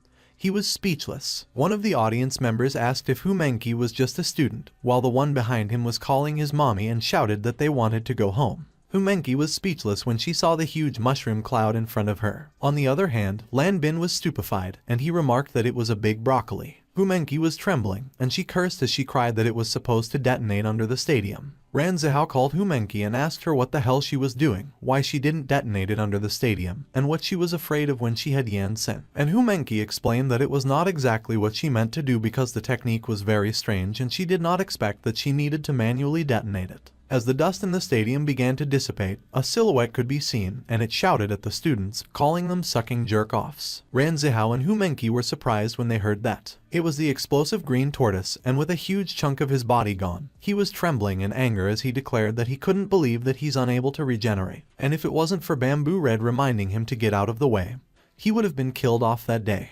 Humenki calmly retorted that he was the only one who thought he was tough, as if they gave a fish, and as expected, it missed the target by a bit. The explosive green tortoise was enraged, and he growled that he was really pissed at the moment. Ranzhao warned that Humenki shouldn't mess around with it and asked her if she could give it another shot. And Humenki assured that it was no problem because it does not consume stamina anyway, so she will just launch it endlessly until she gets a good hit on the explosive green tortoise. The commentator remarked that he can't even describe the battle anymore because earlier, Humenki launched a sort of nuclear bomb, but it only hit half of the explosive green tortoise's body, and there is still a minute and a half left on the clock as the battle was gradually stagnating. Suddenly, the blonde reporter realized what Humenki just said, and he asked to confirm if she stated that she could launch it endlessly. The explosive green tortoise was surprised and was trembling when he also heard that. Meanwhile, the audience was in disbelief, and they wondered if Humenki was serious. On the other hand, Ranzhao laughed and commented that it was what he liked to hear, so Humenki should hit the explosive green tortoise in the face. Suddenly, Humenki groaned in pain, and Ranzhao asked what was wrong with her. Humenki was trembling, and she confessed that she didn't know. The audience noticed it, and they exclaimed that there was something wrong as Humenki seemed to be having a hard time, and one of Yansen's students asked what was wrong with Humenki,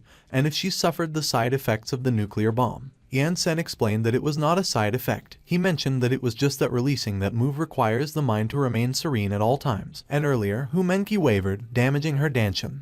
But it's okay because a year or two of adjustment will solve that problem. The student was surprised, and he inquired how Yansen knew. Yansen was speechless since the students had only been copying the sect rules, so they did not know that the move was created by him. Back in the arena, the explosive green tortoise laughed, and it taunted Humenki if she couldn't launch it anymore. The explosive green tortoise mocked what that was about unlimited uses, trying to scare him, and claimed that his explosion was the only unlimited one. Humenki called the explosive green tortoise a bastard, and she remarked that if she had just detonated it underneath him earlier, there was no way he could act arrogantly. Ranzhao asked Humenki if she was capable of releasing it anymore, and Humenki replied that she didn't know if she could still release it because earlier her mind was unstable, so she guessed that it would take time to gather the Kai again. Ranzhao stated that there was no time for Humenki to collect it again because when she's done, the test will be over. Humenki noted that she thought it was over when she was able to successfully materialize the dragon earlier, but she never mentioned that she would have to keep her mind serene. She admitted that she was the one who was cocky and apologized. On the other hand, the explosive green tortoise started inhaling aggressively, and he declared that it looked like he was the one who would win that match. Sun Xiaolu chimed in and called him a dickhead as she suggested that he take that back. Both Ran Zihao and Lan Bin turned simultaneously to look at Sun Xiaolu and ask her what she was talking about. The two of them were extremely surprised by what they saw. Sun Xiaolu was waving her arms in the air just like Humenki did to gather the yin and yang, and she announced that there she goes. The explosive green tortoise was surprised when he saw that, and he exclaimed that it was cheating. It was initially a doomed graduation exam, but due to the class representative Humenki and her nuclear bomb, the outcome became uncertain. The current situation was extremely chaotic, and everyone present became speechless because of what was happening. Ran Zihao cursed as he asked how Sun Xiaolu knew that technique too, and Lan Bin exclaimed that it was madness. Sun Xiaolu explained that it was not particularly difficult, as it becomes clear as soon as they see it, but he was just not quite familiar with it yet. Ran Zihao requested that Sun Xiaolu speak human words, and he mentioned that he didn't even learn it with Yan Sen helping him, but she could from just seeing it once. Sun Xiaolu remarked that the two idiots were always restless, and the other one was too stubborn, and that made the three of them speechless. Sun Xiaolu repeated that Yan Sen mentioned that a person who cultivates towards immortality should never be impatient, and she asked them if they still don't get it after copying the sect rules so many times. Ran Zihao observed that it turns out that Sun Xiaolu's not caring much about graduation, combined with her calm personality, led to her being able to learn the technique really fast, so if that's how it's going to be, he will show her that he too could stay serene, and Lan Bin agreed that so was he. Ran Zihao was surprised when he realized that there was Kai. When he saw Lan Bin, he cursed and asked why he was able to emit Kai from his body already and if everyone knew the technique or what. Lan Bin observed that he watched Ran Zihao the past month because he doesn't usually sneak around, so he knew something was up, and he saw him practice the technique quite a lot, but he just didn't expect it to be a goddamn nuke. Ran Zihao cursed and declared that he was definitely not losing to Lan Bin, and as Lan Bin insisted that Ran Zihao better let go of his fixation, Humenki chimed in and asserted that she wouldn't lose either. On the other hand, Yan Sen looked astonished as he recalled that when that set of techniques fell into the mortal world back then, not everyone was able to learn them, and to be able to learn in such a short time meant that they were top geniuses, and he did not expect to meet four at once. Yan Sen smiled and proclaimed that he hit the jackpot. He remarked that a rookie is still a rookie, and it takes time for them to gather enough Kai and turn it into a dragon, and there was no way that the enemy would just stand there and give them the opportunity to power up as they are not in DBZ. But Yan Sen was speechless when he saw that the explosive green tortoise kept on inhaling and bulking its muscles. Yan Sen decided that he cannot let those little guys get hurt, and for future immortals, there is no way such a small test could stop them in their tracks. The blonde reporter addressed the audience members and noted that the battle was currently at a critical stage and both sides were gathering energy. But there were less than 30 seconds left, and he asked if they would be able to survive the exam and graduate or not. Back in the arena, the explosive green tortoise cursed at the students, called them filthy students, and challenged that they should see who is faster, them or him. Suddenly, something was floating in the air, and as the commentator noticed it, he asked what it was. It was a white cloth. It was Yan Sen who threw the cloth, and as the blonde reporter exclaimed that he couldn't believe that Class 1 had surrendered, it was repeatedly announced that Class 1 had forfeited, so the exam was over. Lan Bin was crestfallen when he saw the white cloth, while Ran Zihao was pissed and asked Yan Sen if he was kidding them. Yan Sen looked unbothered, and he assured that they would come back next year. The audience was stunned, and as one of them observed that it was how it ended, the other remarked that he really didn't see it coming, while the mechanic eye stated that from that point onward, he didn't want to be part of that school's graduation exams. Meanwhile, Lan Bin remarked that Yan Sen actually surrendered, and Ran Zihao commented that it was just when he was about to succeed. Sun Xiaolu advised that they should forget it as there is always another chance next year and there is nothing to be gained by risking it at the moment, which rendered the others speechless, and Lan Bin noted that she was so indifferent, so it was no wonder she could learn it so quickly. Sun Xiaolu asked them if they were stupid and suggested that they should use their brains for once because their move is very powerful, but for them to use it, it takes too long as they are at the moment, so the explosive green tortoise is definitely faster than them, and Yan Sen just doesn't want them to get hurt. Suddenly, the explosive green tortoise used his skill, indiscriminate scope big explosion. The blonde reporter was surprised, so he called out the explosive green tortoise and announced that the examination was over as Class 1 had already surrendered.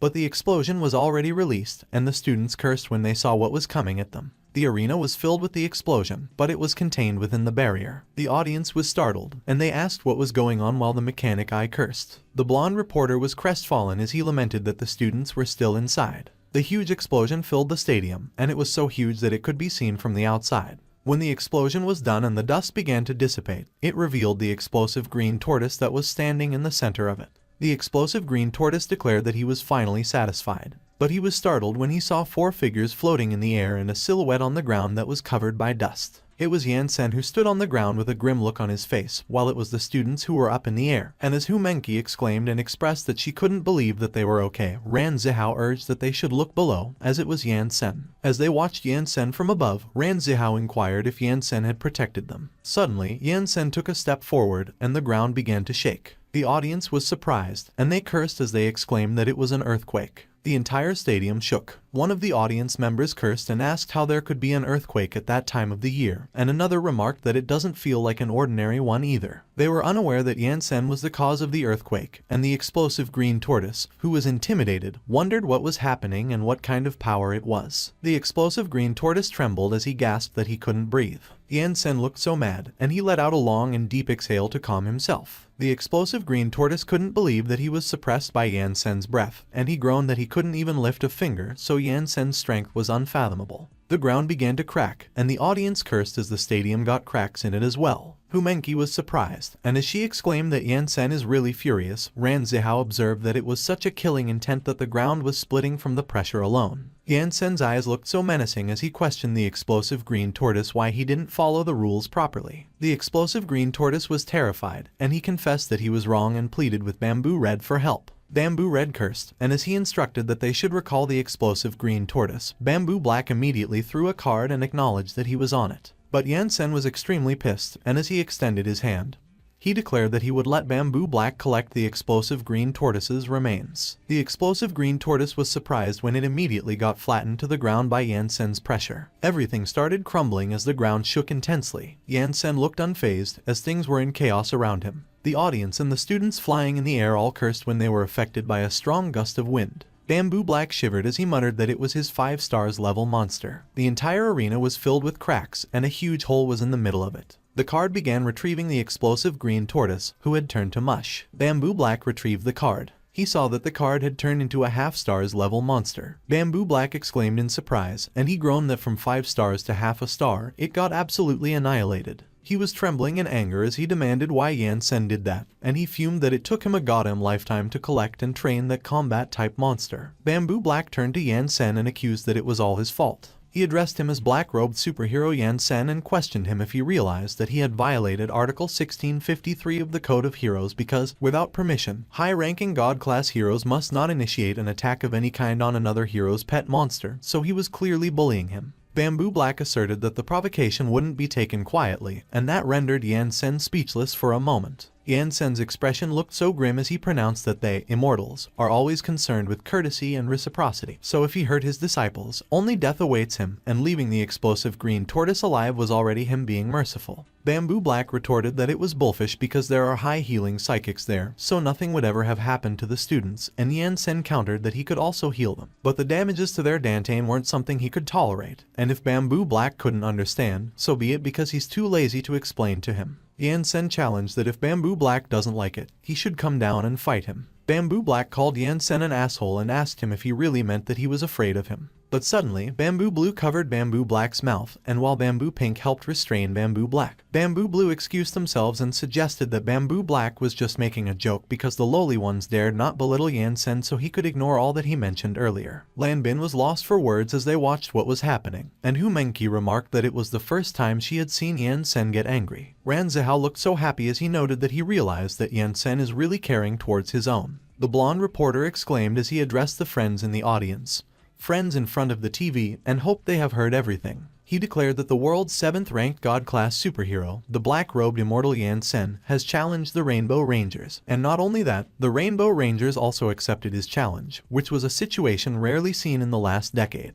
Bamboo Yellow asked the blonde reporter what he was trying to do and when they accepted any challenge, and she clarified that Bamboo Black was just being a bit aggressive. But one of the audience members laughed and observed that they had also heard it earlier, and that it was going to be nice, and another audience member agreed that it was definitely worth the ticket price to see the Rainbow Rangers struggle. The blonde reporter suggested that they should all shout Rainbow Rangers together. The audience did as they were, and everyone chanted the Rainbow Rangers' name. Bamboo Yellow looked troubled, and she vowed that she was going to kill the commentator, even if it was the last thing she did. On the other hand, the blonde reporter was grinning evilly as he noted that, at last, it was an opportunity. The stadium was filled with the chants of the audience calling the Rainbow Rangers' name. The Rainbow Rangers looked so dejected, and they were speechless. Bamboo Black declared that he doesn't understand how they know they can't beat Yansen if they haven't even tried. He insisted that Bamboo Red should allow him to go down and face Yansen.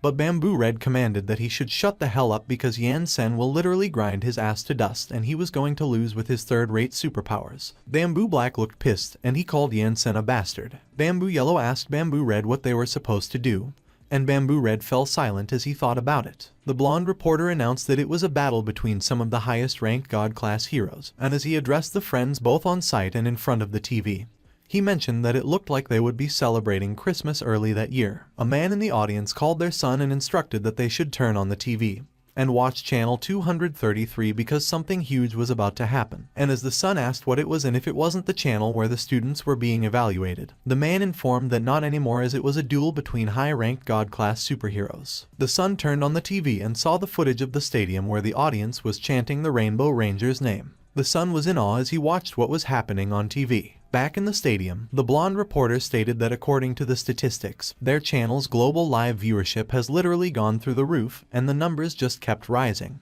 The cameras were on standby, and the blonde reporter was confident that the whole world would be watching them in less than 5 minutes. Meanwhile, in their homes, a girl urged that they should hurry up and switch to channel 233, the live broadcast of the student evaluation, because something amazing is happening. Another person got a call from someone who advised that he should put the channel on 233. In an instant, a news channel started broadcasting. A female host welcomed the audience and reported that, according to the press agency, the newly appointed God-class hero, black-robed superhero Yansen, ranked 7th, challenged the Rainbow Rangers at the end of the student graduation exam, and the male host thanked the audience for tuning into the midday news. The male host announced that the Rainbow Rangers apparently accepted a duel from black-robed superhero Yansen, who recently got his hero license, and the female host ensured that they will be broadcasting for the audience the whole time to provide them with the maximum amount of information. The director ordered to cut the crap and redirect it to the action, and the crew agreed immediately. In a hospital, someone was also watching the broadcast from channel 233. It was Lan Kai, and she was watching the broadcast intently. In the northern hemisphere, the fight was also being broadcast on a huge billboard on the streets. Steel Beetle was also watching the broadcast intently. In another residence, the voice of the audience chanting the Rainbow Rangers' name filled the place. Plasticman and Machoman were drinking together inside the residence, and they were watching the broadcast as well. Back at the stadium, Bamboo Blue was in a panic, and he cried that it was absolutely hopeless. The audience was unstoppable, and they continued to chant the Rainbow Rangers' name. The Rainbow Rangers fell silent, and they all looked dejected. Bamboo Yellow was pissed, and she exclaimed that it was all the asshole commentator's fault, and she swore that she would cut his tongue out.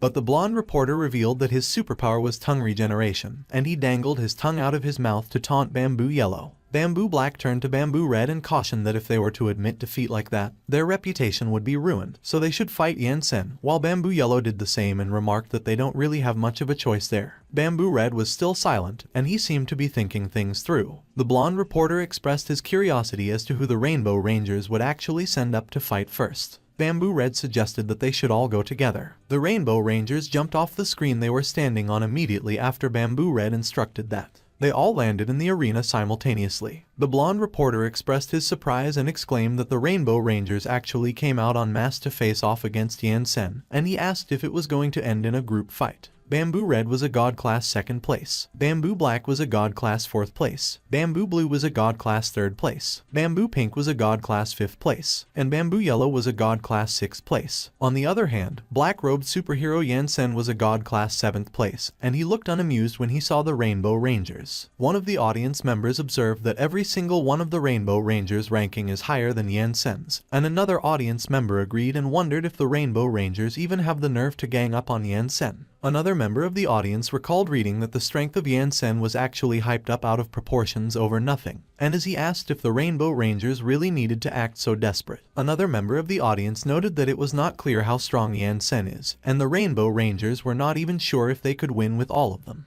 Back at the arena, Ran Zihao remarked that he couldn't believe that the 5 of them came together, so Yansen should be careful, but Yansen simply instructed that they should head back up there first. Yansen glared at the Rainbow Rangers, and he looked so menacing. Bamboo Yellow was alarmed, and she got nervous when she saw that. Yansen extended his fingers and pointed them towards Bamboo Yellow. Bamboo Black panicked, and he urged that they should protect their healer. Bamboo Blue quickly moved in front of Bamboo Yellow. He crossed his arms and declared that serving as a meat shield was his main purpose because his body could resist even a nuclear explosion. When Yansen's attack exploded and hit Bamboo Blue, it shredded his clothes into pieces. Bamboo Blue was pushed back by the pressure of Yansen's attack, and his butt hit Bamboo Yellow's face. The 2 of them flew at an incredible speed and crashed into the distance. The 2 of them were immobilized, and their mouths were foaming. Bamboo Black cursed and called Yansen a bastard as he used his skill, Lightning Step. Yansen quickly moved his arm up. In an instant, Yansen caught Bamboo Black in his hand without even looking at him. Bamboo Black trembled as his helmet began to crack, and he was asking how it happened.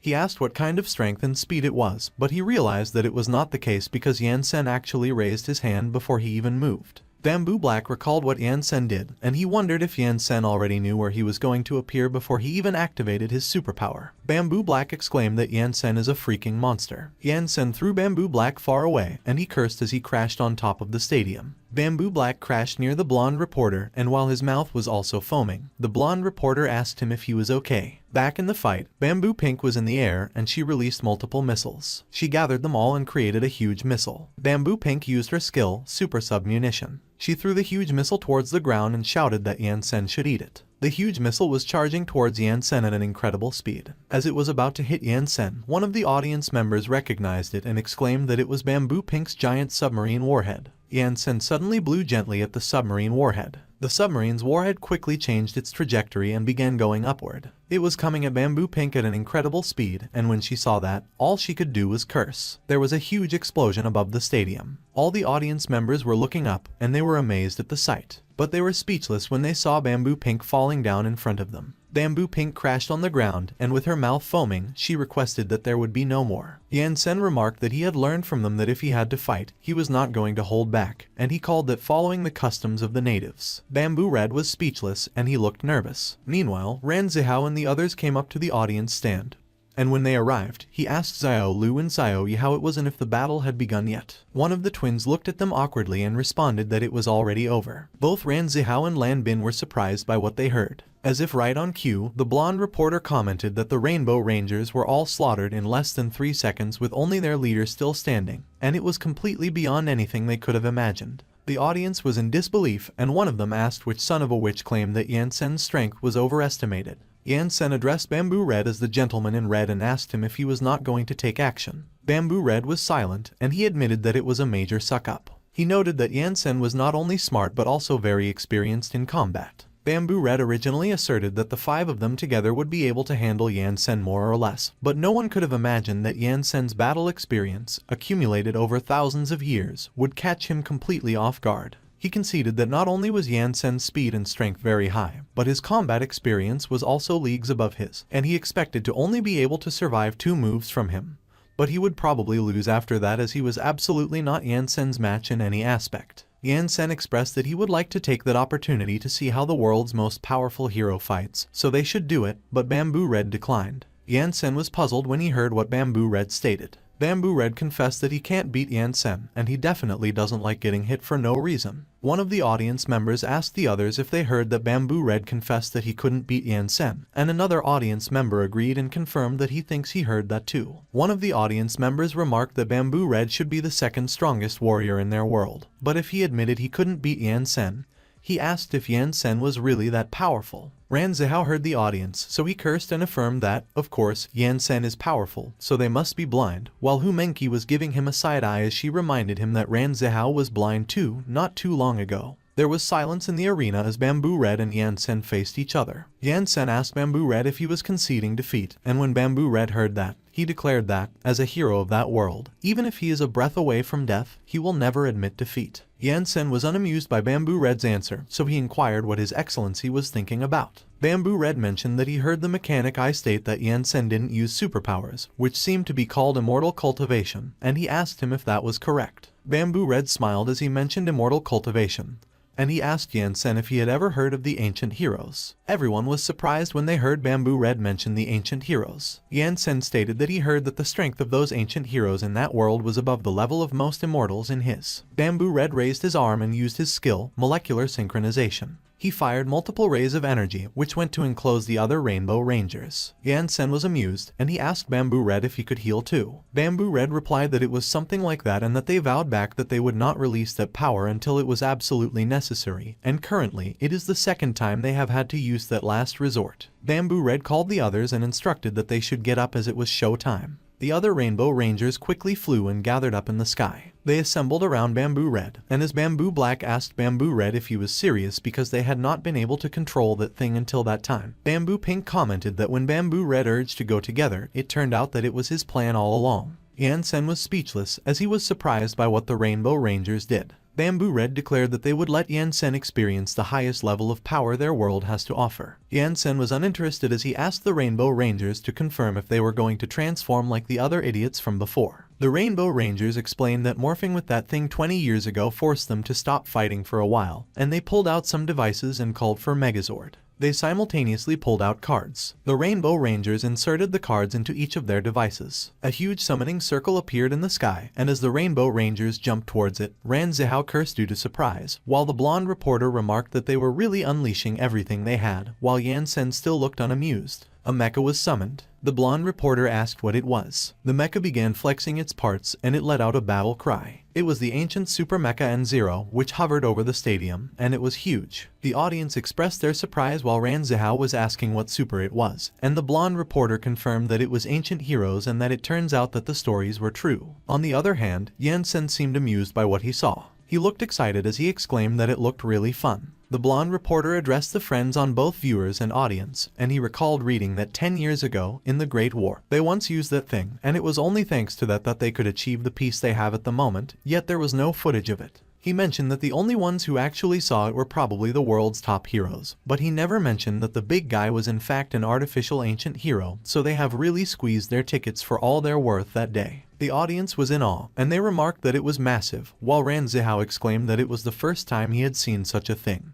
And Hu Menki called Yansen and requested that he be careful. Yansen grabbed his robe and asserted that it was the power of the immortals from that world if theirs, so it was good as he also wanted to see which world's immortal is more powerful. He threw his robe away and declared that he had accumulated too much Kai, so it was time for him to use a little bit of his power. Yansen's disciples were looking at him with wide eyes as he proclaimed that they should look closely. He asserted that it was what immortal cultivation was all about, and he called for his formation. Multiple flags suddenly appeared in the sky. Each of the flags released energy and combined them together. The energy was fired into the ground. The ground shook, and Hu Menki asked what Yansen was up to at the moment while the other students cursed. The ground rumbled as a huge mound began to appear, and the audience panicked and ran as they asked why there was another earthquake. Ran Zihao and Lan Bin were surprised that their eyes were popping out of their sockets, and they asked Yansen if he was shitting them. Yansen created a giant spirit summoning formation and summoned the Sword King Immortal, which was extremely massive. The audience's eyes were popping out of their sockets due to shock, and they cursed when they saw the Sword King Immortal. The blonde reporter's glasses shattered as he had the same reaction, and he cursed as he asked what was going on.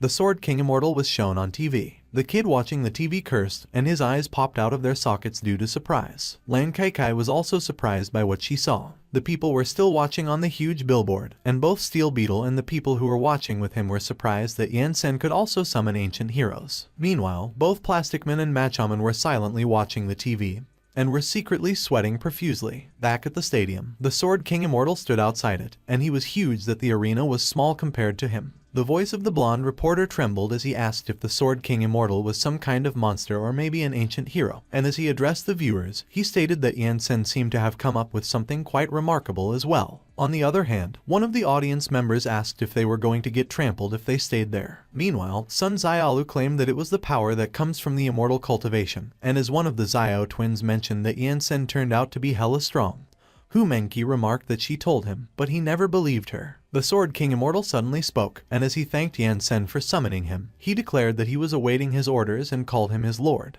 Yan Sen, who seemed to be in the Sword King Immortal's consciousness, responded that there was no need to be polite and asked the Sword King Immortal if he saw the guy in front of him. He instructed that the Sword King Immortal should go sharpen his blade on that guy. On the other hand, Bamboo Yellow and Bamboo Black were astonished, and as Bamboo Yellow questioned that Yan Sen has a similar skill too, Bamboo Red looked both nervous and excited as he admitted that he should have guessed. The ancient Super Mecha commented that after all those years, Bamboo Red and the others finally remembered that he existed. Bamboo Red explained that there was just no decent opponent before, but at that moment, the ancient Super Mecha should look in front of him. The Sword King Immortal and ancient Super Mecha were facing each other, and as the ancient Super Mecha remarked that they had quite the contender, the Sword King Immortal responded that it was how it was. The Sword King Immortal reassured that the ancient Super Mecha shouldn't worry because he will cut him cleanly with a single slash and promised that he won't feel a thing. But the ancient Super Mecha countered that 1 second is enough for him to chop the Sword Immortal King in half. While the blonde reporter changed his broken glasses, the other commentator insisted that it was no joke, so someone needs to stop them.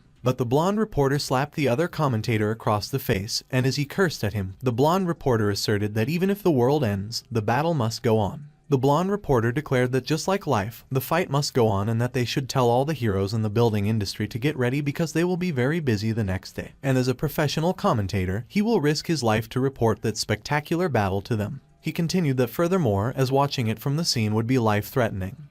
He urged the audience to quickly evacuate the venue. But the blonde reporter was surprised when he noticed that the stadium was empty, and he wondered where everybody was. Ranzihao was running away with the others with all their might, and he explained that they started running long ago, so there was no need to tell them. A few moments earlier, the mayor of Y City commanded to evacuate to the cliffs in the back areas of the city for refuge, and as they all gathered by the cliff to watch the fight, one of them remarked that it was huge. Ranzihao pointed out that it was clearly an exam a few minutes ago and questioned how it escalated that quickly while the blonde reporter was carried into the cliff by the other commentator, who flew with his wings, and as he addressed the friends in front of the TV, he commented that the fight didn't even start yet, but it was already quite a jaw-breaking view. Back in the fight, the ancient Super Mecha prepared to grab his sword. The ancient Super Mecha widened his stance and mentioned that there was a saying in their world that if one could extend their hand in a split second, no one would know that there was a fight. The Sword King Immortal began to draw his sword and agreed. The ancient Super Mecha suddenly charged and used overdrive. On the other hand, the Sword King Immortal charged as well and used Kai Overload. Humenki yelled and instructed that everyone should get down immediately, which startled Ran Zihao and the others, while Steel Beetle and Lan Kai Kai were astonished that they couldn't help but curse. The Sword King Immortal used his skill, Perfect Spirit Slash, and he swung his sword, while the ancient Super Mecha used his skill, Will Severing Strike, and he swung his sword as well. Everyone managed to get down, thanks to Humenki's warning. But the blonde reporter remained standing, so he got the top of his hair slashed away. Those two slashing attacks were powerful that they cut the mountain in half. The upper half of the mountain that was cut landed back on its lower half like nothing happened, and Ran Zihao, along with his classmates, were dumbfounded. Back into the fight, the Sword King Immortal asked if there were no big injuries and remarked that the ancient Super Mecha was really something, while the ancient Super Mecha declared that a single strike could not kill the Sword King Immortal. The two of them agreed that they would cut each other as much as needed, and as they began exchanging blows, the blonde reporter was amazed, and as he addressed his friends in front of the TV, he commented that the ongoing battle is absolutely breathtaking. The blonde reporter noted that the huge attacks the two giants just fired at each other sliced the entire mountain range flat, but their massive bodies remained unaffected, and they didn't even slow down in speed as they grew bigger, and every moment was still breaking the sound barrier, which is way past human capabilities. The town beneath the two giants' feet was destroyed, and when the citizens saw that, one of them exclaimed that their town was ducked, and the other lamented that he didn't even finish paying his mortgage. The ground collapsed as the ancient Super Mecha used it as a driving force to jump into the air. While the ancient Super Mecha was in the air, he raised his sword to prepare to attack. The ancient Super Mecha swung his sword at the Sword King Immortal, and the Sword King Immortal blocked the attack with his sword. Their gigantic swords clashed, and both were blown away and got stuck in the ground. The ancient Super Mecha demanded that they should transfer more energy to him, to which the Rainbow Rangers immediately agreed and insisted that he should take all he wanted. The ancient Super Mecha flew into the sky, which surprised the Sword King Immortal. Yan Sen stated that there was no need to use the Sword King Immortal's sword anymore, and he would help him fly, so he should go crush them. The Sword King Immortal immediately agreed with Yan Sen and flew up in the sky to follow the ancient Super Mecha. The ancient Super Mecha flew into outer space, and the Sword Immortal King followed him. When she looked behind her, Bamboo Yellow was surprised when she saw that the Sword Immortal King could fly too, and he was faster than them. The Sword Immortal King looked like he was enjoying chasing after ancient super mecha, and he taunted that he shouldn't run while calling him a big guy. Meanwhile, the people watching on the huge billboard asked where everyone was and why the video was gone. They were enraged, and as they shouted that they wanted to see the battle, they asked who was in charge of the live broadcast and threatened that they were going to give them the worst review. Back at the cliff, someone asked where the mechanic eye was and where it went when they needed it most. The blonde reporter managed to snatch the mechanic eye, and as he shook him, he exclaimed that the mechanic eye was not dead, so it should get its ass up there and start broadcasting again. To which the mechanic eye grumbled that he got it, so the blonde reporter should stop shaking him already. The mechanic eye asked them if they, the humans, were even ready to die just to watch a battle. He used his superpower, powerful energy tracking, and connected to the broadcasts. Everyone saw how the Sword King Immortal chased after the ancient super mecha in outer space. One of the Zio twins cursed and remarked that those duckers were in outer space, while the other called their mom and pleaded that he wanted to cultivate immortality so badly. Meanwhile, as the chase continued, Bamboo Pink commented that the Sword King Immortal was strong, and she questioned if Yan Sen was even human because he had almost caught up with them. The ancient super mecha declared that there would be no more running, and as he abruptly stopped, he swung his sword at the Sword King Immortal and used his skill, the Energy Blade. When the Sword King Immortal saw that, he muttered that it was a sword strike again and used his skill, Kai Armor. With his attack, the ancient super mecha's strike sent the Sword King Immortal back down to Earth. The Sword King Immortal was falling towards the Earth, which one of the audience members noticed, and he exclaimed that there was one falling down while the Sword King Immortal was crashing towards the town at an extreme speed. Yan Sen looked unconcerned when he asked the Sword King Immortal if he was okay. The Sword King Immortal prepared to land feet first on the ground, and he boasted that he has never been better. The entire town shook, and the part where the Sword King Immortal landed crumbled. When the governor saw that, he exclaimed that they should look at what was happening to his city, and he fainted due to stress, which alarmed his bodyguard. The governor was trembling in the hands of one of his bodyguards, and as the bodyguard pleaded that the governor should pull himself together, another bodyguard cried that the governor couldn't die like that. Back into the fight, the Sword King Immortal picked something up and threw it towards the sky. It was a huge chunk of land, and when the ancient super mecha saw that, he cursed, and Bamboo Pink shouted that the ducking beast threw half of the city all the way up there. Suddenly, the ancient super mecha cut the land in half and chuckled that he was just kidding because it was nothing much. But the ancient super mecha was surprised when he saw that the Sword King Immortal suddenly appeared in front of him, ready to deliver a punch. The Sword King Immortal managed to land his punch on the ancient super mecha's face, and he declared that they should play his way. The Rainbow Rangers inside the ancient super mecha could feel the vibrations caused by the Sword King Immortal's punch, and they exclaimed their alarm. The Sword King Immortal suddenly hopped away from the ancient super mecha and returned to grab the ancient super mecha's leg. He began twirling the ancient super mecha around while laughing maniacally. The Sword King Immortal threw the ancient super mecha and commanded that it should go back to the ground. The ancient super mecha crashed into the sea near some naval ships. While looking down towards the earth, the Sword King Immortal muttered that they should clean the dishes. The ancient super mecha called for the healer and requested that they help him fix the damage, to which Bamboo Yellow reluctantly agreed. He began charging up, and the waters around him were pushed away. Lightning strikes appeared and the ocean turned fierce when the ancient super mecha continued to charge up, and as the people asked what it was, if that was some kind of air blast, another remarked that since it was an ancient hero, it might be some kind of special ability or something. But the blonde reporter urged them to shut up because he was digging through the book to find out. The blonde reporter revealed that it was written that the Rainbow Rangers could summon some kind of combined mech that has the ability to control atomic bombs, and just as he finished reading, he was stupefied when submarines began to emerge from the sea. While the submarine's crews, who were floating in the sea because they had abandoned ship, admired what they were seeing, Bamboo Pink, called the ancient super mecha number 1, declared that it was enough because just one would do, but number 1 insisted that it was not quite. Number 1 announced that he was gathering all the nuclear weapons in the world, and the bombs began flying into the air. When the audience saw what happened, one of them called for their god to help them while number 1 used his superpower, nuclear fission manipulation. Number 1 directed all nuclear weapons towards the sky, and he proclaimed that the Sword King Immortal should have a taste of that. When the Sword King Immortal saw that, he remarked that it turned out to be fireworks, which he could do too, and as he used his skill, the Kai Dragon transformation technique, both Ran Zihao and Lan Bin cursed while Humenki was thinking about the fireworks. Number 1 gathered his auras in both his hands, and he laughed maniacally while he directed those towards the earth. Multiple huge explosions happened in the Earth's atmosphere when #001's attack met with the Sword King Immortal's attack.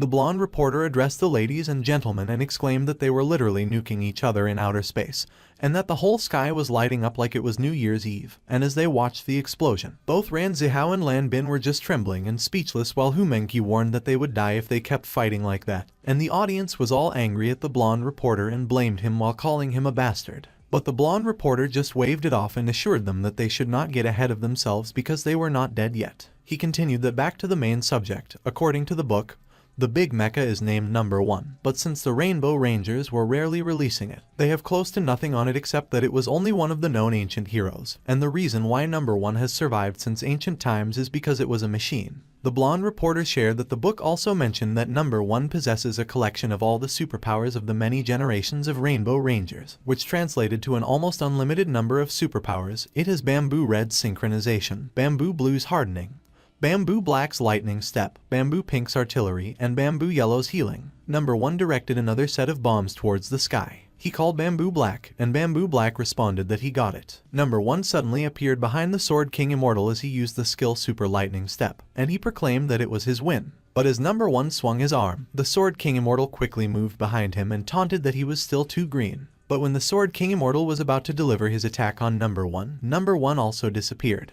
The outer space was filled with explosive sounds. Everyone was dumbfounded as they looked up in the sky, and the blonde reporter cursed due to surprise. Number 1 and the Sword King Immortal were exchanging punches, and the fight seemed to be equal. While the blonde reporter was still dumbfounded, one of the commentators asked how long they had been fighting and if they would ever run out of stamina. And as one of the audience members urged him to read the book faster, the blonde reporter came back to reality and agreed with the audience. Both Number 1 and the Sword King Immortal were dodging the attacks they threw at each other. Their attacks were fast and strong that only the impact could be seen in outer space. Suddenly, Number 1 and the Sword King Immortal moved away from each other, and as the two of them turned to charge at each other, Number 1 called for Bamboo Blue, and Bamboo Blue acknowledged that he was on it. Number 1 swung his arm as he used his superpower, Machine Hardening, while the Sword King Immortal did the same, and he commented that he knew that low-grade technique too. Everything around them vibrated as their fists collided with each other. The earth shook, and everyone screamed. Number 1 and the Sword King Immortal distanced themselves from each other again. Bamboo Pink inquired if Yan Sen's stamina was bottomless, while Bamboo Black commented that it was quite a tough fight, and Bamboo Red kept quiet, and he seemed to be thinking about something.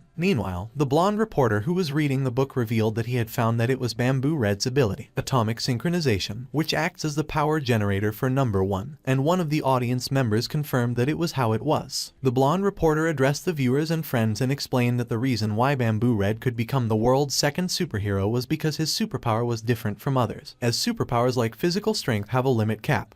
But Bamboo Red's atomic synchronization doesn't seem to have one. He elaborated that it meant that as long as Bamboo Red could act as a generator for Number 1, it would have unlimited stamina. But it doesn't explain how the Sword King Immortal on the other side could fight for so long, seemingly without straining himself. Back into the fight, Yan Sen mentioned that with so much Kai in his body, it would take a few of Bamboo Red's lifespans before he began to run out, and he was not busy at the moment, so Bamboo Red could take as long as he needed. Bamboo Red called Number 1 and stated that he consented to the fusion, which amused Number 1, and he asked Bamboo Red if he was serious. Bamboo Pink protested that there was no way and asked Bamboo Red what would happen if he couldn't come back, to which Bamboo Black agreed and remarked that it was just a duel, so there was no need to put his life on the line. But Bamboo Red grinned and declared that since it was a duel, he might as well give it his best, and Number 1 commented that it was well stated. He pressed a button, and as he announced that they should do it, a door started closing on him, and it completely shut him inside. Number 1 began releasing a tremendous amount of energy, which surprised the Sword King Immortal. Number 1 kept charging and releasing energy, and Yan Sen was amazed. Meanwhile, on Earth, the ground was shaking, and as someone asked what kind of move it was, another suggested that the commentator should check the book, but the blonde reporter responded that there was nothing about it.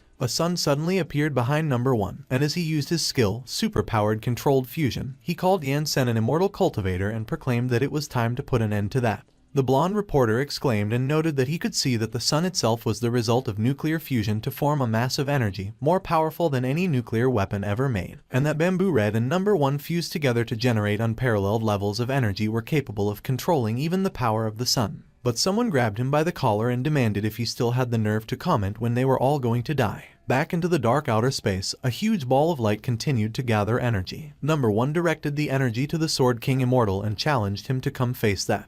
The Sword King Immortal responded that it was excellent, and as he questioned how he could refuse a heartwarming invitation, he asserted that they, the Immortals, also have their own means, so he would show number 1. Yan-sen agreed with the Sword King Immortal and conceded that he would let him have all the kai he wanted, but he should remember not to kill anyone. The Sword King Immortal started creating a circle with the palm of his hand as he acknowledged that he understood. He immediately created a huge ball of energy, which he raised above his head. 2 golden dragons made of energy were making their way towards the energy the Sword King Immortal created. When the people on Earth saw that, one of them exclaimed that it was the end of the world, while the blonde reporter urged everyone to get down. Number 1 fired the energy that he gathered. He used his skill, the nuclear fusion heat blaster, and directed it at the Sword King Immortal. Meanwhile, the Sword King Immortal swung his arms and prepared the palm of his hand. He released powerful energy through the palm of his hand and used his skill, the ordinary foundation establishment of Lesser Tianzian Immortal. The 2 powerful attacks met, and the horizon was filled with light. Everything turned white, and as number 1 started to get dissolved by the energy, the Rainbow Rangers inside it expressed their surprise. Number 1 groaned in pain as it began to disintegrate and crumble, and the Rainbow Rangers inside were surprised. On the other hand, the Sword King Immortal was surprised as well. The people on Earth also turned white, and they were also so surprised that they couldn't help but curse. The powerful energy lit up the other side of the Earth, and it was very visible through outer space. As the light disappeared, everything turned silent. Yan-sen stood there in the Sword King Immortal's consciousness, and he observed what happened. He raised his brows as he wondered if he had overdone it. Something covered in smoke was falling down to the earth. Upon closer look, it was number 1, and he apologized to Bamboo Red and the others because he lost. Meanwhile, in outer space, the Sword King Immortals began to disintegrate, and as he excused himself from Yan-sen, he remarked that it appears that he has failed.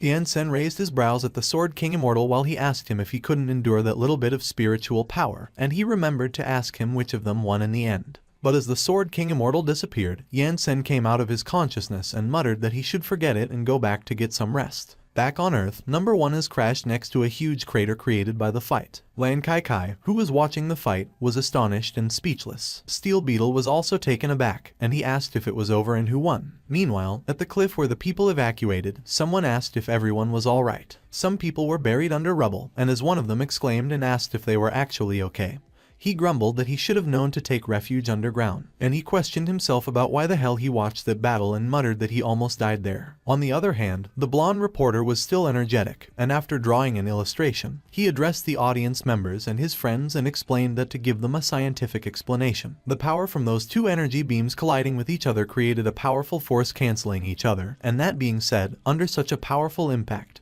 them being alive was simply a miracle. The mechanic eye was pissed, and he yelled and exclaimed that without him, they would be dead. While Sun Xiaolu helped Humenki up, Humenki commented that it was scary, even if they were even fighting in outer space, and Lan Bin observed that it was just an exam at first, yet it ended up like that, such a big city, just done like dust in the wind. Ran Zihao tried to be optimistic and noted that there was still a little bit of it left, and their school was far from the test side, so it should still be there, but Lan Bin was dejected, and he lamented that his house was gone. Meanwhile, one of the audience members asked who won in the end and if they did not know yet, while another audience member used a pair of binoculars and suggested that they should look ahead because it looked like they were coming down. The blonde reporter quickly called the mechanic eye and requested that it should take him to the scene to see how his master was doing, which rendered the mechanic eye speechless. Sun Xiaolu proposed that they should go check it out too, and as Lan Bin asked how they could get there when they couldn't exactly fly, Hu Menki suggested that they should go and borrow flying gear from their classmates. A few moments later, the mechanic eye was speechless as it flew while someone was grabbing at him. It was the blonde reporter, and as he asked the mechanic eye if he couldn't fly a little faster, the mechanic eye snapped that he should zip it. When the blonde reporter looked down, he exclaimed that they had arrived. He was surprised when he saw that an ambulance had arrived at the scene. The mechanic eye was speechless when they landed, while the blonde reporter asked the people in the ambulance how they got there so fast. The doctor explained that saving lives was their vocation in the healing department, so time is of the essence. As the blonde reporter approached them, he was surprised when he saw Bamboo Red on a stretcher. It was not just Bamboo Red but the entire Rainbow Rangers, and the doctor described that they suffered quite a shock, that the intracranial pressure decreased, the acetylcholine content increased greatly, the cholinesterase activity decreased a bunch, and the potassium ion concentration spiked through the roof, which made the blonde reporter ask what it meant. The doctor clarified that it was just a little trauma and that it was okay because they would just live in the ICU for a couple of years. The mechanic eye and the blonde reporter were left speechless as the doctor instructed that they should move out, and the ambulances drove away. The blonde reporter was surprised when he noticed that Yan-sen was descending behind him. Humenki and the others also arrived, and they called Yansen their sensei. Yansen looked happy when he saw them, and he inquired if everyone was okay. Ranzihao immediately blurted out and asked Yansen what kind of move it was because it was too powerful, and as he asked if the big guy was also an immortal like Yansen, he admitted that he wanted to learn it too. Everyone was disappointed when Yansen explained that the Sword King Immortal was just a type of summoning formation to call for a sword spirit belonging to the heavenly realm, and if they wanted to learn it, they would have to wait for 40 years, give or take, to reach the Kai refining stage because that formation requires a huge amount of spiritual power to provide the basic power needed to release it. They all were shrunken and dejected when they heard that it would take 40 years just to start gathering Kai. Suddenly, Lan Bin remembered to ask who really won in the end, which made Ranzihao ask him if he was blind, and he responded that of course it was Yansen. Yansen remarked that winning or losing isn't important because they have to learn to respect the opponent, as they were also very strong and could actually contend against a summoned great spirit even if they couldn't beat it. While Bamboo Red was hooked up into a breathing apparatus, Yansen commented that he considered them the strongest individuals he had met in their world.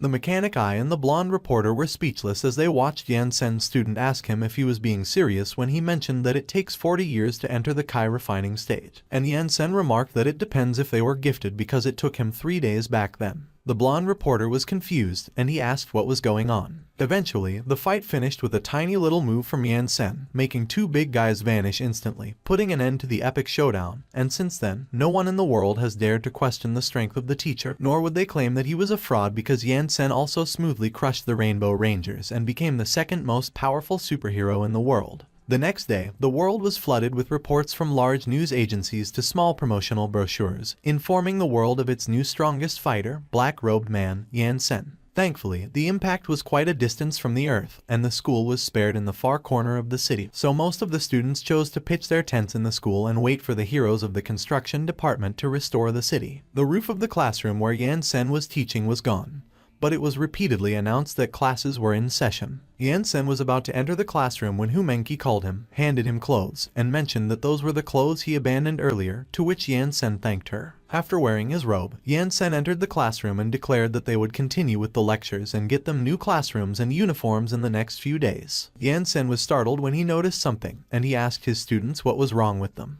Everyone was standing, and they looked nervous and speechless. Suddenly, everyone started to kneel and bow their heads to Yansen. They all requested Yansen to teach them how to become immortals. Yansen calmly instructed that everyone should get up because the sect's disciples don't need to kneel down. He expressed that he looked forward to the day that they would be able to traverse the skies with him. After the incident, Yansen became the most powerful hero in their world, and Humenki's father, the head of the institute, not only gave him the highest salary among his peers but also granted him all powers in the establishment. The sign of the school was changed to Tianshen sect, and Yansen monitored the workers while they were working on the signs. Yansen noted that the word Shen was shifted to the right by 2 millimeters. He requested that they adjust it a little, and as the workers adjusted and asked how it was, he pointed out that at that time, the right side was off again, so he requested that they adjust the left side a little more and thanked them. After making the adjustments, one of the workers asked Yansen how it was, and he observed that they reverted to the previous position again. The worker was pissed, and as he cursed, he retorted that if Yansen was smart, instead of waving his hand and telling them what to do, he should do it himself. But Yansen explained that each world has its own order, just like humans, dividing the work accordingly, and in his case, he will not leave other people's work unfinished. One of the workers called Yansen a bastard and complained that if Yansen wasn't as powerful, he would put a laser beam through his skull, while the other worker just remarked that the customer is God, not to mention that Yansen was paying them double their rate. The worker asked Yansen if it was okay, and as Yansen replied that the word Tian seemed to be a bit off, they were just speechless. Yansen seemed to have a strong attachment to his sect, and with the authority he received, he was no longer limited to remodeling some classrooms, so over the past few months, the school building, the cafeteria, and the front door were all modified, and the school that was originally known as the Jiazia Superhuman Academy had become the Tianshen Sect Immortal Cultivation School. Back into the classroom, Ranzihao was holding a brush, and he acknowledged that after finding out how strong Yansen really was, there were no longer any objections to copying the sect rules. Nevertheless, Yansen insisted that they copy it for another 6 months, and that day, they finally reached the next stage of cultivation. Yansen announced that it has been a hard 6 months and everyone had to work exponentially harder on getting stronger, but currently, the introduction to immortal cultivation is finally over. He declared that from that point onward, their food, sleep, and schedule would be managed by him, the sect master. Everyone was taken aback and surprised by what Yansen stated. Yan Sen informed them that in order to keep everyone's minds as serene as possible, he has decided to relocate their classroom. He snapped his finger. Everyone was surprised when their classroom started to shake. In an instant, their classroom was flying above the clouds. The Xiao twins were surprised, and as one of them cursed, the other asked if they just teleported. The students were astonished, and they asked what that place was. Yan Sen calmly explained that they would start the lesson at 12,000 meters above the ground that day. He hoped that they would study diligently, and the students were scared, while one of the Xiao twins called for their mommy. Meanwhile, Ran Zihao was shrunken, and he muttered that her mom doesn't have to worry about him skipping classes anymore. He was speechless as he kept looking out the window. Just like that, Yan Sen moved their classroom 12,000 meters in the air, and since then, the idea of lazing around and playing outside has been completely obliterated. After some time, the class went to Antarctica, and as Yan Sen supervised their running, he instructed that they should run fast and steady. Yan Sen was flying beside his running students, and he explained that starting that day, there would be 12 hours of uninterrupted gender-equal training, and that week, they would do 10 kilometers in the morning on Tuesday, Thursday, and Saturday, with 10 kilometers in the afternoon and evening every other day, and that they should train themselves physically and hone their bodies beyond human limits, and his students cursed when they heard that. Some time has passed, and somewhere in the Pacific, Yan Sen was leisurely lying on a small moving boat, and he stated that just like running,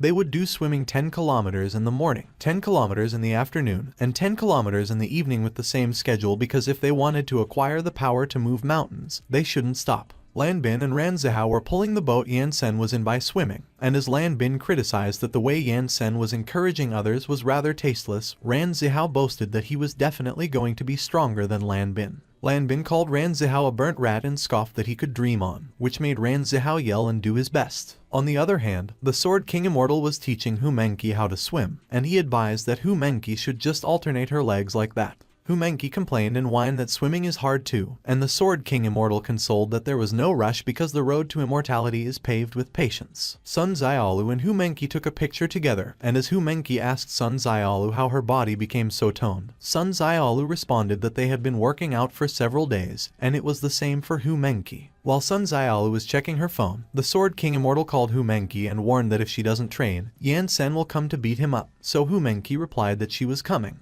A few moments later, the students gathered by the beach in their uniforms, and Yan Sen stood in front of them with a blackboard, and he announced that in that day's lesson, they would learn what a martial artist and what a cultivator are. Changing locations, the students were standing on an open stance while holding a sword, and Yan Sen, who was flying over them to supervise them, explained that a martial artist is someone who is practicing a wushu system, sword technique, spear technique, or any other kind of martial art, and at that moment, they were ordinary martial artists, and the so-called mortal practitioners of martial arts, if healthy, could live from 150 to 200 years. The students were lined up on a narrow bridge, and Yan Sen stated that when they succeed at channeling Kai into the body, and using it to nourish their body, they will be able to live far longer, and the necessary condition to reach Kai refining is to achieve the peak martial artist stage, which is the limit of all human beings. Yan Sen noted that speed, strength, and spiritual power would all transcend the limits in order to absorb Kai into one's body, which is why they were urged to train themselves every day. He mentioned that everyone has something called a danshin,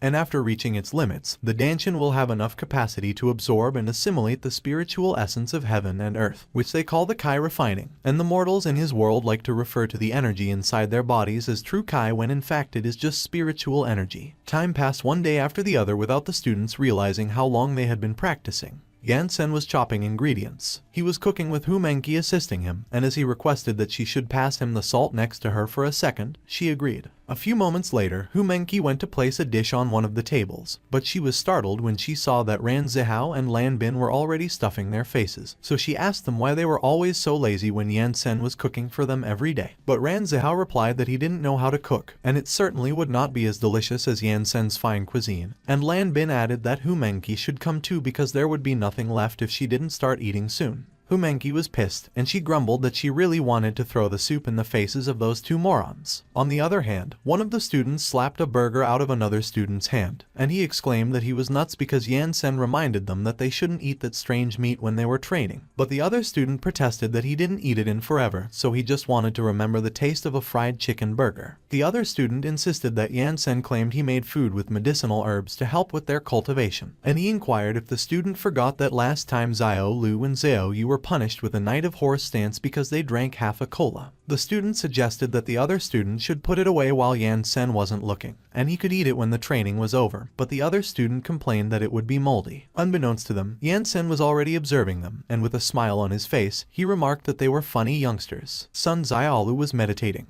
Everyone was confused, and Lan Bin asked her what she was doing. But Sun Xiaolu replied that all of them should be quiet, and Ran Zihao asked her if she was too serious that she really had to maintain a meditative state of mind even when she was eating. Sun Xiaolu suddenly opened her eyes. She caught a fly with her chopstick. Everyone was surprised by what she did that they couldn't help but curse. Sun Xiaolu was pleased, and as she exclaimed that she finally did it, she called the fly a nasty little bastard. Everyone was in awe when they saw what Sun Xiaolu did, while Yan Sen was pleased. Yan Sen announced that they got their first peak martial artist realm disciple. One of the students suddenly slapped the table and declared that they were full. It was Ran Zihao, and he was stomping as he went to Yan Sen and demanded that they should keep practicing because he will swim 30 kilometers at that time. While Lan Bin followed him and boasted that he will swim 40 kilometers, but Yan Sen insisted that they shouldn't waste food and that they will continue after they have eaten everything. Ran Zihao and Lan Bin looked dejected, but they both agreed. Although Yan Sen's training was harsh, he still took them to the hot springs from time to time, and he explained that it was a medicinal bath that would also help them with cultivating. And they also had the chance to experience what it was like to take a bath 12,000 meters in the air, but they were just a little afraid of falling. While the students were struggling with their training, some subtle changes were taking place in certain parts of the world, and one farmer was surprised when he saw the sky shatter and something come out of the hole. Two blades were coming out of the crack in the sky. The farmer was stunned, and he asked himself if the sky had cracked open. Meanwhile, in a galaxy far, far away, multiple spaceships were traveling together. A man with a lightsaber was targeting the Earth, which was 130 million light years away, and he proclaimed that the Empire would be long-lived. On the other hand, at the Superhuman Alliance headquarters building, the area was quiet. Inside the building, there was some sort of machine that seemed to be containing a person whose vitals were being closely monitored. The system reported that there was a planetary crisis detected, so it was requesting the awakening of the number 1 god class, so it has permission to wake up. Black smoke came out as the doors opened. A person wearing red boots came out of the door. 2 years later, back at Tian Shen Sect Immortal Cultivation School, there were two people moving around the field at an incredible speed, and they were celebrating. One of them was Ran Zihao, who shouted that it was how it feels to channel Kai into his body, and it was amazing. The other one was Lan Bin, and as he ran past Ran Zihao, he called him a noob and mocked that he should shut up. Ran Zihao was pissed, and as he retorted that Lan Bin was obviously slower than him, he questioned him for daring to call him a noob. The two of them ran past their other classmates, and Ran Zihao called Lan Bin a son of a witch and yelled that he should wait for him. The other students were running with all their might, and as one of them asked if it was the legendary innate talent, he cursed at them, and another asked what was great about having talent. But they admitted their jealousy, murmured that they wanted to channel Kai too, and cursed. Sun Xiaolu was the first person in their class to channel Kai and entered the early stage of Kai refining realm.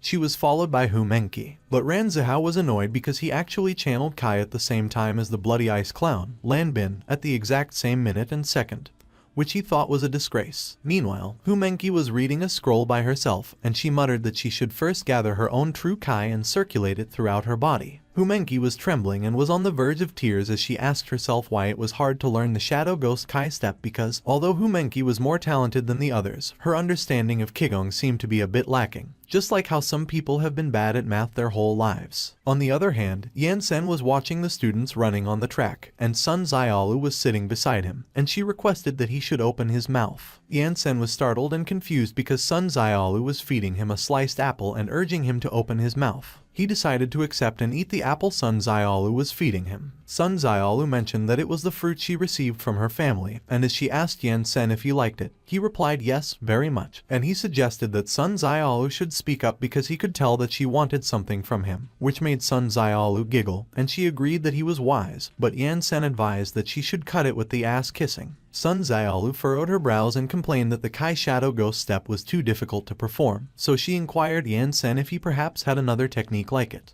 Yan Sen handed a scroll to Sun Xiaolu and commended that he always knew she was a smart one. Sun Xiaolu read the scroll, and as she observed that she should use her own true Kai to make the sword body levitate, she questioned Yan Sen what that meant. Yan Sen explained that it was the Imperial Sword Art, and with that, Sun Xiaolu could use any sword to fly. Yan Sen stated that it was the Imperial Sword Art, and with it, Sun Xiaolu would be able to fly. Ran Zihao and Lan Bin were surprised when they heard what Yan Sen mentioned. Humenki also heard it, and she asked herself if Yansen claimed that they could fly. She remarked that there were many wonderful techniques, but she shouldn't rush it, as she must first learn how to use the Shadow Ghost Kai step. Humenki cursed as she questioned why that technique was hard to learn, and she expressed that she also wanted to learn the Imperial Sword art. Meanwhile, Ran Zihao and Lan Bin were trying to get the scroll from Sun Xiaolu, and while Lan Bin asked Sun Xiaolu to let him have a look, Ran Zihao repeatedly demanded that she should give it to him. But Sun Xiaolu responded that they shouldn't even try because it was hers. Although cultivation was tough as hell, after entering the Kai refining realm, it became so much more enjoyable because, as long as they had Kai in their bodies, they could use all kinds of bizarre and amazing skills, and not only that, those who reached Kai refining, in addition to individual skills, could also use the magical arrays. They were putting up flags in the field, and one of the students noted that every day, Yansen taught them both Qigong and arrays, the lightning array, the 8 trigrams mesmerizing array, and many more. While the students were putting up flags in the field, Yansen explained that because those arrays consume a huge amount of spiritual power, they need to team up in order to use them. And an array is, based on the location of the spiritual energy of heaven and earth, a layout of flags set in a certain way to manipulate its concentration and frequency in order to summon the elements. Suddenly, Yansen hit Ran Zihao with a bamboo stick and scolded that it was the wrong position, which made Ran Zihao curse. Lan Bin was secretly snickering on the side while Yansen warned that he would smack Ran Zihao every time he placed it wrong, and Ran Zihao was on the verge of tears as he admitted that he understood. But Yansen asked Lan Bin what he was laughing at when the same goes for him, and Lan Bin expressed his pain as he got hit. Yansen emphasized that when releasing the spell, they must make sure the flag is in the right spot because flags mispositioned will backfire, so they should do it carefully. Meanwhile, the other students were still running around the tracks, counting their tempo. One of the Zio twins wondered how many more years those of them without innate talent will need to reach Kai refining, and he was unaware that the girl behind him was already out of breath. It was Chen Qishan, and she was exhausted. A few moments later, Yansen was instructing the other students and noted that it was exactly where they put it when someone called him and reported that Chen Qishan fainted. Yansen quickly moved towards where Chen Qishan was, and as he inquired what happened, one of the students replied that it looked like she fainted from exhaustion. Yansen carried Chen Qishan and commented that the exercises he gave everyone were within the limits of their capabilities, so Chen Qishan must have been secretly practicing in her free time. He turned to the other students and instructed that they should start running again, and they acknowledged yes. A few moments later, Chen Qishan and Yansen were sitting under a waiting shed, and as Yansen asked if Chen Qishan was feeling better, he inquired why she didn't follow the cultivation practices he designed and, most importantly, why she trained in secret. While she was being healed by Yansen, Chen Qishan sheepishly confessed that they have been training for 2 years. She explained that the worst in the class is a mid-level martial artist, while she was still stuck in the early stages, so she just didn't want to be left behind.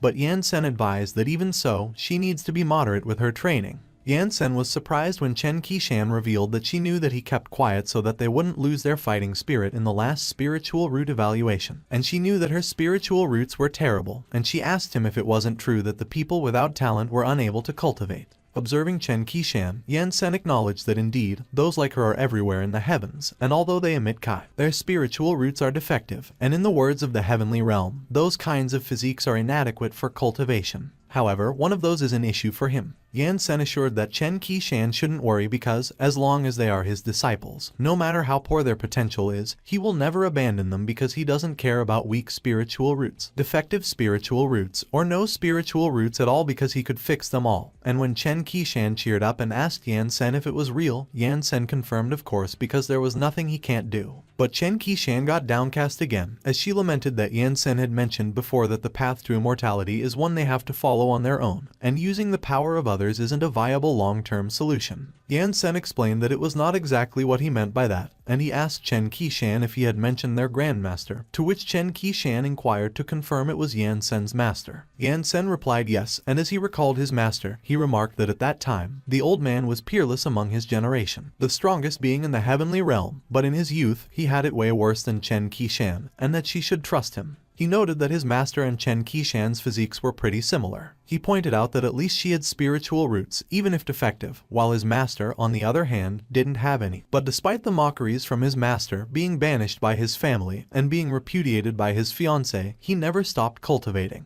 Yansen stated that it was only through sheer determination that his master managed to reach the position of the strongest in the heavens, one step at a time. And in the words of their world, he thinks that they would call him a protagonist, so being unable to cultivate without talent was something he strongly disagreed with. Chen Qishan acknowledged that it was cool, and as she asked how exactly her grandmaster cultivated, Yan Sen explained that it was about finding what she was good at and performing to the best of her ability. She suddenly stood up as she exclaimed that she got it and that it was like a skill book where she finds the one that suits her the most and trains it to perfection, to which Yan Sen replied and agreed that she could say that. Chen Qishan bowed to Yan Sen, and she gave him many thanks for enlightening her, and she expressed that she feels better already. While Chen Qishan walked away, she suddenly remembered something. She turned back and asked Yan Sen what he was since their grandmaster was the protagonist. Yan Sen confidently declared that he was the one who stands above the protagonist, and as Chen Qishan added that she had one more question, she asked what the quality of his spiritual roots was, and Yan Sen mentioned that they never found out. Thus, the story of Yan Sen's master spread through the class and reassured some of the less gifted students, while on the other hand, Yan Sen's absolute power became the center of many theories. One day, while Lan Bin was putting up flags on the field, he was speechless when he noticed a huge shadow looming over him.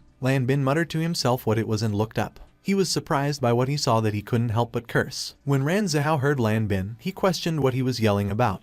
But when he looked up, he couldn't help but be surprised and curse as well. They could see huge spaceships hovering over the Earth's sky. There were a lot of them in outer space, and they were all coming towards Earth. Someone on the ship was writing and commented that it was time to strike the Earth for the 1316th time, to which the others agreed while calling him Sir. They asserted that at that time, with their galactic emperor present, they were sure to squash that planet, which had humiliated them countless times. The huge spaceships hovered over the Earth. Someone on the ship called the Emperor and declared it was the planet he had mentioned, Earth, and the Emperor approved it was good. The Emperor stated the planet was clearly lacking technologically, to which the other alien concurred, but he mentioned their defense, a bunch of perverts fighting in spandex, was giving them a hard time. Thus, they decided to ask the Emperor for help. The alien reported he had investigated thoroughly and found that no human on that planet was a match for the Emperor. He announced he was willing to be a vanguard for the Emperor and lead the 7th Fleet to open the way for his grand arrival. But the Emperor punched the alien and questioned if he was retarded. The alien crashed against the wall, and the Emperor inquired what century it was and if he still believed dispatching troops one by one was a good plan. The Emperor stated there was no need for greetings, and they should just use the main weapon. He summoned the attention of the entire fleet. The Emperor instructed they should fire the Star Destroyer, and it immediately began preparing a downward strike. He commanded they should destroy all those animals at once. A few minutes earlier, at the Superhuman Alliance headquarters, the alarm system alerted the entire building and announced there was an alien invasion. The system indicated it was a red alert, so they should notify all God-class heroes to gather in each city to prepare for the battle. Meanwhile, at the top 10 God-class agents' office, the president's secretary contacted the Tiantian Sect Immortal Cultivation School, and as he explained the enemy fleet was immense and they couldn't contact the black-robed man Yan Sen, the president remarked they were in deep fish. On the other hand, Hu Menqi's father stated he didn't know where Yan Sen was at the moment. He revealed Yan Sen had taken Hu Menqi and the entire class and disappeared for more than 2 years already, and the secretary insisted he should figure something out. Back at the office, the secretary called the president, and as he reported they still hadn't found Yan Sen yet, he inquired if the president was sure that it was serious this time because it was not the first or second time that aliens attacked, to which the president responded and explained the main fighters of their world were centered in the top 10 God class, but from those 10, 6 were currently hospitalized, and 1 was gone. The president mentioned presently there was only the black-robed Yan Sen and the googled knife to protect them. He sensed a formidable presence on the mothership. Meanwhile, at the hospital, Bamboo read question number 1 if it was true. Number 1 confirmed indeed, a guy with a formidable amount of dark energy was on the mothership, on the far right. Bamboo Black cursed and expressed he wanted to fight, but number 1 asked him how he was going to do that and if he was going to headbutt them to death. Number 1 inquired if they wanted to fight already when they had just woken up after being vegetables for 2 years, and the Rainbow Rangers fell silent. Bamboo Blue stated they couldn't just sit there and do nothing, to which Bamboo Black agreed and asked if they knew what city the aliens planned to land in at that time. Number 1 doubted they were going to land, and he mentioned the leader didn't seem like the easy type. On the other hand, at the school field, Hu Menqi picked up her phone when her father called her. Hu Menqi's father noted she finally picked up the phone, and as he asked Hu Menqi where everyone was at the moment, Hu Menqi replied they were at school and they had just gotten back. He advised Hu Menqi to watch the news because something very important had happened and only her teacher, Yan Sen, was able to go up there and save them because all the other heroes who could were either hospitalized or missing. Meanwhile, the blonde reporter was riding on the helicopter, and he explained as the viewers could see, at least 1,000 alien battleships were gathered in outer space. Mechanic I stated there was a guy inside one of those battleships who was incredibly powerful, so he thought it would be better for them to hide, but the blonde reporter insisted he wouldn't hide. The blonde reporter mentioned at the moment, a large number of high-ranking heroes were gathering in each city, and even though they had the courage to come, the only outcome for them was to get their heads shoved up their asses, and Mechanic Eye remarked at that time, it felt like the aliens wouldn't even come down to fight fairly against them. On the other hand, at the mothership, the alien contacted the Emperor and reported the Star Destroyer was fully charged and ready to blast. The Emperor ordered they should fire. As the Star Destroyer fired its powerful beam towards the Earth, the blonde reporter exclaimed and questioned what the hell that was, while some of the heroes condemned the aliens as shameless bastards and some called for their mama to save them. The powerful beam continued to travel towards Earth at an incredible speed.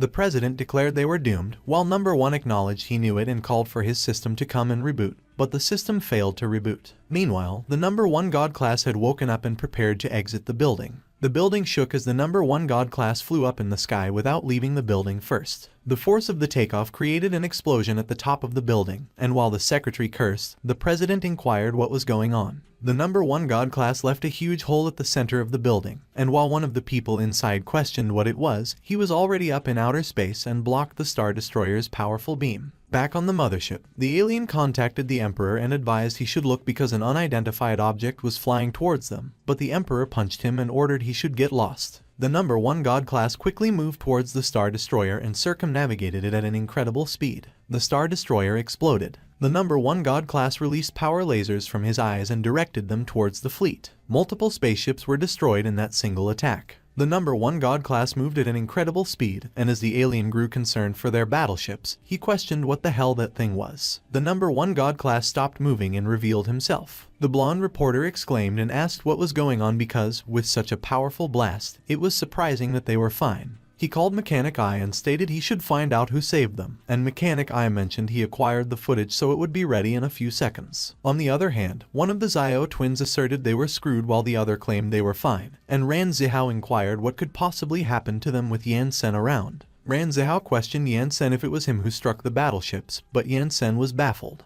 Yan Sen reported it appeared that the aliens survived his attack, and Ran Zihao asked him who did those things. Meanwhile, the president wondered if it was possibly the top hero of the God class, and the secretary queried who he was talking about. On the other hand, number 1 observed it looked like they would have to head out to greet an old friend, and Bamboo Pink inquired him who it was. Number 1 asked who else it could be and revealed it was the first place of the God class, Photogenic Astro Man. Bamboo Pink was surprised when she heard what number 1 mentioned, while Bamboo Black cursed and questioned if the exhibitionist running around half naked wasn't dead. Bamboo Pink recalled how Photogenic Astro Man mentioned she was the most beautiful girl he had ever seen walk that earth, and she responded not that sleazebag. While the battleships in outer space continued to explode, Bamboo Pink expressed she couldn't believe that Photogenic Astro Man was still alive. The aliens inside the battleship cursed, and as one of them requested help and reported Photogenic Astro Man was slaughtering them. The other called for his mom and stated Earth was too scary and he wanted to go home because several thousand of their battleships vanished in an instant. Photogenic Astro Man declared if they liked to launch massive attacks from the start, he would oblige, and he extracted 0.01% of his energy. He mentioned since they came all the way, they should stay forever, and he used his skill, Intense Eradicating Flashbang. Photogenic Astro Man's attack was so powerful that everything turned black and white, and the aliens astonished. The president and the blonde reporter were amazed while Ran Zihao complained about his eyes. The alien who was with the Emperor was also astonished by the power he experienced. He cursed as he was blown up by the blinding light. In an instant, all the battleships disappeared. Mechanic Eye stated all the alien battleships were utterly obliterated in mere seconds, and it was the top of the God class, Photogenic Astro Man. But the blonde reporter inquired if the first of the God class wasn't already dead. Back in space, the Emperor survived, and after he coughed, he acknowledged he was careless because there was still someone that powerful on Earth. Photogenic Astro Man asked if the Emperor was still alive and mentioned he was quite robust to be able to survive that, worthy of the leader, but too bad that he was still too weak to count as a warm-up. He claimed Earth would become the sole civilization in the entire universe. Meanwhile, Ran Zihao expressed he couldn't believe that it was the first of the God class and that he was still alive. The blonde reporter announced his dear viewers should listen up because it was the first place of the God class and he was not dead and he returned. The people on the street affirmed it was really the top hero of the God class, Photogenic Astro Man, and that he was still alive. One of the people suggested Photogenic Astro Man was secretly protecting them the whole time, which was awesome, and the other began cheering for Photogenic Astro Man. Back at Tiantian Sect Immortal Cultivation School, one of the Zio twins cursed and claimed it was really the asshole. But one of the Zio explained it was his childhood because when he was young, He watched Photogenic Astro Man's live-action cartoons every day, so the other twin asked him if he did not read about Photogenic Astro Man's outstanding performance in the industry. Yan-sen inquired his students who the Photogenic Astro Man was, as they all seemed so agitated, and Ran Zihao explained he was the strongest superhero in their world, one rank higher than Yan-sen. Ran Zihao stated it was said Photogenic Astro Man was the most advanced robot in the world, which had been modeled from a real person, and the energy in his body was compared to, or even exceeded, the power of ancient heroes. But 10 years ago, in the showdown against the monsters leader, King of Kings, and Photogenic Astro Man died together in the final clash, bringing back peace to the world, and everyone believed that he had died. Yan-sen acknowledged he understood and that the people of their world were really strange. On the other hand, Number 1 scoffed and claimed all of them had no idea how terrifying ancient heroes could be. But Bamboo Blue argued as an ancient hero, Number 1 would still get his ass kicked by Photogenic Astro Man. Number 1 stated it was because the Rainbow Ranges were too weak, and if they provided him with enough energy, there was no way he would lose because he had the theoretical output of a nuclear power plant, so he couldn't imagine how humiliating it was to lose to some AAA batteries. He mentioned if Yan-sen decided to be his master, he wouldn't think twice about leaving the Rainbow Rangers. The Rainbow Rangers remained speechless, and Number 1 let out a sigh. Meanwhile, the people began cheering for the greatest god class. Photogenic Astro Man was still up in outer space, floating alone. He remarked, alas, it was a cool way to make an entrance, and he asked why it was impossible to kiss his own cheeks. Suddenly, Photogenic Astro Man noticed that the Emperor was gone. He inquired where the alien leader was. The alien and the Emperor were both riding on an escaping ship, and the alien laughed maniacally and insulted the pompous jerk should eat fish. He mentioned they were a bit reckless that time, but after resting a little, they would return next year to destroy him. Photogenic Astro Man stated he wouldn't let them flee. He quickly chased after the spaceship. The Emperor cursed and admitted he didn't think that the people of that planet could be that overpowered, but the alien encouraged he shouldn't be discouraged because they might have failed a few times before. But it wasn't so bad for once as they could even approach the planet, so they would upgrade their weapons and fight again next year. The alien utilized hyperspace jump and said farewell. Photogenic Astro Man cursed as the spaceship disappeared in front of him. He lamented foolishness on his part led to those two bastards running away. On the other hand, Humenki asserted Yan-sen couldn't let those aliens escape because if one day they managed to fire a weapon like the Star Destroyer from tens of thousands of light years away, they wouldn't be able to do anything. Sun Xiaolu stated Humenki was right that they should not let those aliens escape.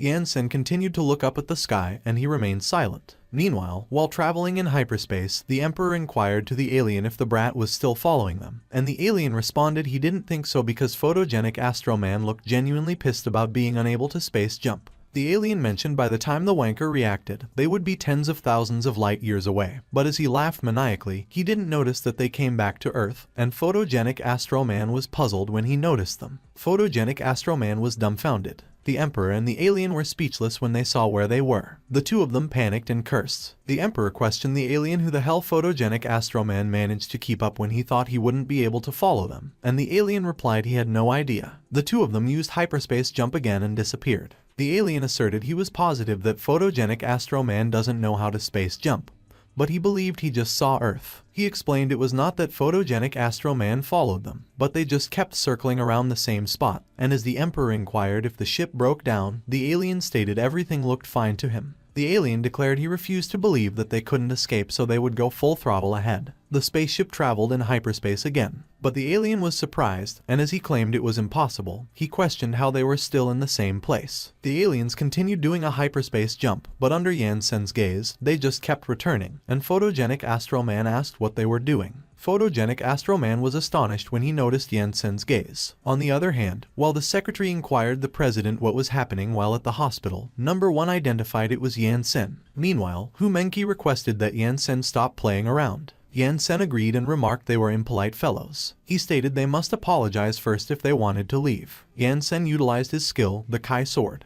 It hit the spaceship, and as it exploded, the alien and the Emperor expressed their exasperation for it happening again. On the other hand, Photogenic Astro Man was surprised when he saw Yan-sen's Kai sword break through space. The Emperor and the alien both cursed and questioned how many experts there were. The alien sought forgiveness and admitted they were wrong. Photogenic Astro Man stuttered as he mentioned the space itself cracked. He wondered if someone that powerful was still on Earth and how it was possible that he wasn't aware. Photogenic Astro Man was speechless as he looked at the Earth. Meanwhile, Yan-sen just continued to look up at the sky and remained silent. Back at the hospital, number 1 stated there was no need to watch any longer because it was already over. Bamboo Black inquired if it ended just like that, and as number 1 mentioned, it seemed that they were still underestimating Yansen, and he would have gone back to bed if he had known he was watching. Bamboo Yellow remarked he was acting like a groupie. Back at the school, Hu Menki asked if it was over while Ran Zihao laughed and proclaimed Yansen is the greatest, and Yansen just stated it was time to resume their training. On the other hand, photogenic Astro Man was returning to the Superhuman Alliance headquarters while carrying the 2 aliens he tied up.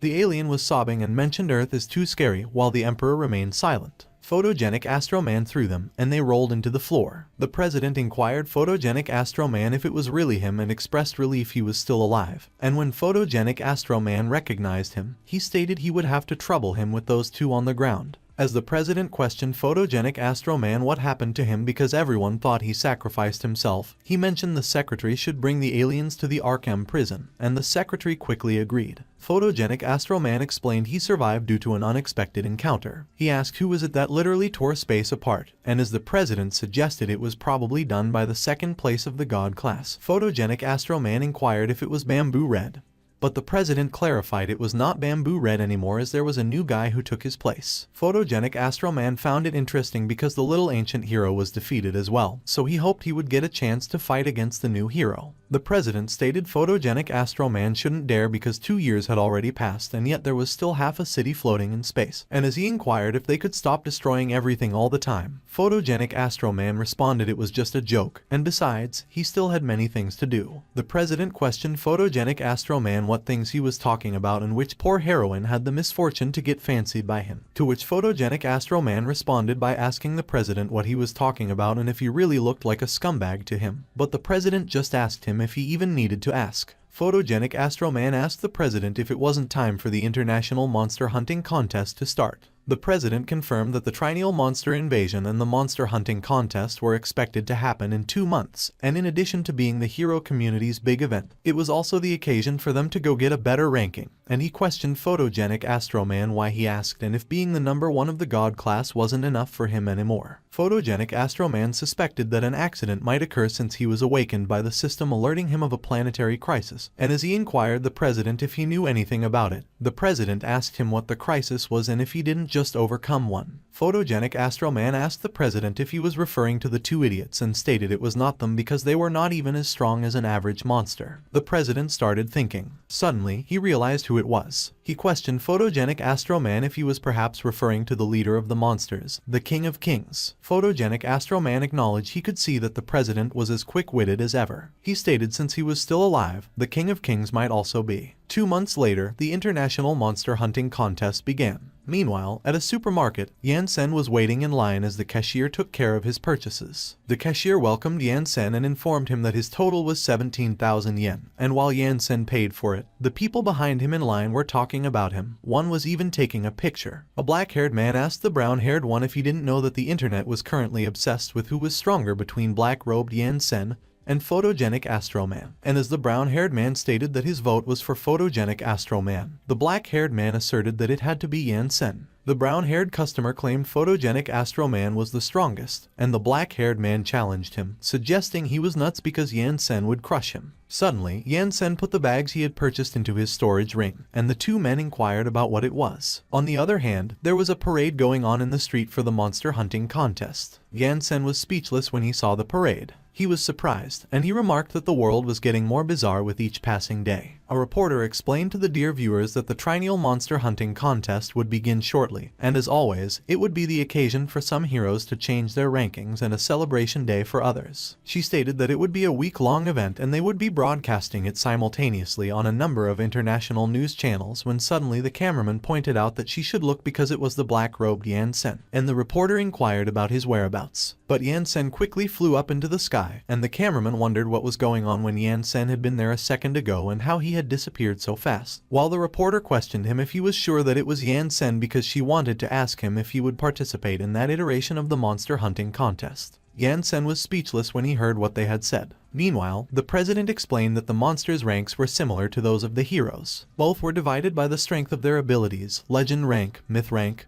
demigod rank, god rank, and the only difference was that there were even some monsters above the god class, including the King of Kings, who was supposedly stronger than the ancient heroes. The president mentioned that since the King of Kings had only appeared once, they had little to no information on him, and the secretary noted that they were still studying the strength of the monsters, plus the first of the god class was going to join the fight that time, so there was nothing to worry about. But the president stated that ancient heroes are both precious and dangerous, so if they were not careful, their world could be destroyed in the crossfire, prompting the secretary to ask what they should do. The president advised that they should send a mail to the Superhuman Alliance headquarters and tell them to hold a meeting with the top 10 of the god class to discuss their battle tactics because they needed a way to find the king of the monsters, Thuguos, and work together to eliminate him for good. The secretary agreed and stated he would send it immediately, but he mentioned he didn't know if they would come or not because it had been quite a long time since they had a summit with their top superheroes, and the president assured that they would come and that he should just say it was an emergency. On the other hand, there were vendors at the entrance to Tiantian Sect Immortal Cultivation School, and one of them advertised that they had deep-fried monster crackers that shouldn't be missed, and it was 10 yen for 3 skewers, so they should come and try. Sun Xiaolu was already riding her sword to school while the others were still walking, and as one of the vendors called a student and offered him a price, the student requested the vendor to give him 10 of those. Meanwhile, Ran Zihao instructed everyone to get out of the way. He was riding his sword with the other students, and he laughed and explained that they were taking the bus before, but currently, they had created something way better, so they should open their eyes and admire the sword airline,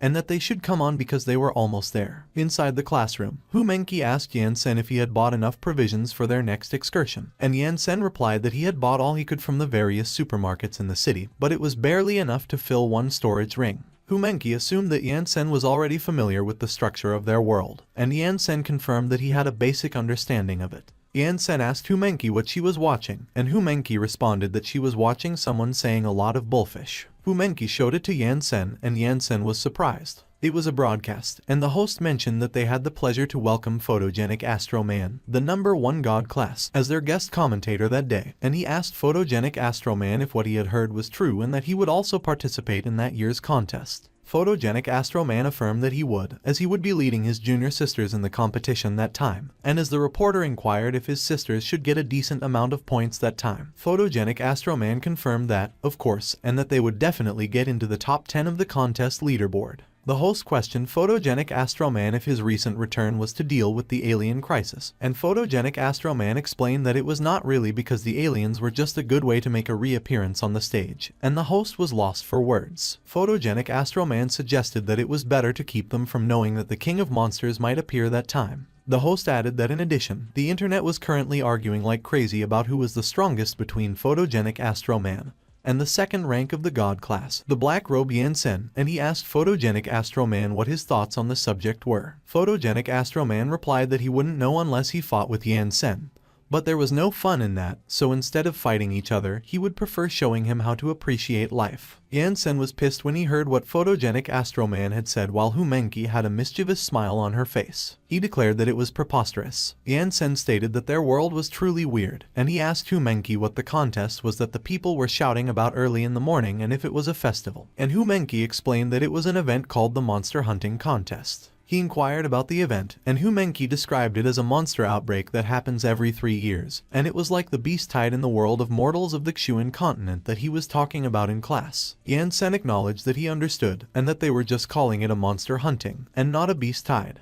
Hu Menqi expressed sadly that last time, their school finished at the bottom of the contest, while she was chased and beaten by one of the fishiest monsters, and when Yansen heard her mention last time, he asked her if she was there too. Hu Menqi described it as a nightmare because not only was she beaten by monsters, she was humiliated by the supernatural academy next door. She mentioned that their cultivation had reached a good level, so she asked Yansen if he could let them participate that year because she swore she would grind to dust all those assholes next door. And as Yansen stated that fighting would be beneficial to their cultivation, he asked if there were many more schools in the area. Hu Menqi affirmed that, of course, because there are over 1,000 academies in the world just for gifted people and countless more public schools for superheroes, and those academies represent the future of their world. She added that even the god-class heroes were once students of those academies. Hu Menqi further explained that their combat department was also divided into 4 different levels of power, each managing one of the 4 regions of the globe. She stated that the Superior Ninja Academy in the East specialized in training ninja warriors like the Rainbow Rangers. Humenki mentioned that the Wizard Academy of Magic in the West specialized in training battle mages like Lan Kai Kai. She noted that to the north was the world's most powerful, the Superhuman Institute, specializing in training tight-wearing perverts. Humenki added that they, the south, had the world's weakest and most ordinary people, the Superhuman Academy, at least until Yansen came there, but they would become the best.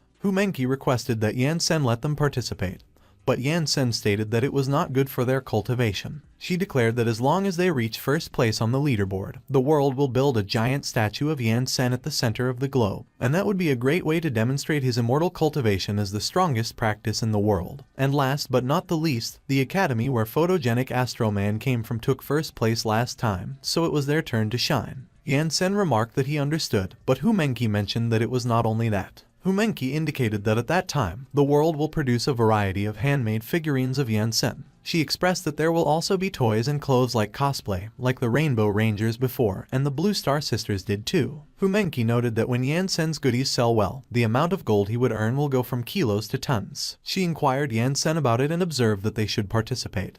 But Yansen commented that there was no way. Humenki cried, but Yansen just affirmed that she should cultivate properly. She tried to protest, but Yansen announced that it was enough with that nonsense. On the other hand, Yurong was flying in the sky at an incredible speed, and she was enjoying it. A child on a plane saw Yurong, and he called his mom and recounted that there was someone outside. The other witches called Yurong and recited that she should wait for them, and Yurong related that they were too slow. Yurong reported that the southern area was just ahead. One of the witches responded that from what she heard, they changed the name of the academy to the Celestial Deities Sect Immortal Cultivation School, and it seemed to be a new battle style, but Yurong uttered that it doesn't matter because just because their teacher is strong doesn't mean the students will be too. She voiced that they even have several people in their class who have mastered physical magic, so the results aren't set in stone yet. Yurong exclaimed that they should go because Lan Kai Kai should be discharged from the hospital by that time. A few moments later, Yurong was surprised, and she questioned Lan Kai Kai if she was retiring. Lan Kai Kai insisted yes and that it was exactly what she maintained, so there was no need to yell at her because starting that day, she would withdraw from the world of heroes. Yurong conveyed that Lan Kai Kai can't because she is the only versatile combat mage in their school, so if she retires, the school will be reduced to a second-rate academy again. To which another witch signified that Yurong was right and that she can't give up at that time, but Lan Kai Kai proclaimed that none of them could talk her out of it. Lan Kai Kai spelled out that she already submitted her resignation to the Alliance, and her assistant has made arrangements for her to retire. One of the witches testified that Lan Kai Kai is one of the top 10 God-class heroes and one of the world's strongest fighters, and if she retires like that,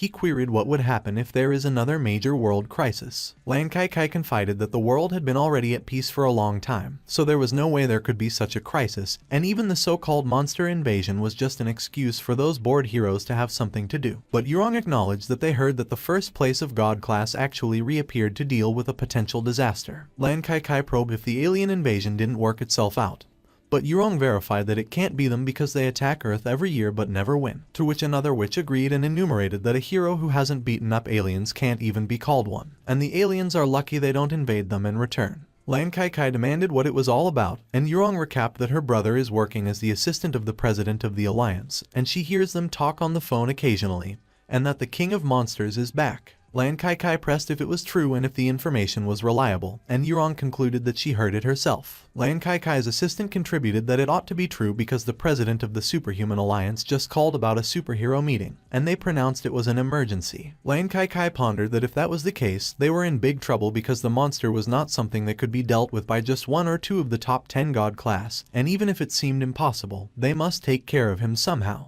She vocalized that the others should return to the academy first and wait for her message, and as Yurong implored her if that meant that she was not retiring anymore, she reasoned that it would be when Yurong finally finds a partner. Lan Kai Kai suddenly called her assistant, and he interrogated her what was up. She contended that she wanted her assistant to accompany her as she was going to visit someone, and the assistant professed yes with a questioning tone. A few moments later, Lan Kai Kai and her assistant went to Tianchen Sect Immortal Cultivation School. Her assistant summarized no and that it was dangerous as they were marching towards hell, so Lan Kai Kai shouldn't go. He communicated that it was where the psychopath lies, so they should go back home because they will die if they enter. And he petitioned Lan Kai Kai if she had forgotten that she was in a coma and stayed in a hospital for more than 2 years because of Yan Sen. Lan Kai Kai clarified that the assistant should let go of her leg because she was there to ask for Yan Sen's help and not to pick a fight, because with his strength, he only needs one strike to turn the King of Kings into a pile of mush. But the assistant articulated that he couldn't do it and that he feels like he will die if he even looks at Yan Sen. Lan Kai Kai pointed out that the assistant should get his hands off. The assistant explained that he could feel that the whole place was enveloped by Yan Sen's evil presence, so as soon as they step in, they will be killed instantly. Lan Kai Kai interjected that she is really impressed by how brave her assistant was. She realized and quizzed if it wasn't a school day and why was there no one in there. Suddenly, Lan Kai Kai saw Wu Shenzhou and Wu Shenluo. Lan Kai Kai quipped that there were finally some students, and as Wu Shenzhou wondered if that wasn't Lan Kai Kai,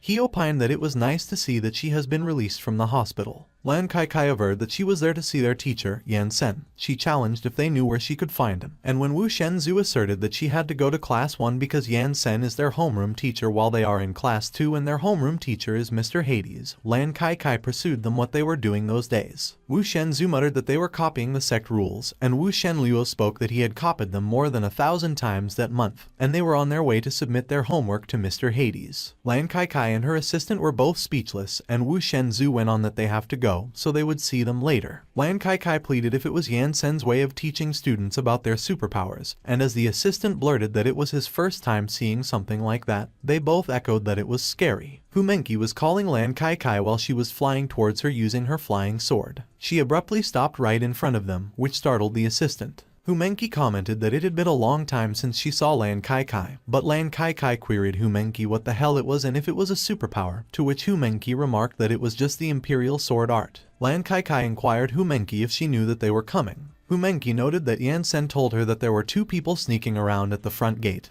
and requested her to go and take a look. Both Lan Kai Kai and her assistant froze when they heard what Humenki stated. Humenki questioned if she was right that they were there to see Yan Sen by the looks of it, and she mentioned that she would guide them there, to which Lan Kai Kai reluctantly agreed. Lan Kai Kai could finally feel Yan Sen's evil presence enveloping the whole place just like what her assistant felt earlier. She took a big gulp while her assistant was shaking so much. Humenki wondered what was wrong with them, and Lan Kai Kai stuttered as she uttered nothing. Humenki asserted that Lan Kai Kai should just relax because Yan Sen is a gentle person, and he is not the kind of person who hospitalizes people just because they don't see eye to eye. She declared that they should go and that Yan Sen should be in the teacher's retreat at the moment. A few moments later, they arrived at Yan Sen's floating abode. Lan Kai Kai was formally sipping the tea from her cup. She revealed that it was delicious and that all of her previous tension was gone, so she asked Yan Sen what the drink was. Yan Sen expressed that it was a meditation tea that helps Lan Kai Kai stay healthy by keeping a serene mind so she could live longer, and a single sip could help her live 30 years longer. Lan Kai Kai wondered if he was serious, and as she requested for him to give her more, she asked if it could also have it packed. But Yan Sen disagreed as he remarked that it was for receiving guests, and it is rarely offered, but it was the first time since coming to that world that he had a guest come over. Lan Kai Kai voiced that she just wanted to bring it back for a lab test and find out the composition because the stuff is really that amazing, and drinking it every meal might allow her to live forever. But Yan Sen pointed out that Lan Kai Kai was overthinking it because mortals could only live 200 or 300 years at most, and only by reaching Kai refining could one extend their lifespan.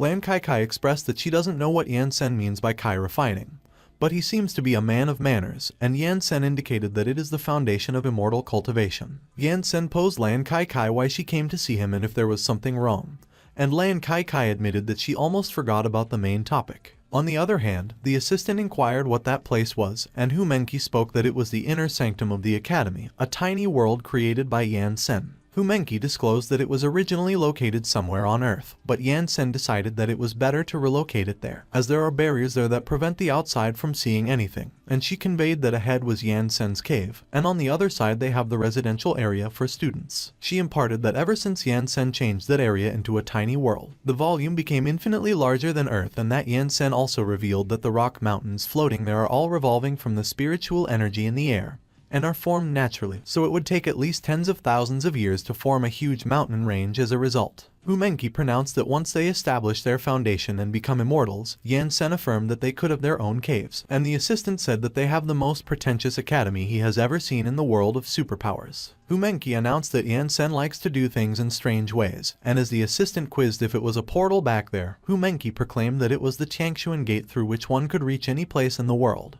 She urged that they should go because Yansen asked her to show him around school, and there are still lots to see, so they should go over there. Meanwhile, Yansen expressed that it happened, to which Lan Kai confirmed, and that the King of Monsters is the greatest threat to their world. Lan Kai shared that some time before Yansen showed up, they all saved the world from the King of Kings and earned their titles as the top 10 of God class. So being second place of God class, she expected Yansen to also contribute in the upcoming fight. Yansen agreed that naturally, since he came to their world to rebuild his sect, he shall also abide by its rules and regulations, and as he demanded if the world will be peaceful after that King of Kings is taken care of, Lan Kai confirmed that it absolutely would be. Yansen explained that he was willing to lend Lan Kai a bit of his power, and Lan Kai interrogated Yansen if he agreed to participate in the contest. Yansen retorted no, he will not. He insisted that there was no need to go through the effort as he could take care of the King of Kings that instant, and he requested Lan Kai if she had any of the King of Kings' belongings lying around. Lan Kai was speechless for a moment, and she replied no because nothing was left after photogenic Astro Man fought with the King of Kings that year. Yansen articulated that to kill the King of Kings with his divine sense, he must at least know where he is. He clarified that in their world of technology and science, there are no spiritual fluctuations, and they do not have anything that belonged to the King of Kings. And even if he knew what he looked like, as long as he hides his appearance, it would be extremely difficult to find him by just looking everywhere. Lan Kai acknowledged that it was true, and Yansen conceded that if that was the case, he apologizes, but he really doesn't want to participate in that boring contest, and he still has a lot of courses to compile. Lan Kai mused that Yansen was a freaking saint who had no love for money, fame, or even women, and that he was too perfect. But there must be something he cares about. She realized that it was Yansen's sect. Lan Kai maintained that as long as Yansen's school could get good results in that competition, a lot of people might want to enroll, and by then, their school will probably be more than double in size. But Yansen elaborated that immortal cultivation is dependent on fate, so if they wanted to learn, he won't stop them. But if they don't want to, there is nothing he could do. Moreover, not everyone could become an immortal. Lan Kai reflected that it was the legendary Buddhist acceptance and that she hoped that Siddhartha Gautama would go bankrupt quickly. Yansen let out a sigh. He vocalized that Lan Kai should let him ask once again, and he ventured if he would finally be left alone after killing the King of Kings. Lan Kai professed absolutely. She contended that if Yansen gets rid of the King of Kings, the world will be peaceful again and he will be able to enjoy a tranquil life. Yansen signaled that he and his students will participate in their contest, and he will follow Lan Kai and do as she says, but just that once. Lan Kai inquired Yansen if he meant it. Yansen stated that his word is his bond, so he will consider their world to be his guest until they are done. Lan Kai remarked that it was excellent and that Yansen shouldn't worry because after killing the King of Kings, she will kick the ass of anyone trying to bother him. Yansen agreed to Lan Kai's request in order to remain undisturbed by others while he rebuilds his sect, and until the end of the festival, he agreed to follow Lan Kai's instructions. Thus, Lan Kai managed to secure the most powerful fighter on Earth, Yansen. Lan Kai mentioned that it was the headquarters of the Superhuman Alliance, and they are the ones responsible for the hero's ranking, among other things, and Yansen noted that he understood. She declared that at that time the Superhuman Alliance probably issued the emergency meeting notice to resolve the looming disaster, and since the rules stipulate that, unless under exceptional circumstances, one is required to attend in formal attire, she has to ask Yansen to bear with that for a little while, and Yansen responded that it doesn't matter. Lan Kai uttered that they should go because they summoned all the high-ranking heroes at that time, including the top 10 of the God class, so they should be the only ones left to attend, and Yansen replied all right. The heroes have gathered inside, and one of them voiced that it turned out that the King of Monsters was still alive, so they guessed it was time for them to fight once again. Another hero pronounced indeed, and that it was no wonder the Alliance was gathering so many high-ranking heroes specialized in combat. Meanwhile, photogenic Astro Man articulated that there was no way because the Rainbow Rangers were beaten so badly and that he heard that they were even in a coma for 2 years. He expressed that he knew they were weak, but he didn't think it was to that extent. But Bamboo Red observed that photogenic Astro Man really talks big for someone who has never faced Yansen. Photogenic Astro Man commented that a weakling is a weakling and there was no need for excuses. Suddenly, he noticed Bamboo Pink. Photogenic Astro Man proclaimed hi and that it has been a while. Bamboo Pink retorted that photogenic Astral Man shouldn't even try. On the other hand, the president's assistant queried if it was too hard for those high rankers to stay put without fighting each other, and the president conveyed that it was just a little bit of rivalry and they are fooling around at the moment, but they are always united against foreign threats, and he questioned who else hasn't arrived yet. The president's assistant divulged that Flowery Armor Man disappeared.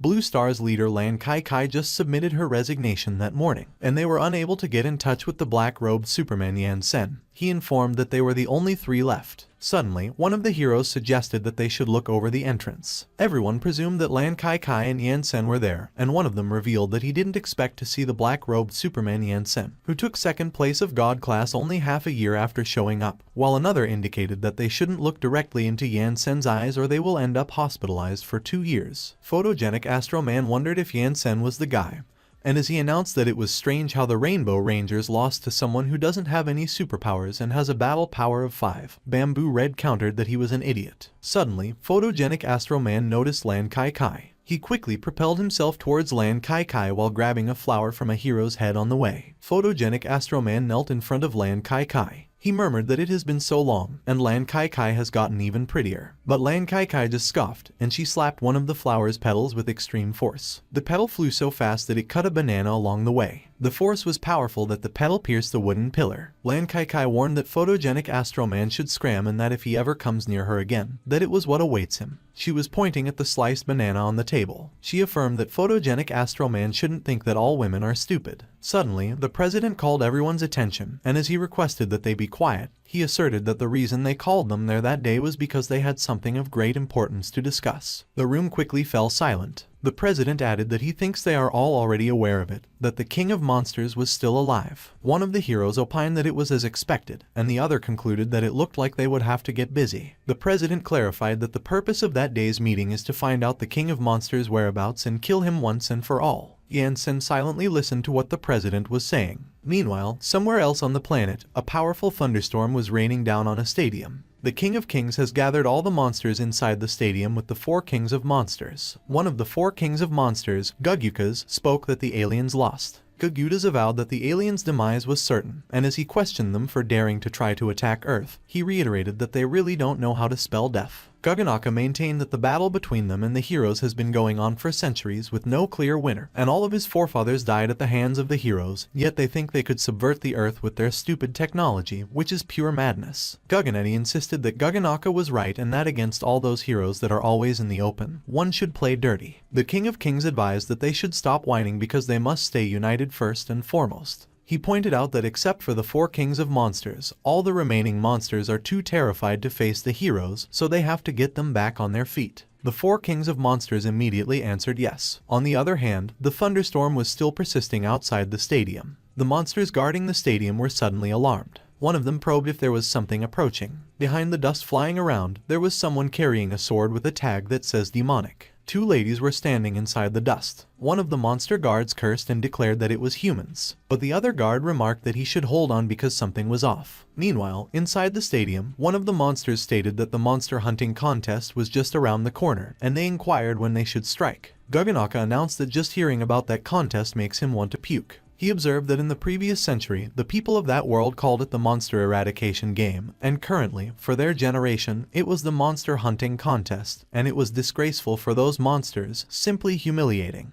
Guganadu commented that Guganaka should stop whining for a second because instead of wasting his time there, he could have gone to find a hero and kill him in his sleep, and that Guganaka should tell him honestly how many times he has been beaten up by the Rainbow Rangers and photogenic Astro Man. Guganaka clicked his tongue and was lost for words. The King of Kings questioned Gugukas what he found out, and Gugukas reported that he checked it out and they could do it in 2 days after the contest was over. Gugukas noted that according to the rules of the contest, the heroes will be scattered around the world to catch monsters alive. He mentioned that the heroes' top 4 academies of the combat department will show up 2 days later, and generally, at the beginning of each contest, the students of those academies will start fighting against each other so they could wait until to make their move. The King of Kings believed that Gugukas did very well and that the invasion shall mark the end of the heroic age. Guganaka proclaimed that they have their sovereign with them once again, so whatever heroes are standing in their way will be crushed, and victory will be theirs. The monsters started chanting that they should kill the heroes. They voiced that the King of Kings is invincible. Suddenly, the guard called the King of Kings, and as he queried him to pardon his intrusion, He articulated that there are 2 new monsters asking to see him, to which the King of Kings responded and affirmed that they are short-handed at the moment, so the guard should send them in, and the guard answered yes. The other guard entered the stadium with the 2 ladies. He indicated that it was fantastic that there were new monsters applying as they were lacking in numbers, and despite how weak the 2 ladies looked, they should all cooperate in those dangerous times, so an extra pair of hands meant an extra chance of victory. The guard revealed that they have arrived and that their lord is currently discussing how to deal with the heroes, so the ladies should go inside and greet him. As the ladies showed up, one of the monsters interrogated if they were the new monsters and expressed that they looked like humans, while another pronounced that it was the first time he had seen such human-shaped monsters. One of the monsters asserted that the ladies were cute, and another conveyed that he was wondering how strong they were. Guganaka probed the newcomers what kind of monsters they were supposed to be. One of the ladies uttered that they were paradise birds, while the other recounted that technically they were not really monsters. Gugukas checked out the info of the 2 ladies. He spelled out that the ladies don't have any superpowers. Their battle power was just 5, and the system couldn't find out what type of monsters they were. One of the monsters characterized that it was as expected, and as another testified that he had no idea anyone could be worse than him. Another acknowledged that they could still be their mascots. Meanwhile, Guganaka pressed how it was possible. But the King of Kings averred that everyone should be quiet and that they are lacking in manpower at the moment, and the battle power of 5 is still better than nothing because they need to gather all the troops they could against the heroes. One of the ladies requested the King of Kings if he was the one in charge around there, and the King of Kings emphasized indeed. She used her skill, Ethereal Myriad Slash. The lady unsheathed her sword. She hit the King of Kings with multiple slashes and quickly returned her sword to its sheath in an instant. The demons were surprised that they cursed when they saw what happened. The blood and entrails of the King of Kings splattered all over the stadium. Guganaka demanded the lady what she had done. The purple blood of the King of Kings came surging towards them. But the blood moved out of the lady's way, and they were not drenched in it. The other lady was the one who cleared out the blood in their way with her hand. She raised her hand towards the sky. In an instant, the dark clouds moved out of the way and the blue sky started to show. The dark clouds quickly cleared up. Guganaka couldn't help but curse due to surprise. Gugudas also cursed when he saw what happened. The other monsters were terrified that they called for their mama. The stadium quickly became sparkling clean. One of the ladies opined that starting that day, she was the monster's new leader. Guganaka implored who they were the greater demonic beasts. The president of the Superhuman Alliance stated that they needed to find the king of monsters and kill him once and for all. One of the heroes observed that the president looked nervous, and as he inquired if the situation was really that serious, another hero declared that it was, obviously. But it was not the first time the King of Kings had appeared, and if they could beat him once, they could probably beat him twice. Meanwhile, Yansen and Lan Kai stood quietly at the back, listening to the president. Suddenly, Yansen started sniffing the air. Lan Kai queried what was wrong with him. When Yansen remarked that it was nothing and it was just a familiar smell, Lan Kai wondered about the familiar smell. Yansen explained that it was something he came across more than 2 millennia ago, but he was still young at the time. And so much happened after that, so he couldn't recall what it was. On the other hand, at the stadium, the floor sparkled clean. One of the monsters in the audience screamed for their lord. Another noted that their lord was gone. And another mentioned that there was nothing left of their lord. Guganaka asserted that it was all over. The other lady queried why she killed the King of Kings if she just wanted to be the leader of the monsters, and Anon replied that it was disgusting to look at. Anon unsheathed her sword. She indicated that the monsters should kneel down before her, the Demon Emperor. Anon probed if maybe someone had an objection. The monsters fell silent and gulped. Everyone quickly knelt on the floor. They affirmed that it was all hail to the Demon Emperor. Anon commented that it was good. The other lady noted that the demon beasts in that world are far too weak that even killing their boss left a bad taste in her mouth, while Anon maintained that she checked it out already. And excluding the one she just cut down, the 4 standing on the side are barely as strong as mid-sized demon beasts from their world. The 4 kings of monsters were speechless, and they just nervously stood there. The other lady wondered if it was just 4 and expressed that they caught a large number of big demon beasts back there, so they should just forget it, and it was boring there, so they should go, and Anon responded that it was whatever. Suddenly, Guganaka called in on their leader and avowed that she shouldn't leave while wailing. Guganaka requested that they stay and maintain that if they leave, they are all doomed, and Anon retorted that Guganaka should get up and speak properly. Guganaka conveyed that since Guguos, the King of Kings, was gone, all the previous plans for the operation were also reduced to naught, and once Anon leaves, they will be turned into the heroes' pets. Anon opined that after 2 years in their world, they knew a little about them, the monsters, but they were not interested in participating in that operation of theirs. Guganaka mused if Anon could just watch her subordinates become someone else's pets, and Anon confirmed that it was true and that it reminded her of those cursed cultivators. Anon pondered what their former plan was. Guganaka averred that their plan was to attack the 4 top academies of the Heroes Combat Department because humanity has a saying.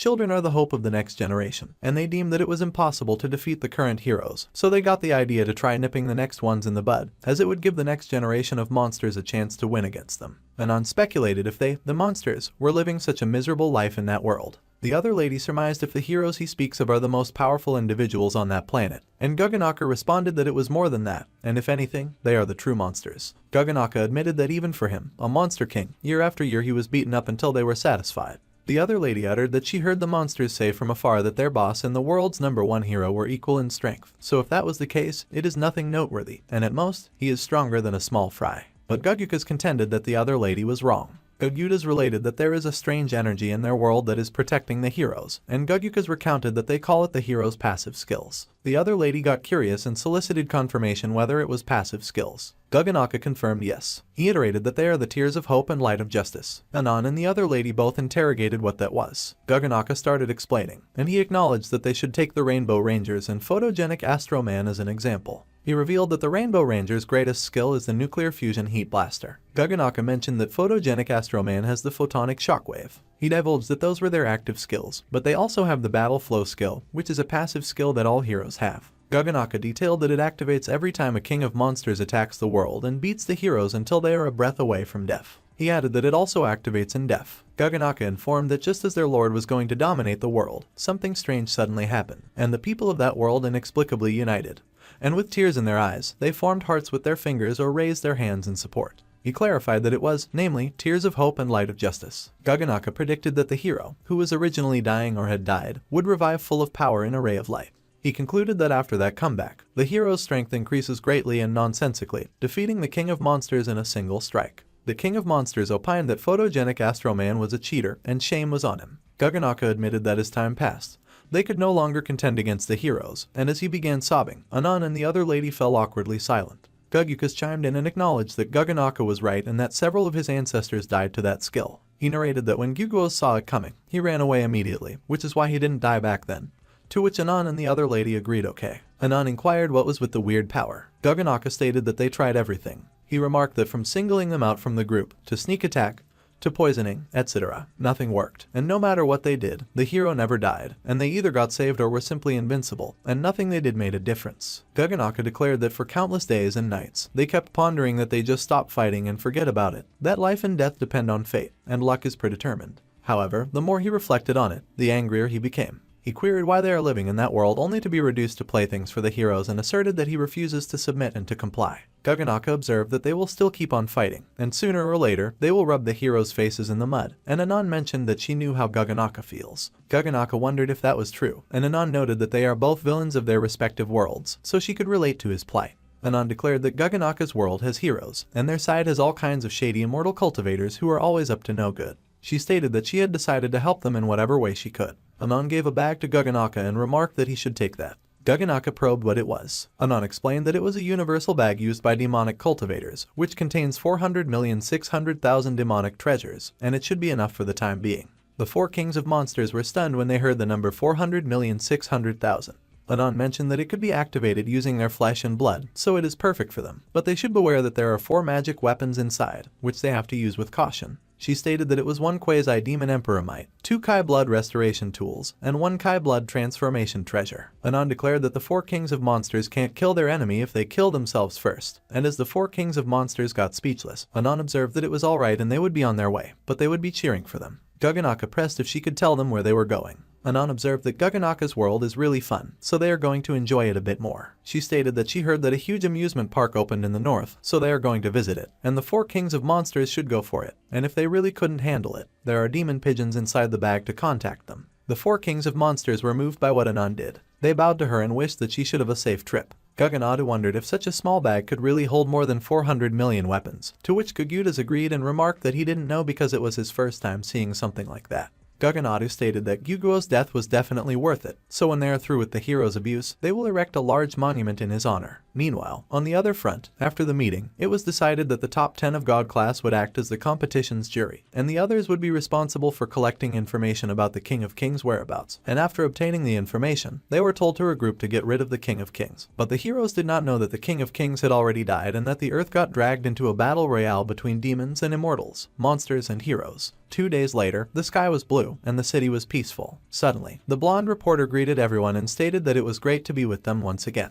He added that the Monster Hunting Contest Committee offered him to be the commentator for the whole live, so he would request the audience to pay attention to his WeChat.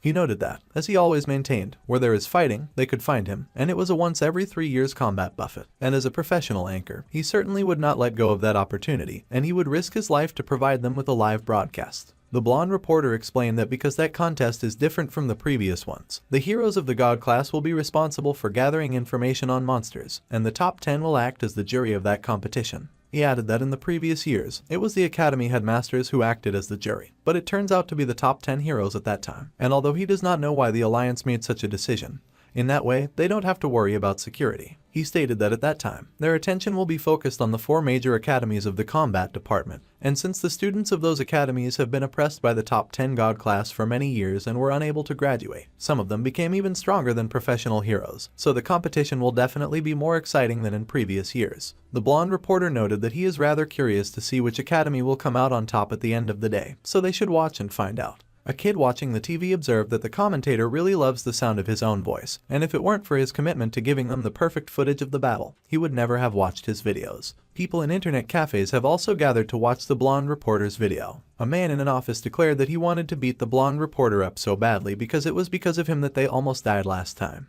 Back at the broadcast, the blonde reporter stated that first of all, he would like to thank their cameraman, the God-class monster Mechai, and that it will give them a spectacular view of the battle once again. The Mechai remarked that it was only because the blonde reporter stated that he would pay him double that he agreed to work with him, and the blonde reporter responded, of course, as long as he does a good job at broadcasting. Meanwhile, at the Tianshan Sect Immortal Cultivation School, the students were preparing. Ran Zihao remarked that it was finally there, and he had waited ages for that day. He declared that those perverts, ninjas, and wizards should just wait for him because at that time, they will redeem themselves. Sun Zaialu remarked that they were idiots, and as she inquired if Yansen didn't teach them to never underestimate their opponents when he taught them immortal cultivation, she stated that they would be better in cultivation if they used their brains more. Both Ran Zihao and Lan Bin were deemed speechless because of what Sun Zaialu uttered. Another student chimed in and observed that a cultivator should not be belligerent, and Lan Bin noted that it was as if he was any better. Meanwhile, another student approached Humenki, and as she inquired why they have new clothes and they don't, Humenki stated that Yansen mentioned that the disciples of the celestial deities sect will have Taoist uniforms unique to each realm, so they will also get them later. Humenki declared that Yansen's robe is the Emperor Deity Realm uniform, and the women's version of the robe is super sexy, which intrigued the other student.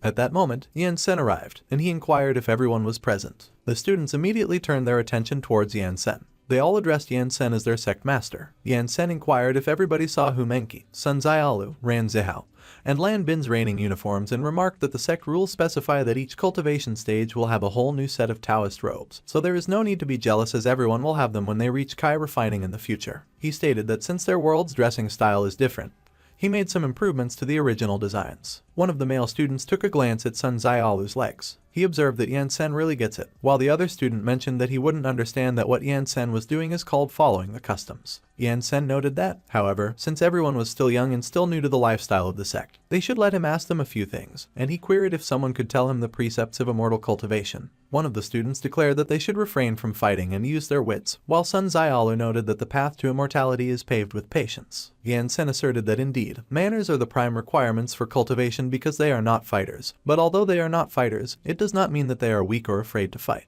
He explained that if they have no other choice but to fight, they must go all out and not give the other side the opportunity to catch their breath. The students were stunned when they heard what Yansen conveyed, and they considered that it was so cruel. Yansen maintained that even if manners are primordial for cultivators, when it comes to fighting, slyness, underhandedness, and other trickery are also acceptable tools for an immortal. One of the students wondered if that is how immortals fight and deemed that it was shameless. Yansen commented that in the cultivation world, if one is not cautious, they will die without even knowing how, and though they are not currently in that world and things aren't as extreme, they should not forget about those guidelines. He expressed that the students should always remember that if they could use a weapon to strike, they should never use their bare hands, and if they could fight as a group, they should never fight alone, and he probed if they understood. The students acknowledged that they understood. Yansen affirmed that all right and that they should go. He summoned a huge ship. A few moments later, while traveling, Humenki interrogated if he had beaten many deities before and if he ever fought a particularly vicious one, to which Yansen declared that they were mostly playing around. Humenki believed that Yansen was probably the only one being playful. The ship continued to travel steadily in the sky. A few moments later, in the city, someone informed that the monsters are coming.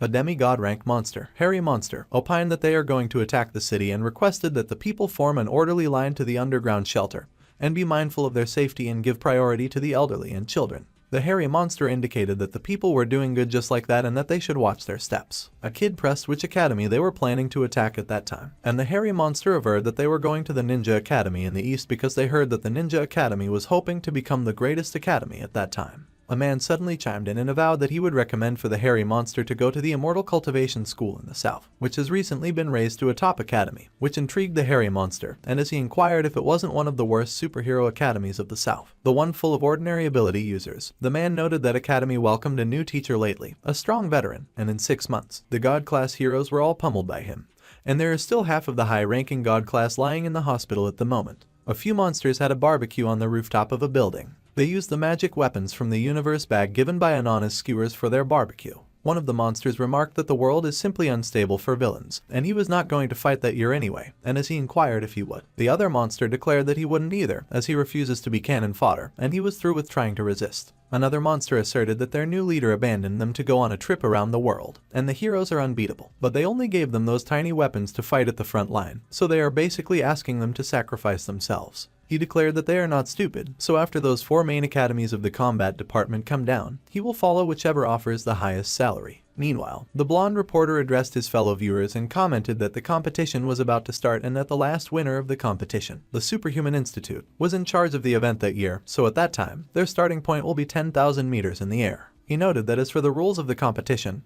it was the same as in previous years. One rank 10 monster would be 3 points, one legend rank monster would be 5 points, one myth rank monster would be 20 points, one demigod monster should be 50 points, and one god class rank monster would be 100 points. The blonde reporter declared that there was an additional rule that the academy that reaches the town on the ground first will receive 30 points. He stated that lastly, the academy with the highest score wins. The blonde reporter declared that without further ado, they are pleased to introduce their 4 top students from the combat department. Huge eagles started flying towards the Superhuman Institute.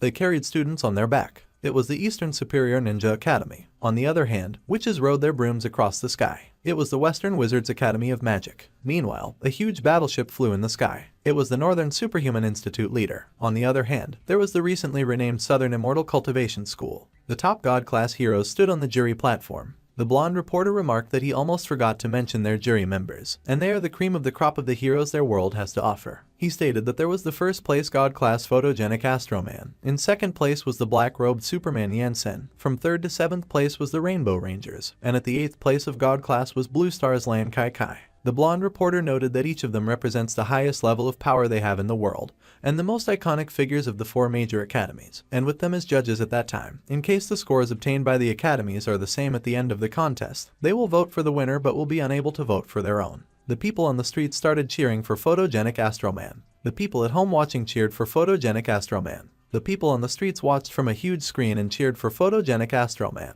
Photogenic Astroman quickly flexed his muscles to show off to his fans, which rendered the Rainbow Rangers speechless. Bamboo Yellow cursed Photogenic Astroman and declared that the pervert has been dead for so long and still has such a high popularity. And Bamboo Blue asserted that even though Photogenic Astroman is a scumbag, in the darkest times of the world, he still saved everyone, and that kind of popularity doesn't fade easily. Bamboo Yellow suddenly remembered and queried how come she hadn't seen Steel Beetle when he is also an alumnus of their academy, and where he went to, which Bamboo Blue replied to and added that he didn't know, but he had a friend who observed that he saw Steel Beetle running around naked in the Northern Hemisphere last month. Meanwhile, the Superior Ninja Academy leader informed that everybody should listen up. He mentioned that they should hit first and think later because as long as the Immortal Cultivation School, Wizards Academy of Magic, and Superhuman Institute leader are down, the monsters will be theirs, and he wondered if they understood. The Eastern Superior Ninja Academy members all affirmed yes. On the other hand, one of the Wizards Academy of Magic students inquired how they were going to capture the monsters. Yurong advised that they should forget about the monsters and they should crush all the opponents first. Meanwhile, the Superhuman Institute leader suggested that they should get their adrenaline pumping and prepare for a cluster mess. Everyone roared in response. On the other hand, the Immortal Cultivation School's ship sailed in the sky. Sun Zaialu proclaimed that everyone should listen up. She expressed that she will guard the front, Lanbin will cover the left, and Ranzihao will cover the right, and they should cut anyone who dares to come near them. Both Lanbin and Ranzihao reluctantly uttered okay. Sun Xiaolu called Humenki, and as soon as Humenki confirmed yes, Sun Xiaolu opined that they should prepare the nukes. Humenki was stunned when she heard what Sun Xiaolu indicated. Sun Xiaolu explained that Humenki was the only one who successfully released it, so they will cover her for as long as she needs. She maintained that when the fight starts, Humenki will blow the enemies straight away. One of the Xiao twins probed if they were sure that the enemies could survive that, and the other twin remained silent. Sun Xiaolu reminded that they should remember what Yansen claimed, that it was either they live or they die. One of the students observed that it was so ruthless, and Sun Xiaolu was becoming more and more like the immortals that Yansen talked about, to which another student responded and commented that the healer heroes will be very busy pretty soon. Meanwhile, the audience and officials have gathered. One of the officials rang the bell on their table. He intimated that everyone should be ready. The official indicated that they should start. Lanbin and Ranzihao cursed and claimed that the Superior Ninja Academy leader jumped straight down. The blonde student from Wizards Academy of Magic was surprised when she heard what Lanbin and Ranzihao conveyed. The Superior Ninja Academy leader addressed the clothes as his fellow students, and as he avowed that their brother would go first, he laughed maniacally. The Superhuman Institute leader contended that the Superior Ninja Academy leader was a bastard, and he was aiming for the 30 points. He interrogated if he was trying to be a smartass in front of him and averred that the Superior Ninja Academy leader should watch him break his legs, but the Superior Ninja Academy leader countered that he would have to catch up with him first. Ranzihao commented that it was no wonder those ninja bastards stayed so far away from them because it turned out that it was their plan all along. And although the starting point is in the sky, there are no rules that specify the location, which is why their leader descended vertically and arrived way faster than any of them. Back at the chase, the Superior Ninja Academy leader insisted that the Superhuman Institute leader should come and get him, and the Superhuman Institute leader cursed him and warned that he will remember that. The blonde reporter avouched that it was so exciting as they already have a chase, and the other academies didn't expect the Superior Ninja Academy to pull that kind of stunt, so it looked like they would be able to get the first 30 points of that competition. People watching the broadcast in their homes cheered. The people on the streets cheered too. Meanwhile, the Superhuman Institute leader chased the Superior Ninja Academy leader. The Superhuman Institute leader exclaimed that the Superior Ninja Academy leader was dead meat. The blonde reporter maintained that the Superhuman Institute was going strong and they were worthy of being the previous champion as they managed to catch up from such a disadvantage, which is simply amazing. Suddenly, the Superior Ninja Academy leader threw an explosive ball towards the Superhuman Institute leader. The Superhuman Institute leader got caught off guard, and he froze in place, unable to dodge the ball. The ball exploded in the air. The superhuman leader coughed and inquired if it was smoke bombs. The blonde student urged that they should move out, but she was caught off guard when a smoke bomb struck near her. A smoke bomb struck Lanbin and Ranzihao too, and they were stunned. Grey Shadow remarked that there was no need to be jealous because there was enough for everyone. They were a bunch of buffoons. The superhuman leader swore and vowed that he would skin that guy alive. The blonde reporter declared that he was in an indescribable rage. Lanbin muttered that it was cheap, while Ranzihao pointed out that Grey Shadow had almost reached the ground already. Sun Xiaolu scolded that they were two dunces who should stop bickering and return to their positions. She called Humenki and instructed that she should ignore them and start casting, to which she agreed. They warned that if the Ninja Academy got to the ground, they could level the whole city, but Sun Xiaolu assured that they shouldn't worry because they wouldn't reach it. On the other hand, Grey Shadow laughed and claimed that the 30 points were his. Once they got to the ground, the game would be theirs, and they would take their time to clean them up. Yurong cursed and exclaimed that he was almost there, and the blonde student wondered what they should do. She suggested that they should get their aims on him. Grey Shadow kept laughing as he repeated 30 points. Yurong threatened that she would shred him into 30 pieces. He kept laughing and remained unaware of the coming attack. He was hit, and a huge explosion erupted. Everyone was shocked. Ranzihao gasped that there was no way, and Sun Xiaolu reminded that the academies were not so simple, so they should pay attention and cover her. Grey Shadow's shoe was the only thing that hit the ground. Yurong scoffed and warned that they shouldn't get cocky just because she spared him for a bit. Her sisters should have their guns out, and the blonde reporter described that the Wizard Academy collectively tossed away their wands and pulled out rocket launchers, machine guns, and laser-guided missile launchers, which was outrageous, and the competition was beginning to feel more like a gang war than a hero face-off. Yurong ordered that they should show them what physical magic was all about. Ranzihao cursed and ranted that they were all crazy, while Lanbin agreed that Sun Xiaolu was right that in order to deal with those people, they should attack with the intention to kill. Meanwhile, Grey Shadow returned to their eagle. One of the members urged that he should stay with them, while the other encouraged that he should hurry up and heal and wondered if he was able to save him. Grey Shadow cursed and admitted that he was careless because it seemed that those weapons were enhanced with some kind of magic, and the other member pointed out that he was still bleeding.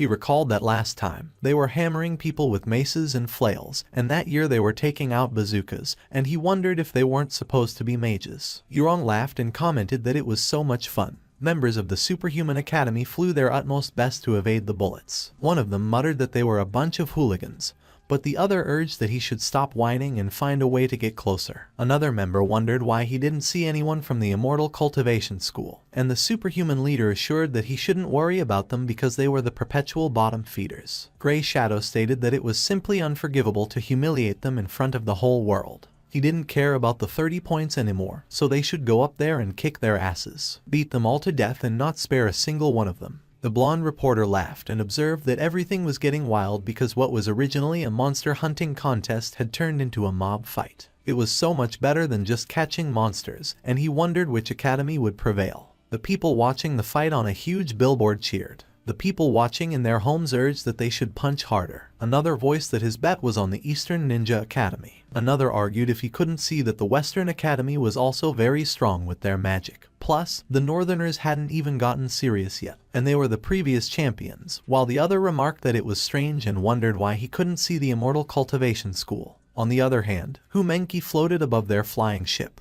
The people exclaimed that they should check it out because the Immortal Cultivation School was preparing something. The blonde reporter questioned why they kept floating over there, and if they had already given up. Humenki calmly stood at the hilt of her sword and meditated. Ran Zihao inquired if she was done yet, and she replied more or less. She promised that she would show them the upgraded version of the Kai Dragon transformation technique. She waved her arm in the air to create a circular moving aura. She created a gigantic orb of aura above her. Ran Zihao was so surprised. Lan Bin couldn't believe it either. Humenki remarked that focus, serenity, and the Kai of the heavens turned into a dragon. Ran Zihao insisted that it was not Yansen's technique. Lan Bin wondered if she could not just use the normal one. Sun Xiaolu urged the two of them to stop saying stupid stuff and questioned whether they only came there to enjoy the show. And she explained that the true technique had a total of 6 tiers and what they learned was just the rudiments of the first one. Humenki explained that it was no match in terms of quality compared to the Spirit Kings, but it was enough to make sure there wouldn't even be a nail left on them. The blonde reporter's jaw dropped, and he became lost for words. The people on the streets were also surprised. Her orb of powerful aura shone so brightly in the sky. It made some of the people worried. The blonde reporter wondered why that thing looked so familiar, and the mechanic eye cursed. He muttered that he didn't want the money anymore and he should just be allowed to leave. But the blonde reporter refused because as professionals, they needed to finish the broadcast even if it killed them. Bamboo Pink observed that it was a small version of the big guy's strike, and while Bamboo Blue cursed and identified it as the technique of the Spirit King, Photogenic Astro Man inquired what Spirit King was and whether there was still someone he hadn't met yet. Bamboo Black pointed out that it was not a fight but a massacre, and the cultivation school was overdoing it, while Bamboo Red pondered if it would happen again. Yansen found it amusing and praised Humenki for being a fast learner, and Lan Kai Kai stated that he could not let his students destroy everything. Meanwhile, the explosion created by the fight of the other schools still erupted in the air. Yurong and her team members launched their rockets on their enemies. She laughed and bragged that all of them should go to hell because she was the best. The superhuman leader urged that they should find a way to get close because the mages were defenseless in close range when their system suddenly alerted that thermal energy was detected. One of his members called him and urged that he should check it out. He became surprised when he saw the huge orb above them. He cursed and decided that he was out. Humenki laughed and commented that it looked like they finally noticed. Grey Shadow questioned what was going on because the Superhuman Institute was screaming like madmen, to which Yurong concurred. But they became stunned when they saw the gigantic orb. It was so huge that it looked like it could consume the entire city. Yurong cursed while Grey Shadow declared that they were doomed. He forgot that those retards had that trick, which was why they stayed far away, and one of the superhuman members reassured them not to panic because he investigated that trick and they needed to buff it for at least a minute, so they still had time to get them.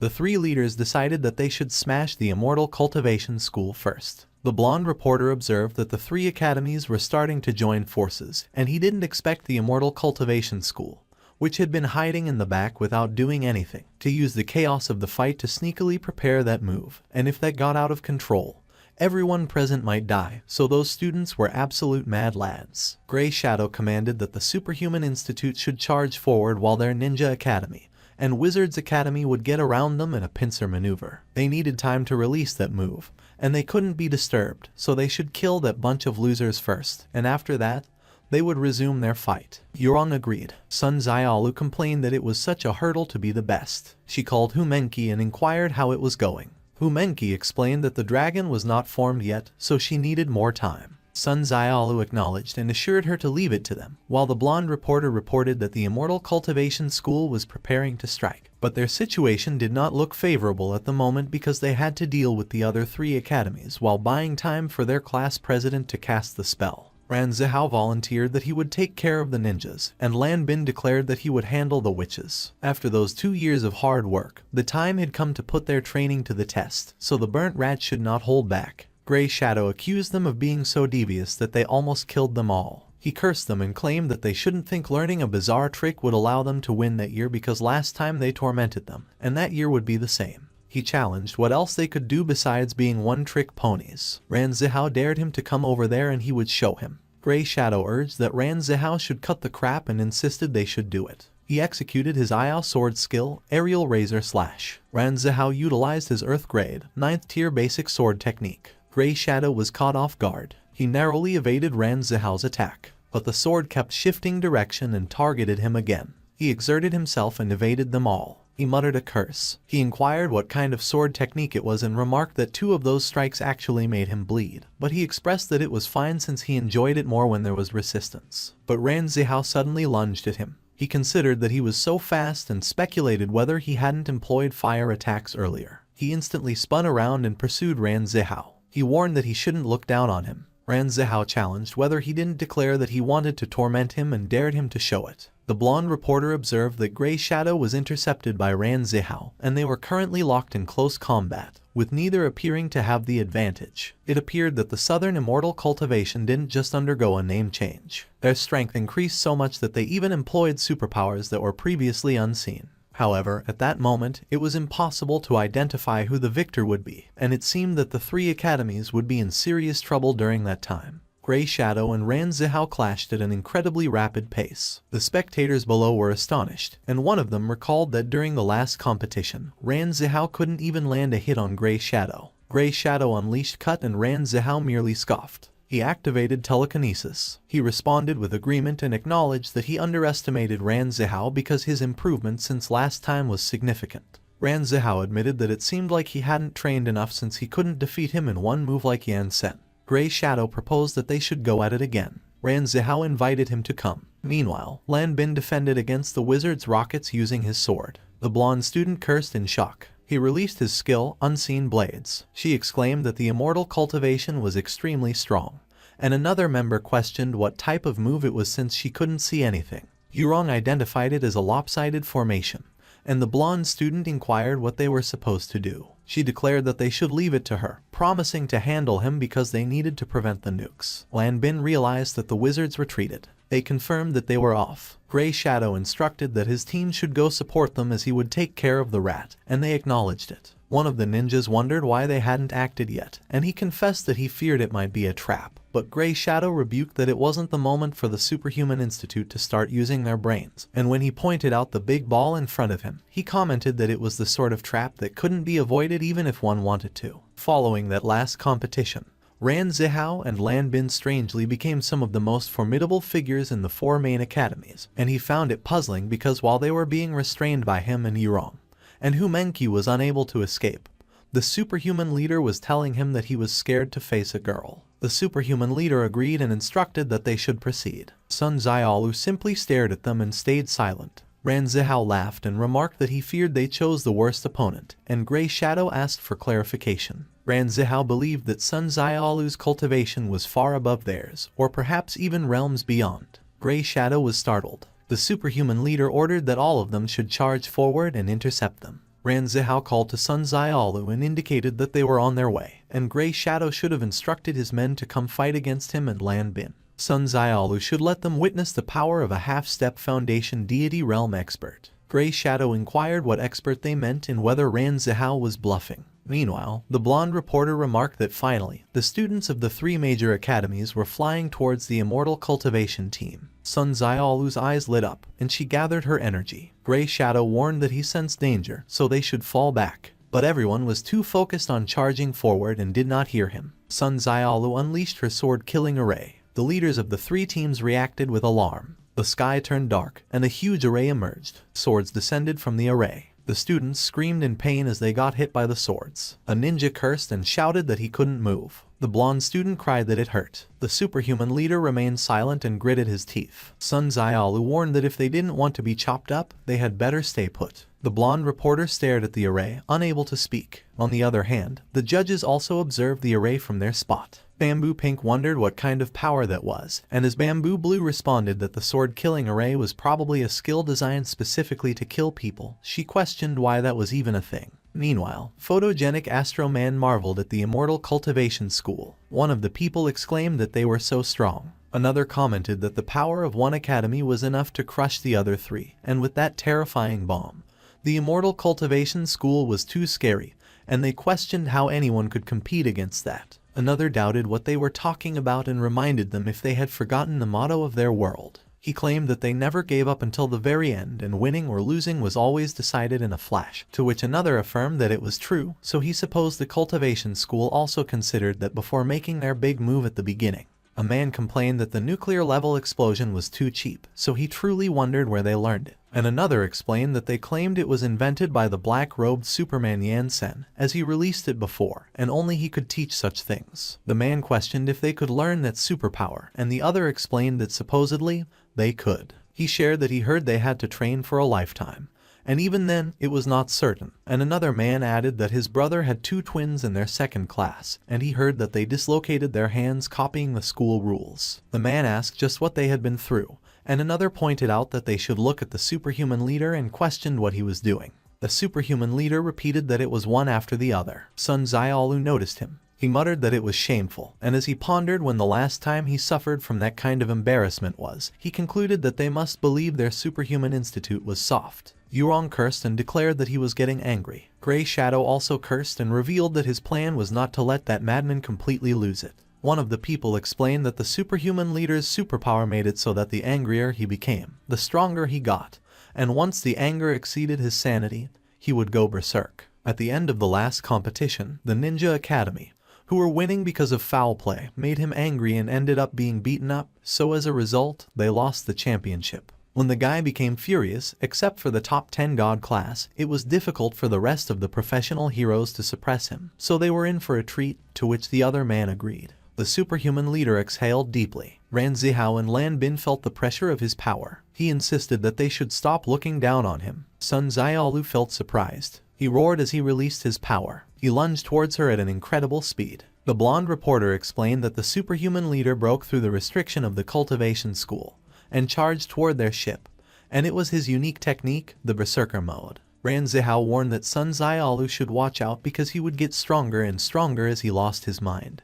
But she replied that there was no need to remind her. She activated her subduing array. A huge sword was summoned. It dropped in the middle of the array. Everyone reacted with surprise, including Ran Zihao. The superhuman leader yelled as he used his strength to stop the gigantic sword. Hu Menqi remarked that everyone should hold on a little longer because it would be ready soon. The superhuman leader tried his best to lift the sword on his shoulder. He insisted that they were still underestimating him. The sword rose, but Sun Xiaolu retorted that it was as if she would let him. The sword lowered itself, and he groaned in pain. He howled again as he attempted to lift the sword back up. One of the people mentioned that the superhuman leader's berserker mode was something that even professional heroes found hard to handle, and yet she was suppressing him by herself, and another commented that he must be joking. Another man pointed out that just relying on that trick allowed him to become the strongest fighter in the 4 major academies, and if he weren't squashed by the top 10 of the god class, he would have graduated a long time ago. Now another student who could rival that monster showed up that day, so he feared that the 4 strongest students would lose their spots to the cultivation school. But another man countered what he was talking about when the guy was not yet defeated. He was merely being suppressed, and with the berserker mode, even if they knocked him out, he would keep growing stronger. The other people simply looked up at the sky, silent. The blonde reporter observed that that year's competition was full of surprises, as the Southern Superhuman Academy, which was always at the bottom of the rankings, managed to overpower the other 3 major academies that year thanks to the many changes they underwent. However, the superhuman leader's passive superpower, Berserker Mode, converted anger into physical strength, rendering a long battle disadvantageous for the opponent, as that ability enabled him to break through his limits, and even professional heroes didn't dare take it lightly. Sun Xiaolu muttered that he was a stubborn guy. He declared that he was going and screamed. Gray Shadow inquired whether they were tied, and Yuan confirmed that they were both monsters. He announced that he was going to help because the superhuman leader's passive skill could help salvage even the most desperate battles, and Sun Xiaolu seemed to reach her limit, but Ran Zihao challenged whether he was trying to run away when facing him. He intercepted him. Gray Shadow wondered what the point of him doing that was, and mentioned that the guys were too close, so even if they managed to launch it, they would all die together. He demanded if he had to be such a crazy bastard. Ran Zihao exclaimed that he was really dumb because if they were using that, it was obvious they had a way to survive. Gray Shadow realized that it made sense. He pointed out that Ran Zihao should look over there because there was a UFO. He instantly used his imprisoning art. Ran Zihao looked surprised. Gray Shadow swiftly jumped away after he got imprisoned. He insulted him as a sucker, and while he questioned how he could fall for such an old-fashioned trick, he claimed that the trapping skill couldn't restrain him for too long and time was running out. Ran Zihao insulted him as stupid. Sun Xiaolu scoffed that he was a punk. The three academy leaders were the most powerful, and she remained in the Kai refinement realm and couldn't knock the superhuman leader unconscious. The guy grew stronger because of the anger, and coupled with Gray Shadow, she might not have enough energy to keep restraining him, so she must not let that ninja bastard come near her. Gray Shadow instructed all of them to come with him because as long as the hot-headed bastard didn't faint, he would become increasingly stronger, and Sun Xiaolu wouldn't be able to make a move against them. Everyone charged forward. Sun Xiaolu merely scoffed. She activated her first form. She aimed her attack toward them. Multiple swords pierced one of the ninjas. He shrieked in pain. Gray Shadow immediately halted and looked surprised. The ninja confessed that he thought she couldn't lift a finger and said it hurt so bad. Sun Xiaolu reminded them that she already showed kindness to them once, but if they still dared to approach, she would pierce their hearts with thousands of swords. She demanded if she made herself clear. Gray Shadow cursed that she was a hateful witch. She figured that it was a chance that her bluff succeeded. Suddenly, two dragons emerged. One of the ninjas muttered that it was over, but Gray Shadow barked at him to shut up because there was always a way. The judges observed as the dragons materialized. Bamboo Blue questioned if those dragons didn't look as huge at that time in the mecha or if it was because they were far away. Bamboo Pink cursed and claimed that if things continued like that, it would happen all over again, while Bamboo Yellow stated that they should know it better than anyone. Meanwhile, Gray Shadow recalled the illusions. He summoned Zhu to come to him, and as Zhu responded if he called, he reminded him that in order to use that move,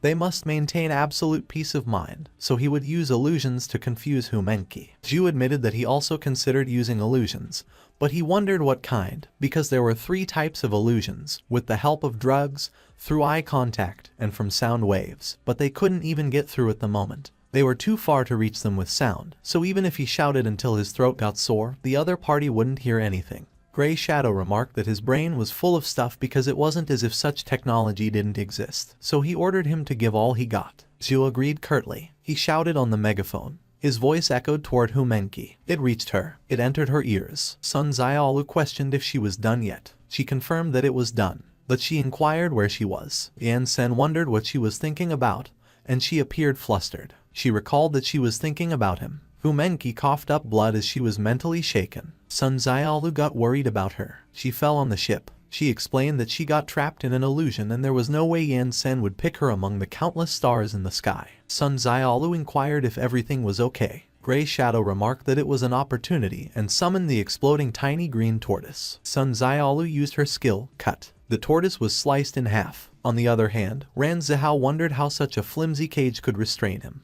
The tortoise exploded. Gray Shadow was blown away. Sun Xiaolu and Humenki were blown away as well. She got worried for Humenki. She dove to catch her. Humenki urged her to forget about her and insisted she must go and take over the Kai dragons. Sun Xiaolu declared that there was no way she would abandon her. Humenki pointed out that the first layer is different from that second layer of the technique, and even if the caster is interrupted, it won't disappear. If no one is linked to it, it is going to blow up on the spot. Furthermore, when the spiritual beings lose control, they will become chaotic and more powerful than before. Sun Xiaolu cursed. Meanwhile, one of the ninjas declared that they had finally taken care of the losers, while Zhu chuckled and commented that it worked. But Gray Shadow urged them to be quiet and wondered why that big ball was still there. Sun Xiaolu realized that the talisman she made was in the hands of Ran Zihao, and with him still caged and Hu Menqi unable to move, she considered what she could do. The blonde reporter screamed that the dragons were rampaging. The Rainbow Rangers were speechless. The superhuman leader was also speechless. Zhu screamed that it was going to explode, and he believed that those wicked immortal cultivators had absolutely no control over the situation. Photogenic Astro Man prepared to make his move. On the other hand, Yan Sen observed that Ran Zihao is constantly distracted. Lan Bin is only concerned with his own fight. Hu Menqi is still too careless, and Sun Xiaolu, he would like to say, is beyond reproach but nevertheless too indecisive to take the win.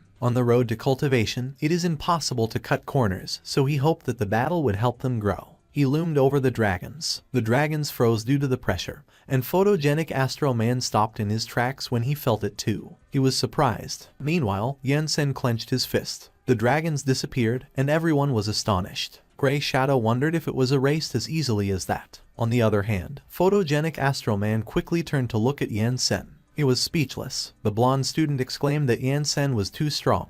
While Yurong was speechless, Yan Sen remarked all right and confirmed that he was done. Meanwhile, Hu Menqi was still falling. Sun Xiaolu managed to grab her, and she urged her to hang in there. Hu Menqi reassured that it was okay and she would be better after some rest. She apologized that she was the only one who failed, but she comforted her that she shouldn't blame herself because they are all at fault. However, she was curious because they have been training for so long to strengthen their minds, and with such distance away from that crappy illusion, she wondered how she could get affected, and what she saw, and Hu Menqi dismissed it as nothing. On the other hand, one of the ninjas cursed and admitted that it scared the hell out of him, and as another remarked that it was so easily resolved. So the gap between their strength was vast. Another ninja confessed that he still felt that something was off. Grey Shadow concluded that the threat the Immortal Cultivation School posed has been eliminated, so they should stay alert because as long as they take down the rest of the academies, victory will be theirs. Yurong scoffed that he had a big mouth. The superhuman leader stated that the battle has just begun, so they should take care of the ninjas first, and after that, the witches will be a piece of cake. But the blonde reporter suddenly revealed that the cultivation school was the first to land, scoring 30 points. Everyone was surprised, and Grey Shadow admitted that he finally remembered. On the ground, Xiaoyu warned that the others should watch their step. Xiaoyu commented that those idiots should know that fighting and killing leads nowhere, and Xiaoyu described them as a bunch of blockheads. A few minutes ago, the fact is, as soon as the fight started, they began to withdraw in the back. They originally thought their academies would send people to follow them, so they made a few detours, but they kept overthinking and were genuinely stupid. Grey Shadow cursed them and accused them of being two undeserving assholes, but Zhu advised him to calm down because they were still 10,000 meters above the ground. He inquired what they should do and if they should continue fighting, but Grey Shadow concluded that since those cheap bastards reached the ground before them, there is no reason to keep fighting in the sky, so they better go catch monsters. Lan Bin acknowledged that Xiaoyu and Xiaoyi did a good job, and Sun Xiaolu agreed that they did a nice one. Yan Sen believed that even though they have yet to reach Kai refining, they are really promising. Meanwhile, the superhuman leader announced that they should go down too because a 30-point lead is nothing, and one god-class monster is enough to overtake them, so they should follow him. Yurong declared that they were going down. The monster hunting contest is progressing quickly, and the first stage of the battle ended with the win of last year's bottom rankers, who got the first 30 points. The 4 major academies are preparing to face the second round in an attempt to win, but no one knew that trouble was brewing far away. At the same time in the northern amusement park, Steel Beetle, Anon, and Ling Ling met. Anon and Ling Ling were at an amusement park. One of the people exclaimed that monsters were attacking, while another pleaded for help.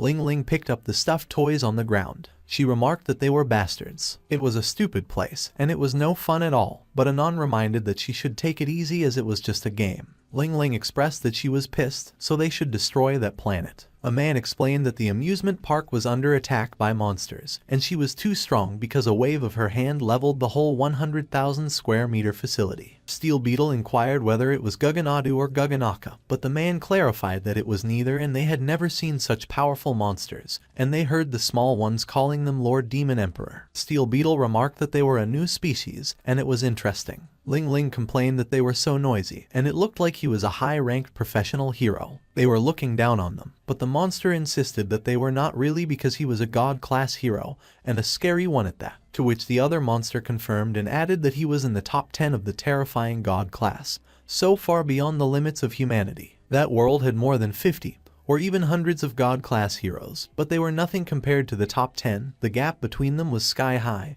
and it was called the top 10 because each of them had the power to topple the world. As they all had their own characteristics, when they activated their passive skills, the effect was also different. Ling Ling wondered if it was the tears of hope and the light of justice, and considered that no matter how many times she heard it, it always sounded stupid. The monster clarified that it was just the name they gave those skills, but it branched into many more skills depending on their characteristics, and the other monster gave an example that there were heroes with passives that took longer than others, but it became more powerful as it channeled. The activation method was also specific: anger, sadness, flashbacks, etc. And the other monster explained that it raised their strength like crazy, and he would inform her that it was bullcrap.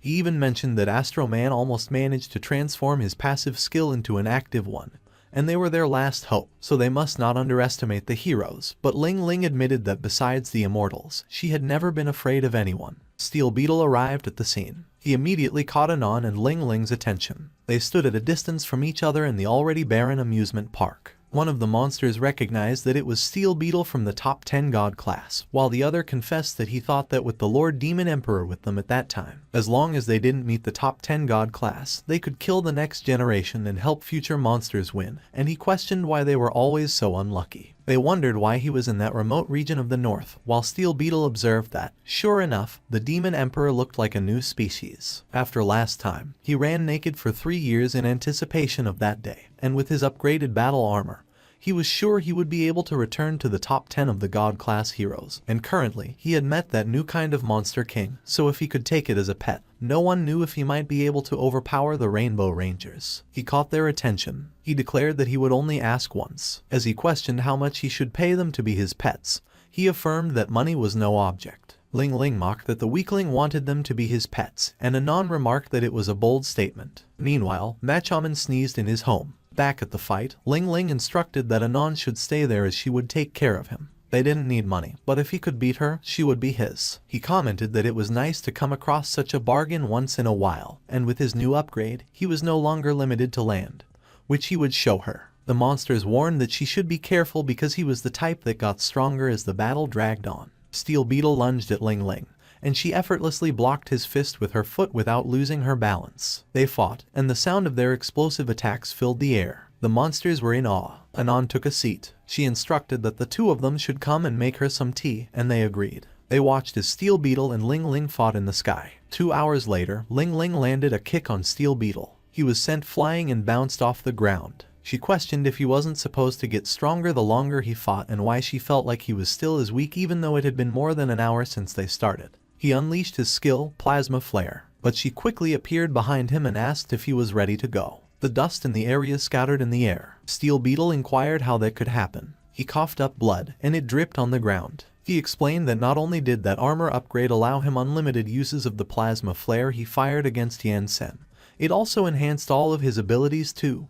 And yet he couldn't even touch her, and she still had that look in her eyes. He was a slow-paced fighter, but even after more than 2 hours of fighting, that new monster just eased him in and let him slowly suppress his limits, which was a disgrace as a Western Academy alumnus. On the other hand, Ling Ling questioned if those two little monsters were not bluffing her and remarked that she didn't feel any difference, but she believed that if they really dared lie to her, she would burn those douchebags when she got back. Steel Beetle declared that he could not lose again. Ling Ling felt intrigued. Meanwhile, the monsters exclaimed that it was happening. The legendary flashback kill move appeared. On the other hand, Steel Beetle groaned as flashbacks overwhelmed him. He recalled when the ancient hero revealed that his time had come and, in the future, he would be the one who would protect the world. He felt excited and stood in awe. The ancient hero encouraged him to take it, and as long as his will remained undying, he would possess unparalleled power. He felt moved. Back in the present, the monsters claimed that there it was, the ancient monster beaten by the hero, which was the crap that kept them awake at night. Back at the fight, Steel Beetle unleashed his skill, Beetle Blast. The monsters pointed out that he gained a new move, and it was the unique skill of the previous Steel Beetle, the ancient hero. Anon muttered that it was such a sappy name. On the other hand, Ling Ling stated that she could feel that he grew stronger, and indeed, they told her the truth because that power level suddenly jumping to another level was the same as when they reached another realm. And it was funny that their world had such a way to elevate their strength, and she would love to have it too. Steel Beetle gathered a powerful energy around him. Meanwhile, Anon questioned what that Beetle Blast was and what it did. One of the monsters explained that he used the excessive energy in his body to send heat to the armor and generate hydrogen ions. The hydrogen ions generated by the battle originated from solar radiation, and when the high-energy particles generated passed through the ion cannon, they got launched in a powerful beam, and it emitted highly energized, positively charged hydrogen ion particles, causing large-scale devastation. But she complained that it was too long, so the other monster concluded that it was a plasma beam. Back at the fight, Steel Beetle let out a battle cry. The energy he gathered grew larger. Ling Ling laughed and encouraged him to let her try it too. She imagined an ice cream cone. She informed that they were going. She launched the skill plasma cannon. Steel Beetle screamed and warned that the witch shouldn't belittle him. She challenged if that was it. She claimed that she had won too. Her attack dispersed when it clashed with his energy. He appeared surprised. One of the monsters expressed concern. The other screamed, while Anon just effortlessly blocked the explosion. The explosion affected a huge area of the land. Everything in the area filled with light. On the other hand, Yansen still stood at his pillar when he sensed it. He sniffed the air and appeared puzzled. Lan Kai Kai questioned what was going on with him, and he responded that it was nothing, just a familiar smell, the same as last time. It puzzled him because he was only 2,000 years old, and he queried how come he couldn't remember what it was. He remarked that, indeed, in his world, immortals needed to spend tens of thousands of years to reach their realm, so for them, he was just like an infant, so she addressed him as kiddo and reminded it was lunchtime. He answered that immortals didn't need to eat, and she countered that eating wasn't necessarily about filling his stomach. He wondered if they shouldn't be done at that time,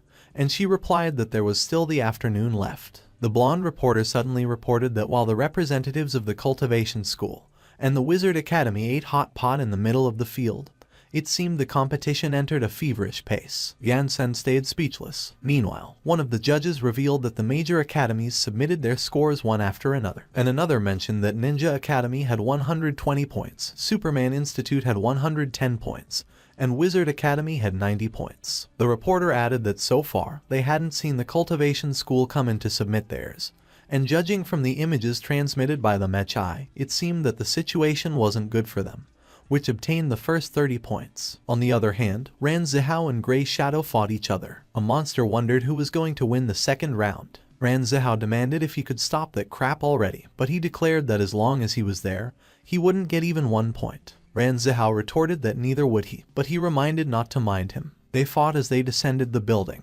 Meanwhile, a monster insisted that Lan Bin should pay up. Lan Bin appeared taken aback. The monster explained that as he could see, since he was a free monster, if he wanted to keep him as a pet, he had to abide by the rules, and he would be direct, so he questioned how much he could pay him. Lan Bin asked for its opinion about that amount. The monster remarked that his immortal cultivation school was way too poor, and he was still a demigod rank monster, so even just sweeping the floor of the Ninja Academy would earn him more than what he could offer. Lan Bin cursed him, and one of his classmates advised him to calm down, while the other reminded that they just started out, so they didn't have much money. They proposed thinking of another way, to which the monster agreed and stated that they were righteous people, so there was no need to use violence as they were civilized monsters. On the other hand, Yansen and Lan Kai Kai still continued their meal. She observed that it seemed he made a blunder because in their world, money was something vital. He claimed that not really because he did have loads of it, as he possessed several thousand tons of spirit stones lying around in his spatial ring.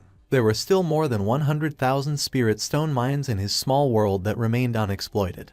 But she argued that he might be rich in his world, but nothing he showed her held any value there. He acknowledged that and assumed that spirit stones had a remarkable effect even on mortals, but it was a pity that people there didn't know how to use them. Meanwhile, Hu Menki chased Ju. He pleaded that she should forgive him and apologized for using illusions to disturb her. He promised not to tell anyone about what happened in the illusion and begged her to spare him. She declared there was not a chance and insisted that he must die that day no matter what. He cried for help and exclaimed that she was going to kill him, while Sun Xiaolu remarked that it was weird and wondered why there were no monsters there. On the other hand, Gray warned that everyone should listen up and stay away from the witch. He referred to Sun Xiaolu. Yurong also urged everyone to keep their distance from the crazy woman. The girl agreed and affirmed that her strength was unfathomable, so they must avoid confrontation at all costs. Meanwhile, one of the ninjas negotiated a deal with a monster. Suddenly, another ninja alerted him that Sun Xiaolu headed his way. He cursed in frustration. He grabbed the monster in a panic. He utilized his skill, Lightning Step. The The monster demanded what he tried to do and reminded that as heroes, they were forbidden to use force. The ninja responded that he could give him that much and confirmed that it was a deal. The monster quickly entered the card. Meanwhile, Sun Xiaolu commented that it was strange because she clearly felt someone over there earlier. She remained unaware that she was the isolated student. On the other hand, the reporter explained that after the epic fight in the sky, the major academies all witnessed the tremendous power of the Immortal Cultivation School, especially Sun Xiaolu, who was currently being isolated from the competition by the other teams. But he recalled seeing that scene in the last competition. He observed that it seemed to be called the Forever Alone strategy, and he explained that it was a tactic designed by the Ninja Academy to deal with the squad leader of the Superman Institute. The leader of the Superman Institute cursed that they were bastards and remarked that it was no wonder he couldn't find jack crap that year. He recalled the previous contest where he questioned where everyone was. He confessed that he still felt a little sad inside. The reporter informed that only 3 hours were left in the competition and emphasized that the current situation was still awfully bad for the cultivation school, which made Gray laugh. As he mocked that they were screwed, he inquired what the point of getting 30 points at the beginning was if it was to end up like that. There were less than 3 hours left before the game ended, and they hadn't gotten a single point yet. But as for them, they already scored more than 100 points, and it would be impossible for them to catch up with the little bit of money they had. He proposed that he stop immediately and go back to cry in the arms of his teacher. Ran Zihao insulted that he was an asshole. Meanwhile, a monster declared that he was leaving and bid goodbye to the broke idiots. One of the students called Lan Bin and urged him to look, and he announced that it was over. Hu Menki still chased Ju, while Sun Xiaolu remained isolated. The Superman leader stated that the cultivators were out and all their monsters were grabbed by the other academies. But suddenly, the reporter declared that the cultivation school earned 130 points. The Superman leader reacted with surprise. The others, including the cultivation school students, also reacted with surprise. Gray questioned how that happened. The reporter verified and affirmed that the info was legit. Xiao Yu and Xiao Yi greeted them and concluded that they were really a bunch of idiots always underestimating them. Gray groaned that it was those pieces of shit again. A few minutes ago, Xiao Yu inquired if he could see Yan Sen and praised that it was their master who was absolutely peerless and rose to the second place of God class only 6 months after becoming a hero, which intrigued the monster, who demanded what he tried to say. He answered that it was only a matter of time before their master climbed to the top of the God class, which meant that their master would make a lot of money in the near future, and neither of them cared about money, so he would even give him his share, and the monster verified if he was serious. He confirmed, but clarified that even if they were rich, they couldn't spend money willy-nilly, and everything would depend on whether he would be worth the price, so they would put him through a trial period before he could start earning the full salary. So he proposed that he give him half for the time being and the rest as a bonus starting next year. He added the condition that if they didn't respect their end of the deal, he would be granted freedom immediately. And the monster accepted that it was a deal. He cheered that it was bingo. Gray raged that those shameless bastards were scamming the monsters. Lan Kai complained that it looked like Yan Sen's image was going to be worthless before he could even try selling it. Ran Zihao laughed and praised that Xiao Yu and Xiao Yi were geniuses. With that, the competition entered its second half. With the twins' scamming method, the Immortal Cultivation School led by Yan Sen still achieved good results, even under the joint efforts of the other 3 academies to isolate them. Having no way to suppress the Immortal Cultivation School, the other teams focused on gathering monsters. The whole competition grew crazier as time went on, and it was finally time for the last sprint toward victory. But at the same time, above the competition, the 4 kings of monsters stood on their ship. They took a step forward. Gaganaka encouraged that they should do it. The students of the Cultivation Immortal School gathered on the street. One of them inquired how it was going and how many he got, and the other replied that he got a lot. Ran Zihao observed that it seemed everyone was in a good mood, and Lan Bin remarked that they had a chance at victory that year after all. Sun Xiaolu noted that something was wrong. She questioned if they hadn't noticed that they hadn't seen any God class rank monsters apart from a few demigod rank ones, and Ran Zihao wondered what she meant. She remained silent but stayed wary. Ran Zihao acknowledged that since she brought it up, it was indeed strange because in the last competition, there were several God class rank monsters here and there, and yet they didn't even see the shadow of one that day, so he questioned what was going on. Sun Xiaolu summoned Xiao Yu and Xiao Yi to come over to her, and they confirmed. She instructed that they should take those and deploy the array flags according to the map she drew. They confirmed and promised to get it done as soon as possible. She laid out a map. Ran Zihao speculated if she was implying that the monsters were plotting something, and she admitted that she was not sure, but they needed to be careful. On the other hand, Xiao Yu mentioned that Sun Xiaolu had been going to Yansen lately every day for supplementary lessons, becoming ever more cautious when dealing with problems, to which Xiao Yi agreed. Hu Menqi supported that Sun Xiaolu was right, and she also sensed something was strange at the beginning,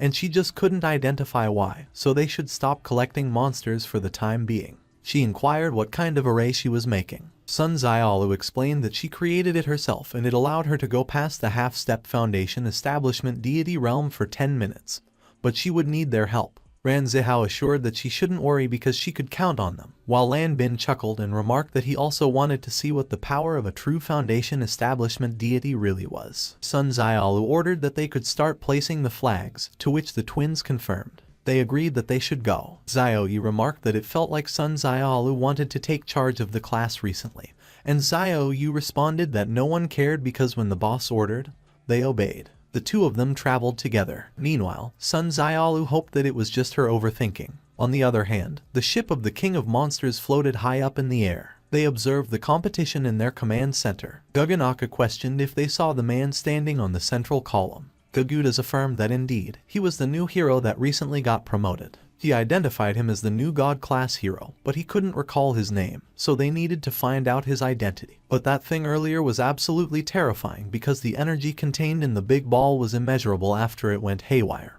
and yet, he erased it just by grasping the air with his hand. Guganadu assured that they shouldn't be afraid because the Demon Emperor just sent a message that the hero's passive was not unbeatable, so they should proceed as planned. But Gagudas wondered if Yansen's dressing style wasn't similar to the Demon Emperor's. Guganadu recommended that they better review their strategy just in case. Meanwhile, they planted one of the weapons on the floor of their ship. On the other hand, Lan Kai inquired what was wrong and if it was that familiar smell again, to which he affirmed and confirmed it was pretty close. Back at the ship, Guganaka declared that after that, they would contain the top 10 god class, and the students would be in their hands, so in 30 minutes, they would have destroyed their future. The 4 kings of monsters departed. They descended towards the examination area. Gugukas initiated his program input. He triggered his skill, Spatial Lockdown, to the entire area. Photogenic Astral Man reacted with surprise. The Rainbow Rangers reacted with surprise as well. Lan Kai asked what it was while Yansen reflected deeply. Guguka's skill isolated them. The signal got cut off, and the footage the people were watching vanished. One of them questioned why the image was gone, while another urged that they should let them see what was happening. At the station, a cameraman questioned what the deal with that was. Guganaka insisted that they should hurry and suck them into the hollow space, as they had to isolate them before they found out. Gugukas retorted that he shouldn't yell at him because it was the first time he used that space lock program. Photogenic Astral Man reacted with alarm when the pillar he stood on was moved. The Rainbow Rangers mirrored the same reaction. Meanwhile, Yansen stated that he finally recalled that it was the Greater Demon transformations. Lan Kai inquired what he meant and what a Greater Demon was. On the other hand, Hu Menqi grew worried for Yansen while Lan Bin summoned Sun Xiaolu and urged that she should look over there. The monsters carried the weapons to the landing zone. They whistled as they carried it on their shoulders. One of them questioned if it was how they did it, and another responded that it was what the manual instructed. They simultaneously recited that with blood as a token, the contracted spirit was summoned. The monsters wished upon that blood covenant, they demanded his presence. The monsters screamed as they got blown away. The area filled with smoke caused by the lightning strike. The Superman leader inquired what happened, while Yurong questioned what the thing up in the sky was. Gray replied that he had no idea. The Superman leader grew alarmed. The smoke slowly dissipated and revealed what the monsters summoned. It was the demon spirit beast, Demon's Kai. Sun Xiaolu felt surprised when she recognized him while he queried if she was a human cultivator. She wondered why there was a spirit beast there and even a demon like that. The Superhuman Institute reacted with surprise when they heard her mention spirit beast. Their leader probed if Sun Xiaolu knew that beast, and Gray responded that he didn't know. Ran Zihao questioned if she knew that beast, and she retorted if they hadn't read any books in the library. Hu Menqi clarified that it was the beast coming from Yansen's world. Demon Beast Level 1, Damon's Kai Stage. As Ran Zihao and Lan Bin followed up if she had also read about it, she remarked that only the two of them hadn't. Sun Xiaolu felt concerned. She considered that it was really a big problem. Inside the space, Yansen laughed and remarked that it was a Damon spirit beast, while Lan Kai screamed. He caught her and brought her back to the platform. He commented that his poor brain nearly forgot it. She apologized to him that she couldn't fly. He assured her that it was okay, and she questioned what the demon he was referring to was. He explained that it was a name of the kind of spirit beast in his world, and in other words, she could recognize them as the monsters in his world. The difference was that they turned into human shape completely, and although their minds remained very simple, they were kind of stubborn, so he presumed that their demon king already died. She inquired how he could know. He directed her to look over there. The monsters in her world held the standard demon king's weapon and prepared to attack them soon. Guganaka and Gugyukas focused on reading the manual in their hands. Lan Kai Kai asked about the standard demon king's weapon. Yansen explained that it was the weapon of a demon king, so it must bear Kai, and it was good timing when he had something to ask about it. She inquired how he could ask them. He confirmed that he would obviously take them there and ask. He activated his skill, Anti-Isolated Space. They became trapped in a pyramid-shaped enclosure. He created a cube to enclose that pyramid and transport them back to the exam area.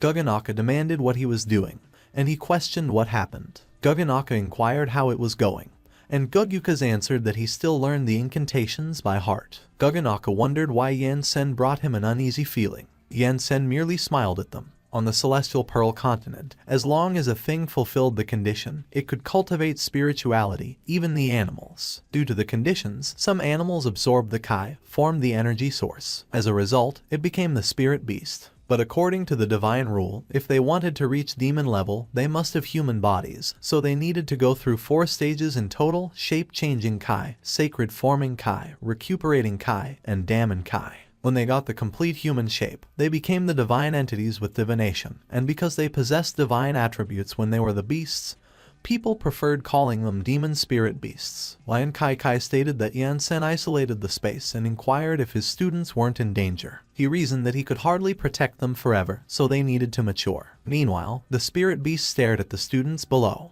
The spirit beast was contemplating. He was looking at the students below him. The leaders of the other schools were wary. On the other hand, Sun Xiaolu was on edge. The sky was eerily quiet as the spirit beast remained floating in there. The other students prepared for battle. Meanwhile, Sun Xiaolu instructed that everyone should stay alert, and that they should wait for her signal. The leader of the Superman Institute claimed that they should relax because it was just a new species, and they were future heroes for God's sake, to which Yuan concurred. The spirit beast declared that since the monsters were already his masters, he inquired who they wanted him to cut down. One of the monsters replied that it was all of those Superhero Academy bastards, while another requested that he, the monster from another world, take care of them immediately. He affirmed that he understood, and they should rest assured that they would be dealt with before their blood ran dry. The monsters questioned about their blood. They looked at the wound they created in their palm. On the other hand, Yurong and the Superman Institute students prepared to fight. The spirit beast captured their attention. He commanded that they should get to it. Sun Xiaolu urged that they should run.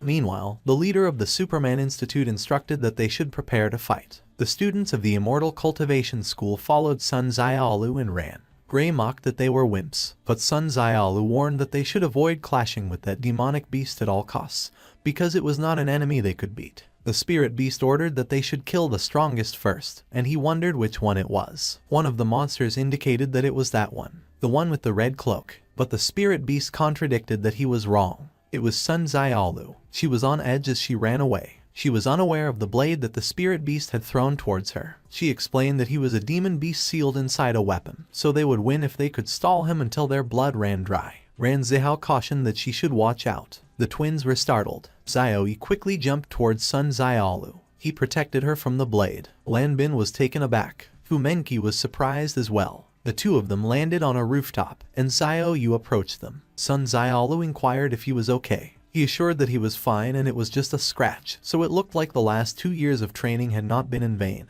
and they counted on her to turn the tables on them. Xiaoyu scoffed and declared that if the spirit beast wanted to hurt their big sister, he would have to get through them. They would stick together. The spirit beast questioned if a mere martial arts practitioner thought he could stop him. Suddenly, the leader of the Superman Institute demanded if he thought he would just watch. He wondered how she was the strongest and noted that they had not even finished their fight yet. The spirit beast was surprised that he blocked his way. On the other hand, Xiaoyu inquired if that was the squad leader of the Superman Institute, and the leader instructed that he should take the wounded and leave. He was really pissed off at the moment, so the spirit beast should come at him. The spirit beast eagerly swung his fist. The leader was taken aback. He was punched in the stomach. It was so powerful that snot came out of his nose and tears welled up at the corners of his eyes. He crashed towards the buildings. He pierced through multiple buildings before he crashed on the ground. Yurong cursed in disbelief. Gray had the same reaction. The leader got an instant KO. The spirit beast remained floating in the sky. Gray questioned if he lost, and Yurong insisted that there was no way. Meanwhile, the spirit beast inquired if that was it. He wondered where they all went, if they were for real. He concluded that, as expected of cultivators, the only thing they were good at was running away. The blonde reporter addressed his dear viewers and friends of the audience and declared that the situation was currently critical, with the top 10 heroes of God class isolated in various subspaces. The students were having a hard time with no support. But the mechanic I inquired why he was still commentating when the comms were blocked and it was not like anyone could hear him. On the other hand, Ran Zihao questioned if it was impossible for her to knock out the leader of the Superman Institute in one blow. And she replied of course not, as it was hard enough to suppress him. And with the way their leader was getting stronger as time passed, she promised him she was trying to end it as fast as she could, so it would be difficult for her to completely defeat him. Back at the superhero headquarters, the phones were incessantly ringing. One of the callers demanded to know what the hell was going on, while the staff responded that they didn't know because the lines were down, the people inside couldn't get out, and the people outside couldn't get in. The secretary acknowledged and expressed that he understood, and he called the president and revealed that it was a dimensional seal. The students, along with a few other god classes, were currently trapped there. The president ordered that they should assemble a rescue team quickly, and as he inquired where the 9th and 10th of the god class were, the secretary explained that they had gone underground to search for Gyuguos and they hadn't returned yet. They were running out of time to mobilize the other high rankers, unless they somehow sensed that something was wrong and came back early, which made the president cure. Meanwhile, the audience on the street questioned why they couldn't see anything and insisted that they should turn it back on. Another audience member at home complained that it was a crappy anchor, and he would give him the worst review. On the other hand, at the city outskirts, the rescue team 1 was working on the dimensional seal. The demigod class hero ranked 124th inquired if it was unlocked yet and mentioned that his grandson had almost turned 1 month old waiting for him. And the demigod class hero ranked 143rd replied that it would be in a minute. It was done. He requested to know how it was, but the 124th questioned how he was supposed to get through that, and he suggested that he should just try it. 124th attempted to squeeze through the tiny hole. He demanded if he was kidding him and complained that it didn't fit. He was surprised when Black Gold pulled him out. He was thrown on the ground. They were the 34th of the god class and the 39th of the god class, and Black Gold declared that they would take it from there. Back at the headquarters, the secretary informed that the 39th and 34th ranked god class had arrived at their designated location, and the president instructed that he should tell them to prioritize the students' safety. At the city outskirts, a loud booming sound echoed through the forest. One of the audience in the street urged that they should look because the image was back.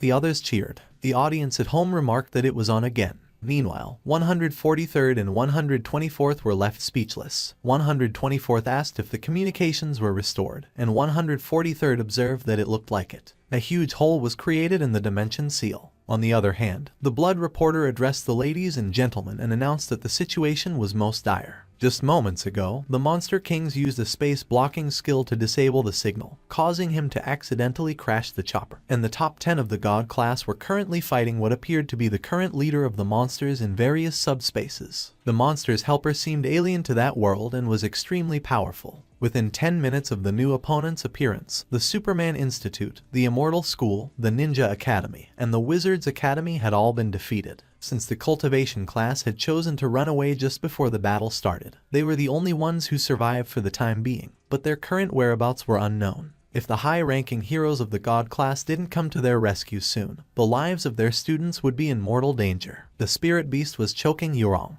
Ran Zihao observed that the class president of the Wizard Academy was getting choked to death. She was completely helpless in his hand. She couldn't believe his strength, and she wondered if she was going to die. She was surprised when she noticed Lan Bin. He charged at them with all his might while drawing his sword. He slashed the spirit beast from behind. He swung his sword, but it shattered. He was surprised. The spirit beast declared that he was finally showing his face. He threw Yurong at him. Lan Bin caught her, but the force was so strong that the two of them crashed on the ground. Hu Mengqi called Lan Bin. The area was covered with dust from the crash. She couldn't see anything. A few moments later, the dust settled down. Yurong asked if he was okay. She was surprised when she noticed that his hands were grabbing her bosoms. She was flustered and enraged at the same time, and she was about to punch him. But she stopped in her tracks when she saw that he was completely unconscious. The spirit beast solemnly stood there midair. Meanwhile, the audience questioned who the spirit beast was and if they had seen it before. One of them suggested that it might be a new species of monster, while another commented that it was so weird looking. On the other hand, the one at home was amazed. The others claimed that he was so strong. He scoffed and warned that they should see if they could run away at that time. He extended his arm. His sword quickly returned to him. He threatened that he would cut them both first. Yurong was alarmed. Meanwhile, Lanbin was still unconscious. Suddenly, a large boulder was heading for the spirit beast. He was taken aback, and he was not able to dodge it. It crashed against a huge building. Ran Zihao urged that they should look. Black Gold let out a sigh of relief and declared that it was just a new monster causing trouble. Ran Zihao identified it as the 34th and 39th ranks of the god class, Black Gold and Platinum Woman. Black Gold called Platinum Woman and instructed that as she was from the healing department, he wanted her to go heal the students and take them away, and she acknowledged that she got it. He said that she should stay close and they would get the wounded out of there first. On the other hand, Yuan was carrying Lanbin on her back. She urged that he should hang in there. Meanwhile, Hu Menqi explained that the high rankers were coming to the rescue, so they should go help them carry the wounded and get out of there, to which Ran Zihao agreed. But Sun Xiaolu advised that they shouldn't move. They should stay where they were, and they must stick to the plan. She grabbed her robe. She instructed that they should get in formation. Sun Xiaolu was brought to another dimension as she meditated. Suddenly, a powerful aura surged out of her. Ran Zihao inquired if they set up their flags correctly, and Xiao Yu confirmed that of course they did. Respectively, they are at the outermost corners of the city. Sun Xiaolu explained that she is currently acting as the eye of that formation, but they will have to take over when she gets out, and those of them who have already reached Kai refining will go to the southwest of the city to infuse their Kai into the formation, while the rest of them should stay hidden. Hu Menqi observed that the formation eye is the weakest point of every formation, but it is also the palace with the strongest spiritual power, so one could use themselves as the eye of the formation to gain more power, which made Ran Zihao wonder why he didn't think of that. Sun Xiaolu assured that they don't have to worry too much about that formation, but it will break when she goes out to fight, so as soon as she leaves, someone has to take it over, and she is counting on their help to keep the formation going. On the other hand, the blonde reporter and the mechanic eye were surprised. The huge boulder turned into smaller pieces and was sent flying. The spirit beast chuckled. Black Gold mentioned that it was the first time since the monster surrendered that he had seen such a resilient one. The little kitty shouldn't even think about hurting any of the students with him around. The spirit beast was enraged. One of the audience affirmed that it was right and it was what a high-ranking hero should be like, while another urged that Black Gold should defeat that new breed and show them who's boss. He should whoop his ass. Meanwhile, the red monster cursed the humans. The black monster questioned what was wrong with him, and he confessed that he didn't know. Back at the fight, the spirit beast used his demonic arts. Black Gold was wary of it. He used his skill, Slaughtering Blade. Black Gold was taken aback. He released a powerful beam. The blonde reporter wondered what it was. The attack created a huge hole in Black Gold's torso. Platinum Woman was worried for him. Black Gold coughed up blood. He shrank. The spirit beast claimed that he was a bastard and his whole family were cats. The monsters declared that it was Bullseye and that the arrogant bastard should take that. Back at the headquarters, the secretary came running to the president. He called him and informed that the Black Gold Superman had been defeated. The president questioned if there were any other high-ranked heroes around, and he replied that not really, only his partner, and except for the top 10, all the others were probably defeated. The president cursed. On the other hand, one of the audience members wondered how that could happen and commented that it was already way beyond the strength of a monster king, while another concluded that it was hopeless. Meanwhile, the spirit beast noticed Platinum Woman. She was healing Black Gold. He asked if she was trying to heal him. He stated that she shouldn't think about it. He lunged at him at an incredible speed. He proclaimed that they should die. On the other hand, Lan Bin called Sun Xiaolu. She declared that she would cut. She jumped from the eye of the formation. The spirit beast barely managed to dodge her. He was surprised. She was heading towards the sky at an incredible speed. She stopped when she reached the height she was aiming for. She quickly turned and swung her sword. She used her skill, Full-Powered Foundation Establishment Slash. The spirit beast was terrified. Her attack cut the city in half. Ran Zihao and the others were so surprised. Meanwhile, Platinum Woman screamed as she tried to steady herself while carrying Black Gold. On the other hand, the audience was so surprised that they couldn't help but curse. The cut extended outside the city and reached the mountain ranges. The blonde reporter called for his mommy. Ran Zihao wondered if it was the true strength of the Foundation Establishment realm. while Lan Bin observed that the city was cleaved in half and even the seal was broken. Even Sun Xiaolu was shocked by the devastating power. Suddenly, the spirit beast cleared his throat and coughed. She questioned if he was still alive. He inquired if it was Foundation establishment and commented that it was interesting. One of the audience urged that they should look because he was bleeding. He guessed it was time to get serious. She insisted that she was not afraid of him. He wondered why she was running before and if she wasn't going to come out until she successfully reached the Foundation establishment. He remarked that the cultivators were still the same sly dogs as ever. She demanded that he cut the bullcrap and fight and that he should come on. He warned that she shouldn't regret it. Two heroes traveled to the northern hemisphere. One of them mentioned that the heat signature came from there, while the other inquired if there wasn't a huge amusement park there. He suddenly proposed that they should look over there. They cursed when they saw the huge hole in the ground. One of them observed that it was one huge and deep hole, and the other declared that it was certainly made by Gyuguos, no doubt about it. Suddenly, they heard coughing, and they noted that someone was still alive. They quickly went down the hole. Steel Beetle was lying on the ground. He admitted that he lost. The heroes recognized him and inquired if he was okay. He confirmed that he was fine, and one of the heroes questioned if he got in a fight with Gyuguos. He explained that it wasn't him and they are far more powerful than any monster king. The two heroes were puzzled. One of them questioned if it was the new breed and mentioned that the message from the contest stated that there was a new breed of monster, so that could have been their king.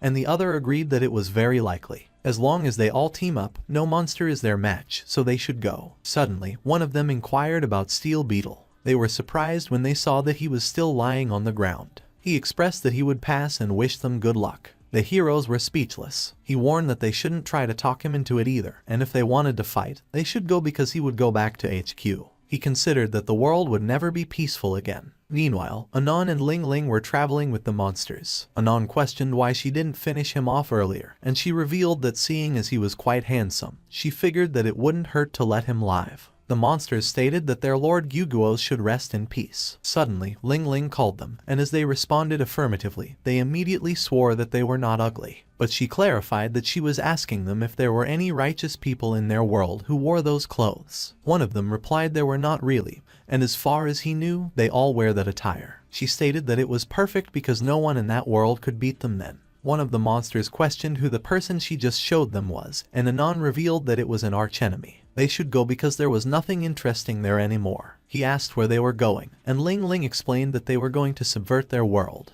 Also, they should check how well their kings are fighting at the moment. The monsters were nervous. On the other hand, the spirit beast and Sun Xiaolu lunged towards each other. They punched each other in the face at the same time. Their movements were so fast that they were barely visible in the sky. Platinum Woman couldn't believe it. Ran Zihao and the others were amused. Meanwhile, the leader of the Superman and Ninja Academy questioned if they were kidding him. Sun Xiaolu cursed the spirit beast. He scoffed and warned that she shouldn't get cocky. Their fists clashed, and their power was even. The audience couldn't believe it. One of them wondered if she was on steroids and commented that she was at least as powerful as the top 10 of God class.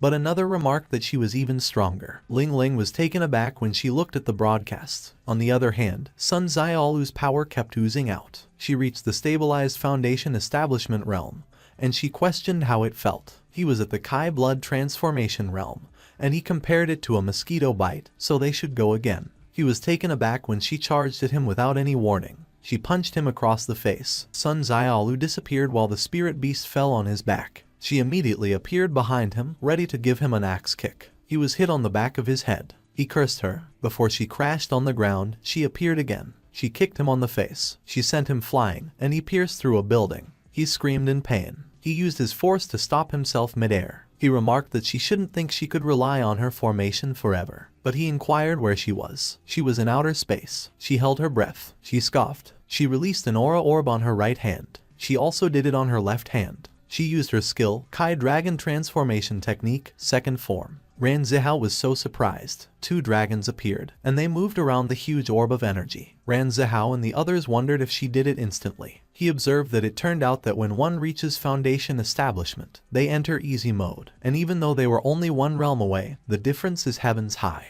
Fu Menki commented that Yan Sen stated that in the immortal cultivation world, the gap between two big realms is similar to the ground and the sun, so millions of lower realms can't dream of beating one higher realm. Meanwhile, Sun Xiaolu wondered how the spirit beast would like that one. She explained that it was a cheat technique that her master gave her so he should enjoy it. He was so surprised that his eyes almost popped out of their sockets. The skill came at him at an incredible speed. Ran Zihao questioned if she wanted to blow up the whole city and remarked that they were still down there while calling her an idiot. But Hu Menki advised that he should stop shouting because she knew what she was doing. Back at the fight, the spirit beast cursed. He insisted that she shouldn't look down on him. He raised his arm and prepared to attack her skill. He demanded that it should get away. He deflected the skill. It changed its direction towards the mountains. But the explosion was so powerful that he was still pushed back by its pressure. The heroes were speechless. Her classmates were speechless. The other academies were also speechless. The explosion created a loud booming sound and illuminated the area. The audience fell silent. Meanwhile, Anon and Ling Ling acknowledged that there were immortal cultivators. They questioned why those bastards were there too. Ling Ling wondered if they didn't claim that there were no cultivators in that world, and they admitted that they didn't know. She suggested that she and Anon should run away, but Anon insisted that she should wait a minute and check their realms because there was one peak Kai refining, one mid Kai refining, two early stage, and the rest were mere martial artists. Ling Ling questioned why they should run and insisted that they should kill them, as they must avenge the destruction of their clan. Anon was speechless. She requested that Ling Ling calm down because she must always be careful when dealing with immortal practitioners, but she wondered what she was afraid of and claimed that they were several realms above them, so she could even kill them with a sneeze. Anon questioned if she didn't remember what those bastards liked to do most, and she asked what it was again. Anon explained that it was hiding their cultivation and pretending to be a pig to eat the tiger. She thought she was a master pretending to be a novice, and at the last minute, she would beat them to death. Those immortals were vile, devious, and cunning, so to deal with such bastards, they had to play it safe, to which Ling Ling agreed. Back at the fight, the explosion created a mushroom cloud. The spirit beast could not resist its pressure. Lan Bin remarked that it was blowing him away, as the explosion was as powerful as 160 million tons of TNT, so even the continental shelves were being shifted. And Ran Zihao observed that it was the first time he had seen someone get blasted off like that. But the spirit beast claimed that it was not as bad as it looked. Sun Xiaolu inquired if no one told him. He was puzzled. She explained that the technique could be cast endlessly. The spirit beast was so surprised. One of the audience members remarked that it was true that that trick of the cultivation class is disgustingly cheap, and another inquired if he felt bad for their opponents somehow. Ling Ling questioned if she heard that, and she confirmed yes. The surrounding spiritual energy solidified to use the technique so it didn't use Kai or physical strength, and that is the skill created by that psychopath. Yan Sen was puzzled. Back at the fight, Sun Xiaolu mentioned that they should see how many blasts the spirit beast could handle. She created multiple swirling orbs of aura simultaneously. He complained that it was cheating. She invited him to come over. He replied that she should wait, as there was no need to be hasty. She suggested that they should go with 10 first. He was terrified. He insisted that he can't let that woman have it her way. He noticed the other students. Ran Zihao encouraged that Sun Xiaolu could do it and she should beat the crap out of him. Lan Bin urged that she should punch him harder, and Gray observed that the cultivation class was pummeling him. The spirit beast snickered sinisterly. Everyone's face immediately became sunken. He quickly flew towards his sword that was stuck in a building. He vowed that if he can't beat her, he will deal with them because that will teach them to laugh at him. Everyone called for Sun Xiaolu. She inquired if he wanted to break the formation. She warned that he will have to survive 10 blasts first, but he declared that she will see how arrogant she will be after her formation is destroyed. The students screamed. Sun Xiaolu quickly flew towards her sword. A huge explosion occurred in the middle of the city. The dust settled, and the students were in awe. The spirit beast wondered if it was so satisfying firing it that she wanted to clash again. But he vowed not to give her another chance to pull that trick again, though. The students silently watched them from the sidelines. She noted that it was too close to the formation, and with the battle range being so vast, she needed to find a way to lure him away. The two of them took a step away from each other. She laughed. She grabbed a fistful of sand from the ground. He laughed and questioned that she was outmatched, so he wondered what else she had up her sleeves. She threw the sand at him. He complained about his eyes and labeled her a despicable cultivator. She asked who would want to fight fair against him. She was heading towards the building where the monsters were. She challenged that he should bring it on because she too could harm him. The monsters panicked and begged that she shouldn't come any closer. The spirit beast was enraged. He commanded that she should stop right there. He chased after her. The students were relieved. He threw his blade at her. She was alarmed when she noticed it. She quickly deflected it with her sword. He swung his fist. He explained that she didn't know the first thing about the true power of a Kai blood transformation realm. She questioned how that could be. Hu Menki called for her. Sun Xiaolu crashed on the ground. Ran Zihao inquired whether something had gone wrong with her cultivation and if the connection had been cut, to which Hu Mengqi confirmed they had indeed been using qi, but the formation had shown no signs of weakening. Meanwhile, Sun Xiaolu landed on her feet and skidded across the ground. The spirit beast remarked that whoever had taught her that martial skill must have been formidable, and if he had let her cast it a few more times, he probably would have died there. She stiffened and whirled around the moment she noticed him standing behind her. He commented that she was relying on a formation to artificially boost her realm. The crowd watching the street fight hurled curses. The spirit beast explained that although they were technically on the same level, he had reached Qi blood transformation 300 years ago, which meant a canyon of experience separated them.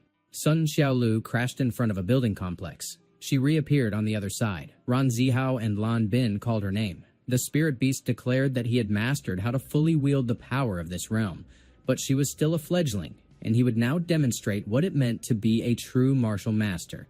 Cue the Kenpachi level flex. Their fight escalated so violently that they slammed through multiple buildings and blasted into the other side of the city. The leader of the Superman Institute muttered that it was over, while Gray remarked that if even the roided-out version of Sun Xiaolu couldn't handle that beast, they were all doomed. They pushed against each other with as much force as they could summon. The ground shook beneath them, and the other students screamed. Sun Xiaolu stated that she had only been training for 2 years and was already at the peak of qi refining, but he, in contrast, was proudly flaunting being stuck at the early foundation establishment stage for 300 years, which was frankly embarrassing. He cursed at her and demanded to know how she dared. She flinched from the surge of his power. He launched a massive beam of aura and sent her flying. She slammed into the top of a building. Smoke billowed into the sky from the impact. She coughed on the rooftop and remarked on the pain. She stood there, breathless and stunned. The spirit beast acknowledged that trying to bait him into draining the last of his energy was indeed clever, but claimed he still had enough left to deal with her amateur-level foundation establishment, declaring that she, despite being an immortal practitioner, had already lost. Meanwhile, the monsters who had summoned him were swaying as their blood drained away. Lun Bin, wide-eyed, noted that the demonic qi was terrifying. Sun Xiaolu stated that her master always claimed nothing beat a good formation, so if the current one wasn't enough, then he should face one that was stronger. The spirit beast asked what formation she meant. Ran Zihao echoed the question, inquiring if it was something stronger. Anan and Ling Ling also joined in, asking about this other formation. Sun Xiaolu admitted she wasn't sure she could pull it off, but she wouldn't know unless she tried. Ran Zihao and Lan Bin immediately recognized her stance. They identified it as the giant spirit summoning formation. She called forth Hades, Sword King Immortal. The spirit beast demanded to know when she had deployed it. Hades descended from the sky. He replied that he would see for himself. It was a little demonic beast. The spirit beast stood stunned, his eyes nearly forcing their way out of their sockets. Sun Xiaolu's classmates froze in place. The blonde reporter and the mechanic eye both jolted with surprise. On the streets, bystanders wiped sweat from their foreheads in stiff silence. Leaders from the other academies muttered that the cultivation class had gone way too far and labeled them a pack of assholes. Anon grumbled that Sun Xiaolu had to die, while Ling Ling commented that she couldn't be allowed to grow any stronger. At the center of the chaos, Hades turned to the spirit beast and demanded whether it truly intended to act insolently before his king. The spirit beast blinked rapidly and questioned if he was truly the legendary sword immortal of the netherworld, which hit with the force of Gojo Satoru, dropping into the middle of an exam hall. He cursed under his breath and conceded defeat to the immortal cultivator. Sun Xiaolu called out to Hades and accused the spirit beast of trying to escape. Hades turned to it again and questioned whether fleeing was truly its plan. He drew his sword. He raised it toward the sky. He brought it down without hesitation. The spirit beast roared a curse. Hades drove his blade into the heart of the city. The spirit beast launched itself out of the blast radius at full speed and cried out for the Lord Demon Emperor's aid. The city detonated. Smoke billowed high above the wreckage. Lun Bin and Ran Zihao stared wide-eyed. The onlookers stood frozen in the same stunned awe.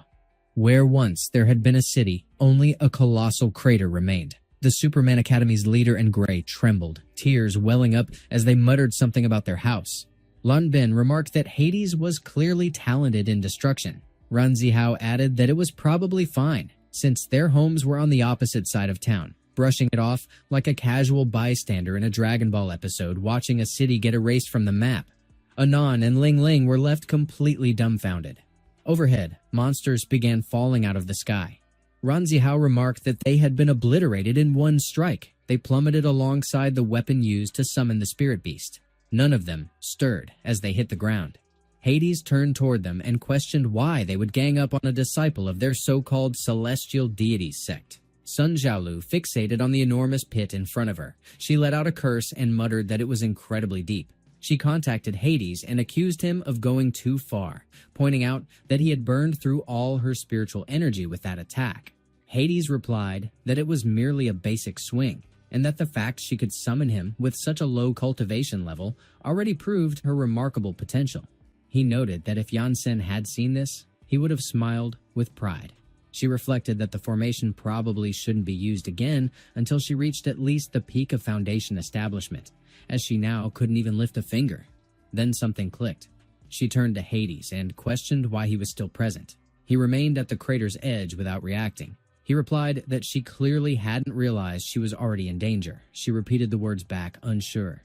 He confirmed it. Two powerful forces in the far northern reaches of her world had begun to radiate an overwhelming killing intent. Their fury was locked directly onto her. Anon and Ling Ling radiated killing intent while watching the competition unfold on the screen. Sun Xiaolu turned to Hades and pressed if he meant they were demons too, and if they had already taken one down, then it shouldn't be an issue to eliminate the rest. Hades dismissed her assumption. She froze.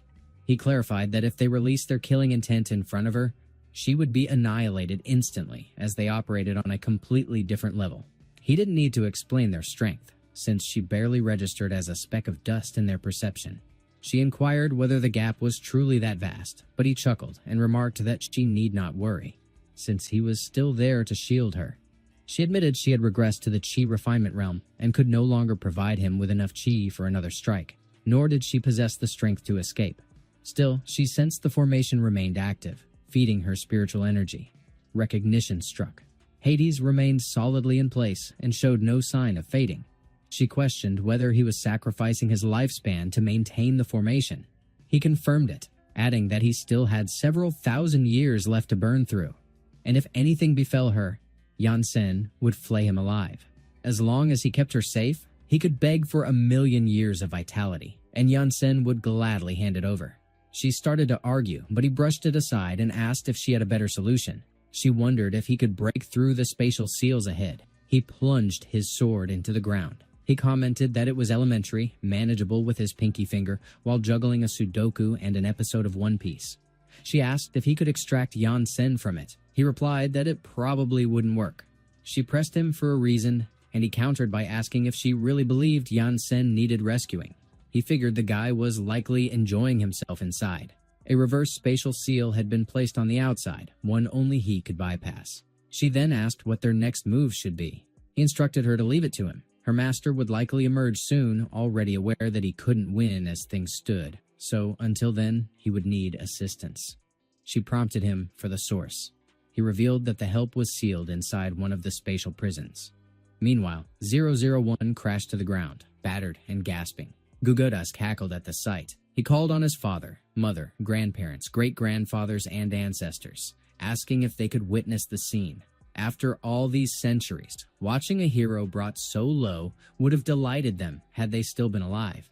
The Rainbow Rangers remained stunned.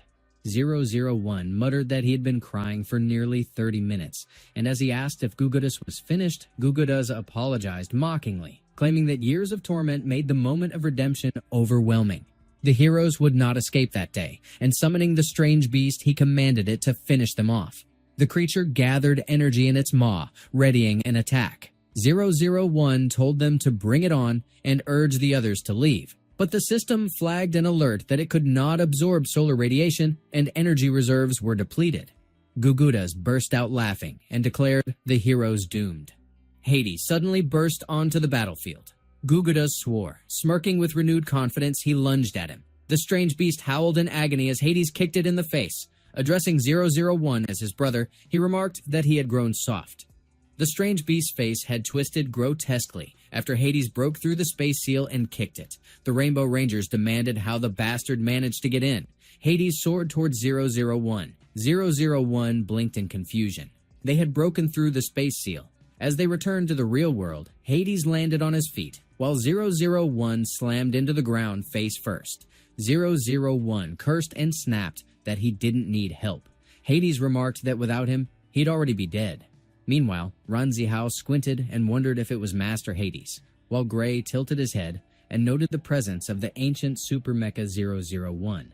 On the other side, the people stood frozen, and not in the sanitized award show type of stunned. Meanwhile, the blonde reporter couldn't even form words. In outer space, the strange beast emerged from the space seal. Ranzihao questioned what that thing was, while Gray speculated whether it counted as a monster. On the other side, the blonde reporter turned to the Mechanici and inquired whether it belonged to its species. Meanwhile, Hades mocked that his brother was pitifully weak and wondered aloud if he couldn't even handle that runt. But 001 retorted with a dry inquiry about who this so-called brother was and remarked that if solar radiation weren't blocked, he would have flattened it already. Once they dealt with the beast, they could settle things between themselves, and Hades muttered that he was ready whenever. Meanwhile, elsewhere, Yansen brawled with Gugukas and Gugunaka. The pair hovered at the edge of the sealed space. Gugunaka shouted for help, and as Gugukas cried out for his mother and pleaded to go home, Gugunaka yelled over the chaos to ask what kind of spatial seal this was and how he had managed to trap them inside, but Gugukas stammered that he had no clue. On the other side, the spirit of a demon emperor's weapon begged Yansen to back off and insisted that he genuinely had no idea where the heavenly domain was. He bolted at full speed and zipped through the sealed space. Lan Chi-Chi stayed silent, dangling in Yansen's grasp. She dryly commented that he kept maiming the guy, healing him, and doing it again, and asked if he didn't think that was a bit much. He deflected with a rhetorical jab and explained that back in the heavenly domain as a kid, he never killed anyone in battle, just left them permanently broken. She replied that he was right, clearly the living portrait of compassion, but privately wondered if he was completely deranged, and maybe those poor bastards would have preferred dying. Yansen narrowed his eyes and challenged the spirit again, accusing him of reeking with guilt while still pretending not to know.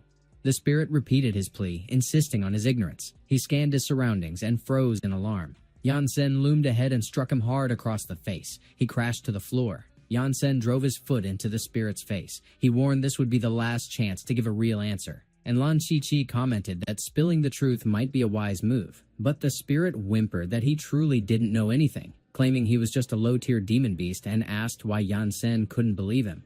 Lan Chi-Chi noted that the crying had become so hysterical he was practically drowning in it, so maybe the idiot genuinely had nothing.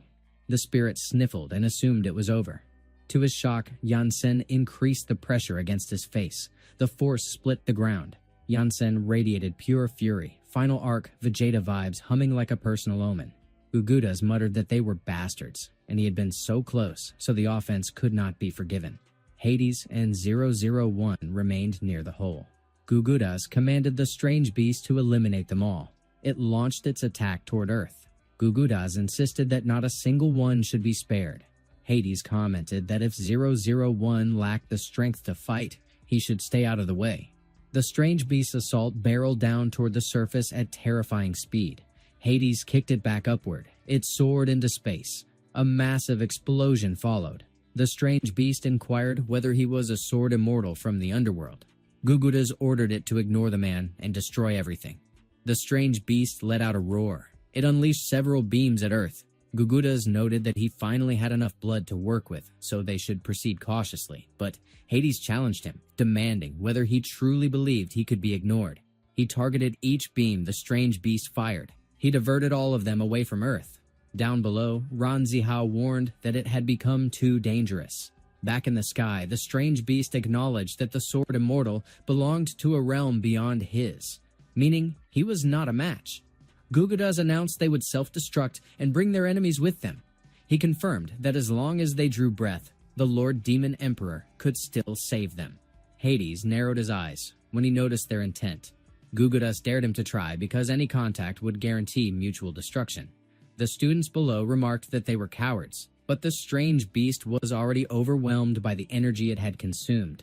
Meanwhile, 001 reported that the core replenishment process had finished. It was finally complete. A surge of energy erupted from him, splitting the ground with raw force. The students flinched at the sudden shockwave. Civilians were also stunned. Even the strange beast took notice. Gugudas turned toward him. Hades, too, fixed his gaze on the figure. His body now radiated electric energy so fierce it resembled Super Saiyan Blue taken to a violent extreme.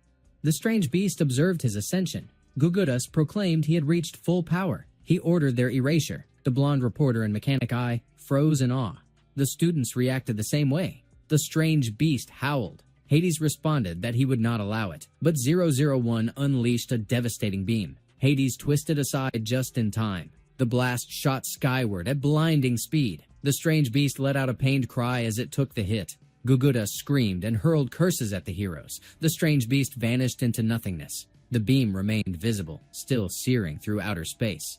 001 scoffed. Gugudas plummeted back toward Earth. 001 remarked that this was payback for the earlier beating. Hades remained frozen. Sun Xiaolu mirrored his silence. Hades concluded that maybe 001 was not so bad after all. 001 replied that he earned a pass too, so they might as well settle their scores. But Hades waved it off, remarking that there were bigger threats to handle. Elsewhere, Anon and Ling Ling were still in the northern hemisphere with the two monsters.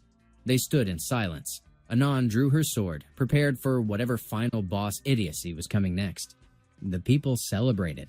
They laughed and declared that they won. One of them remarked that it was awesome because he truly believed they were going to die, to which another agreed. They cheered for the Ninja Academy and the Immortal School. Sun Xiaolu frowned at them in exasperation. On the other hand, the sky remained clear in the northern hemisphere. Anon unsheathed her sword. The two monsters flinched in alarm. They were blown away as she leapt into the sky. In an instant, she appeared behind Hades with her sword fully drawn. Hades groaned in pain as a fresh cut opened across his body. Sun Xiaolu reacted. No. 001 failed to register what just happened. Hades coughed up blood. The students all froze in shock. The people stood with mouths hanging open. The blonde reporter and mechanic eye mirrored the same reaction, synchronized like two background NPCs witnessing Saitama punch a god. Sun Xiaolu called out to Hades. She demanded to know what just happened. 001 checked if he was okay. He supported his weight and helped him stay upright. He blinked in surprise. He spotted Anon and Ling Ling standing in the distance. The people began asking who they were. The kid watching on TV blinked in disbelief. They asked who they were and where they came from. And another commented that they had never seen them before. The people marveled at their strength. Another blurted out gibberish from sheer shock. 001 cursed and declared that they were definitely not human. And as he demanded to know what they were, Hades muttered that they were greater demonic beasts. He coughed, and Sun Xiaolu asked if he was all right.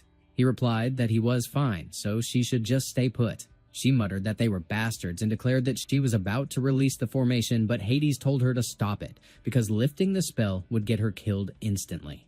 She tried to reason with him, but he argued that they came for her, and they couldn't let them succeed. So she should stop worrying and stay back.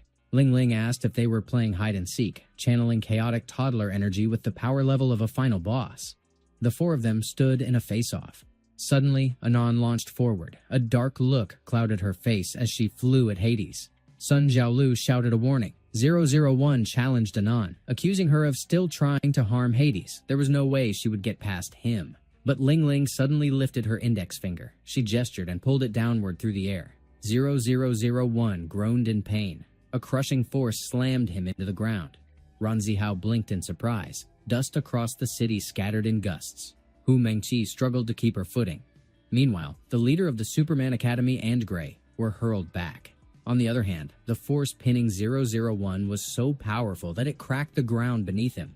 The crowd watching the live footage gawked in shock. Their eyes bulged out anime style, complete with imaginary sound effects and a reaction cut in. 001 lay immobilized. Bamboo Red called out to him. Meanwhile, one of the people questioned how that could be. Another pointed out that she didn't even touch him. Another commented on how effortlessly she did it. As someone cursed and demanded if they were monsters, another countered that he didn't think so. Back at the fight, Anon laughed and glanced over at Ling Ling. She charged again at Hades. Sun Xiaolu cried out for Hades, but he remained doubled over, coughing up blood. Suddenly, photogenic Astroman cut in and declared that it was enough. Anon veered away just in time to avoid his strike. She turned her gaze toward him. He flew at her at breakneck speed. He told her that she should quit it. Sun Xiaolu inquired whether the injuries had recovered and what the deal was with that light. Hades replied it wasn't a light, it was chi. Photogenic Astroman hovered in the sky with practiced ease. The potent beam he launched earlier had been restoring Hades and 001. The crowd commented that it was the world's #1 god class, Photogenic Astroman, which meant the world had been saved, and amid their cheering, one of them suggested he should go ahead and vaporize the enemies. 001 remarked that the bastard had finally bothered to show up. Bamboo Black commented that he didn't remember that jerk having any healing powers. Meanwhile, one of the monsters checked whether Gugudos was alright, while the other mentioned they had brought the Lord Demon Emperor to rescue him. Back at the clash, Photogenic Astroman considered that, with Anon's expression, she seemed to be underestimating him. Meanwhile, Anon figured it was yet another exhibitionist. A gun barrel emerged from his index finger. He unleashed a powerful beam at her. The blast was strong enough to shoot into outer space.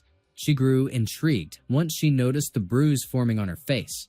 He remarked that he knew she was powerful and probably took down Gugos, but he worried she'd be in trouble if she lumped him in with someone like that. Standard overconfident main character routine, lodged somewhere between All Might post-smile and Aizen pre-glasses removal. Anon's bruise healed. She replied that it was fascinating and that he was an amusing one.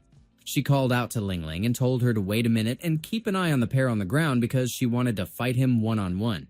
Ling Ling responded with an alright, but warned her to keep her eyes open because something was off, and Anon confirmed she got the message. Meanwhile, Hades and 001 stood frozen. Back in the battle, Anon commented that he was a pervert and told him to bring it on. Photogenic Astroman chuckled and considered she shouldn't mock his energy extraction outfit, which looks like a rejected Cyan armor prototype. He activated his skill, full-powered blast. 001 remarked that he had gone straight for the kill. Anon inhaled deeply and asked whether he had any other tricks in that world. She commented that it was boring. Photogenic Astroman moved swiftly to dodge his own attack being hurled back at him. He asked her what she made of his other technique. She had no response. She was flipped upside down. She quickly noticed he had shifted behind her. He explained that this was his full power, and he could maintain it for a full year if necessary. Meanwhile, 001 remarked that Hades was an idiot, and they were only dragging things down by sticking around. And Hades replied that he hadn't expected anyone in their world to be standing at the peak of the Golden Orb realm. Back in the fight, Photogenic Astroman showered Anon with attacks. The crowd cheered him on and commented that he should punish her and make them all regret crossing them. Meanwhile, 001 asked Hades what a Golden Orb realm even was, and Hades explained it was one of their world's power levels, and his friend over there was only sitting at the top of Hollow Orb with half a foot into Golden Orb.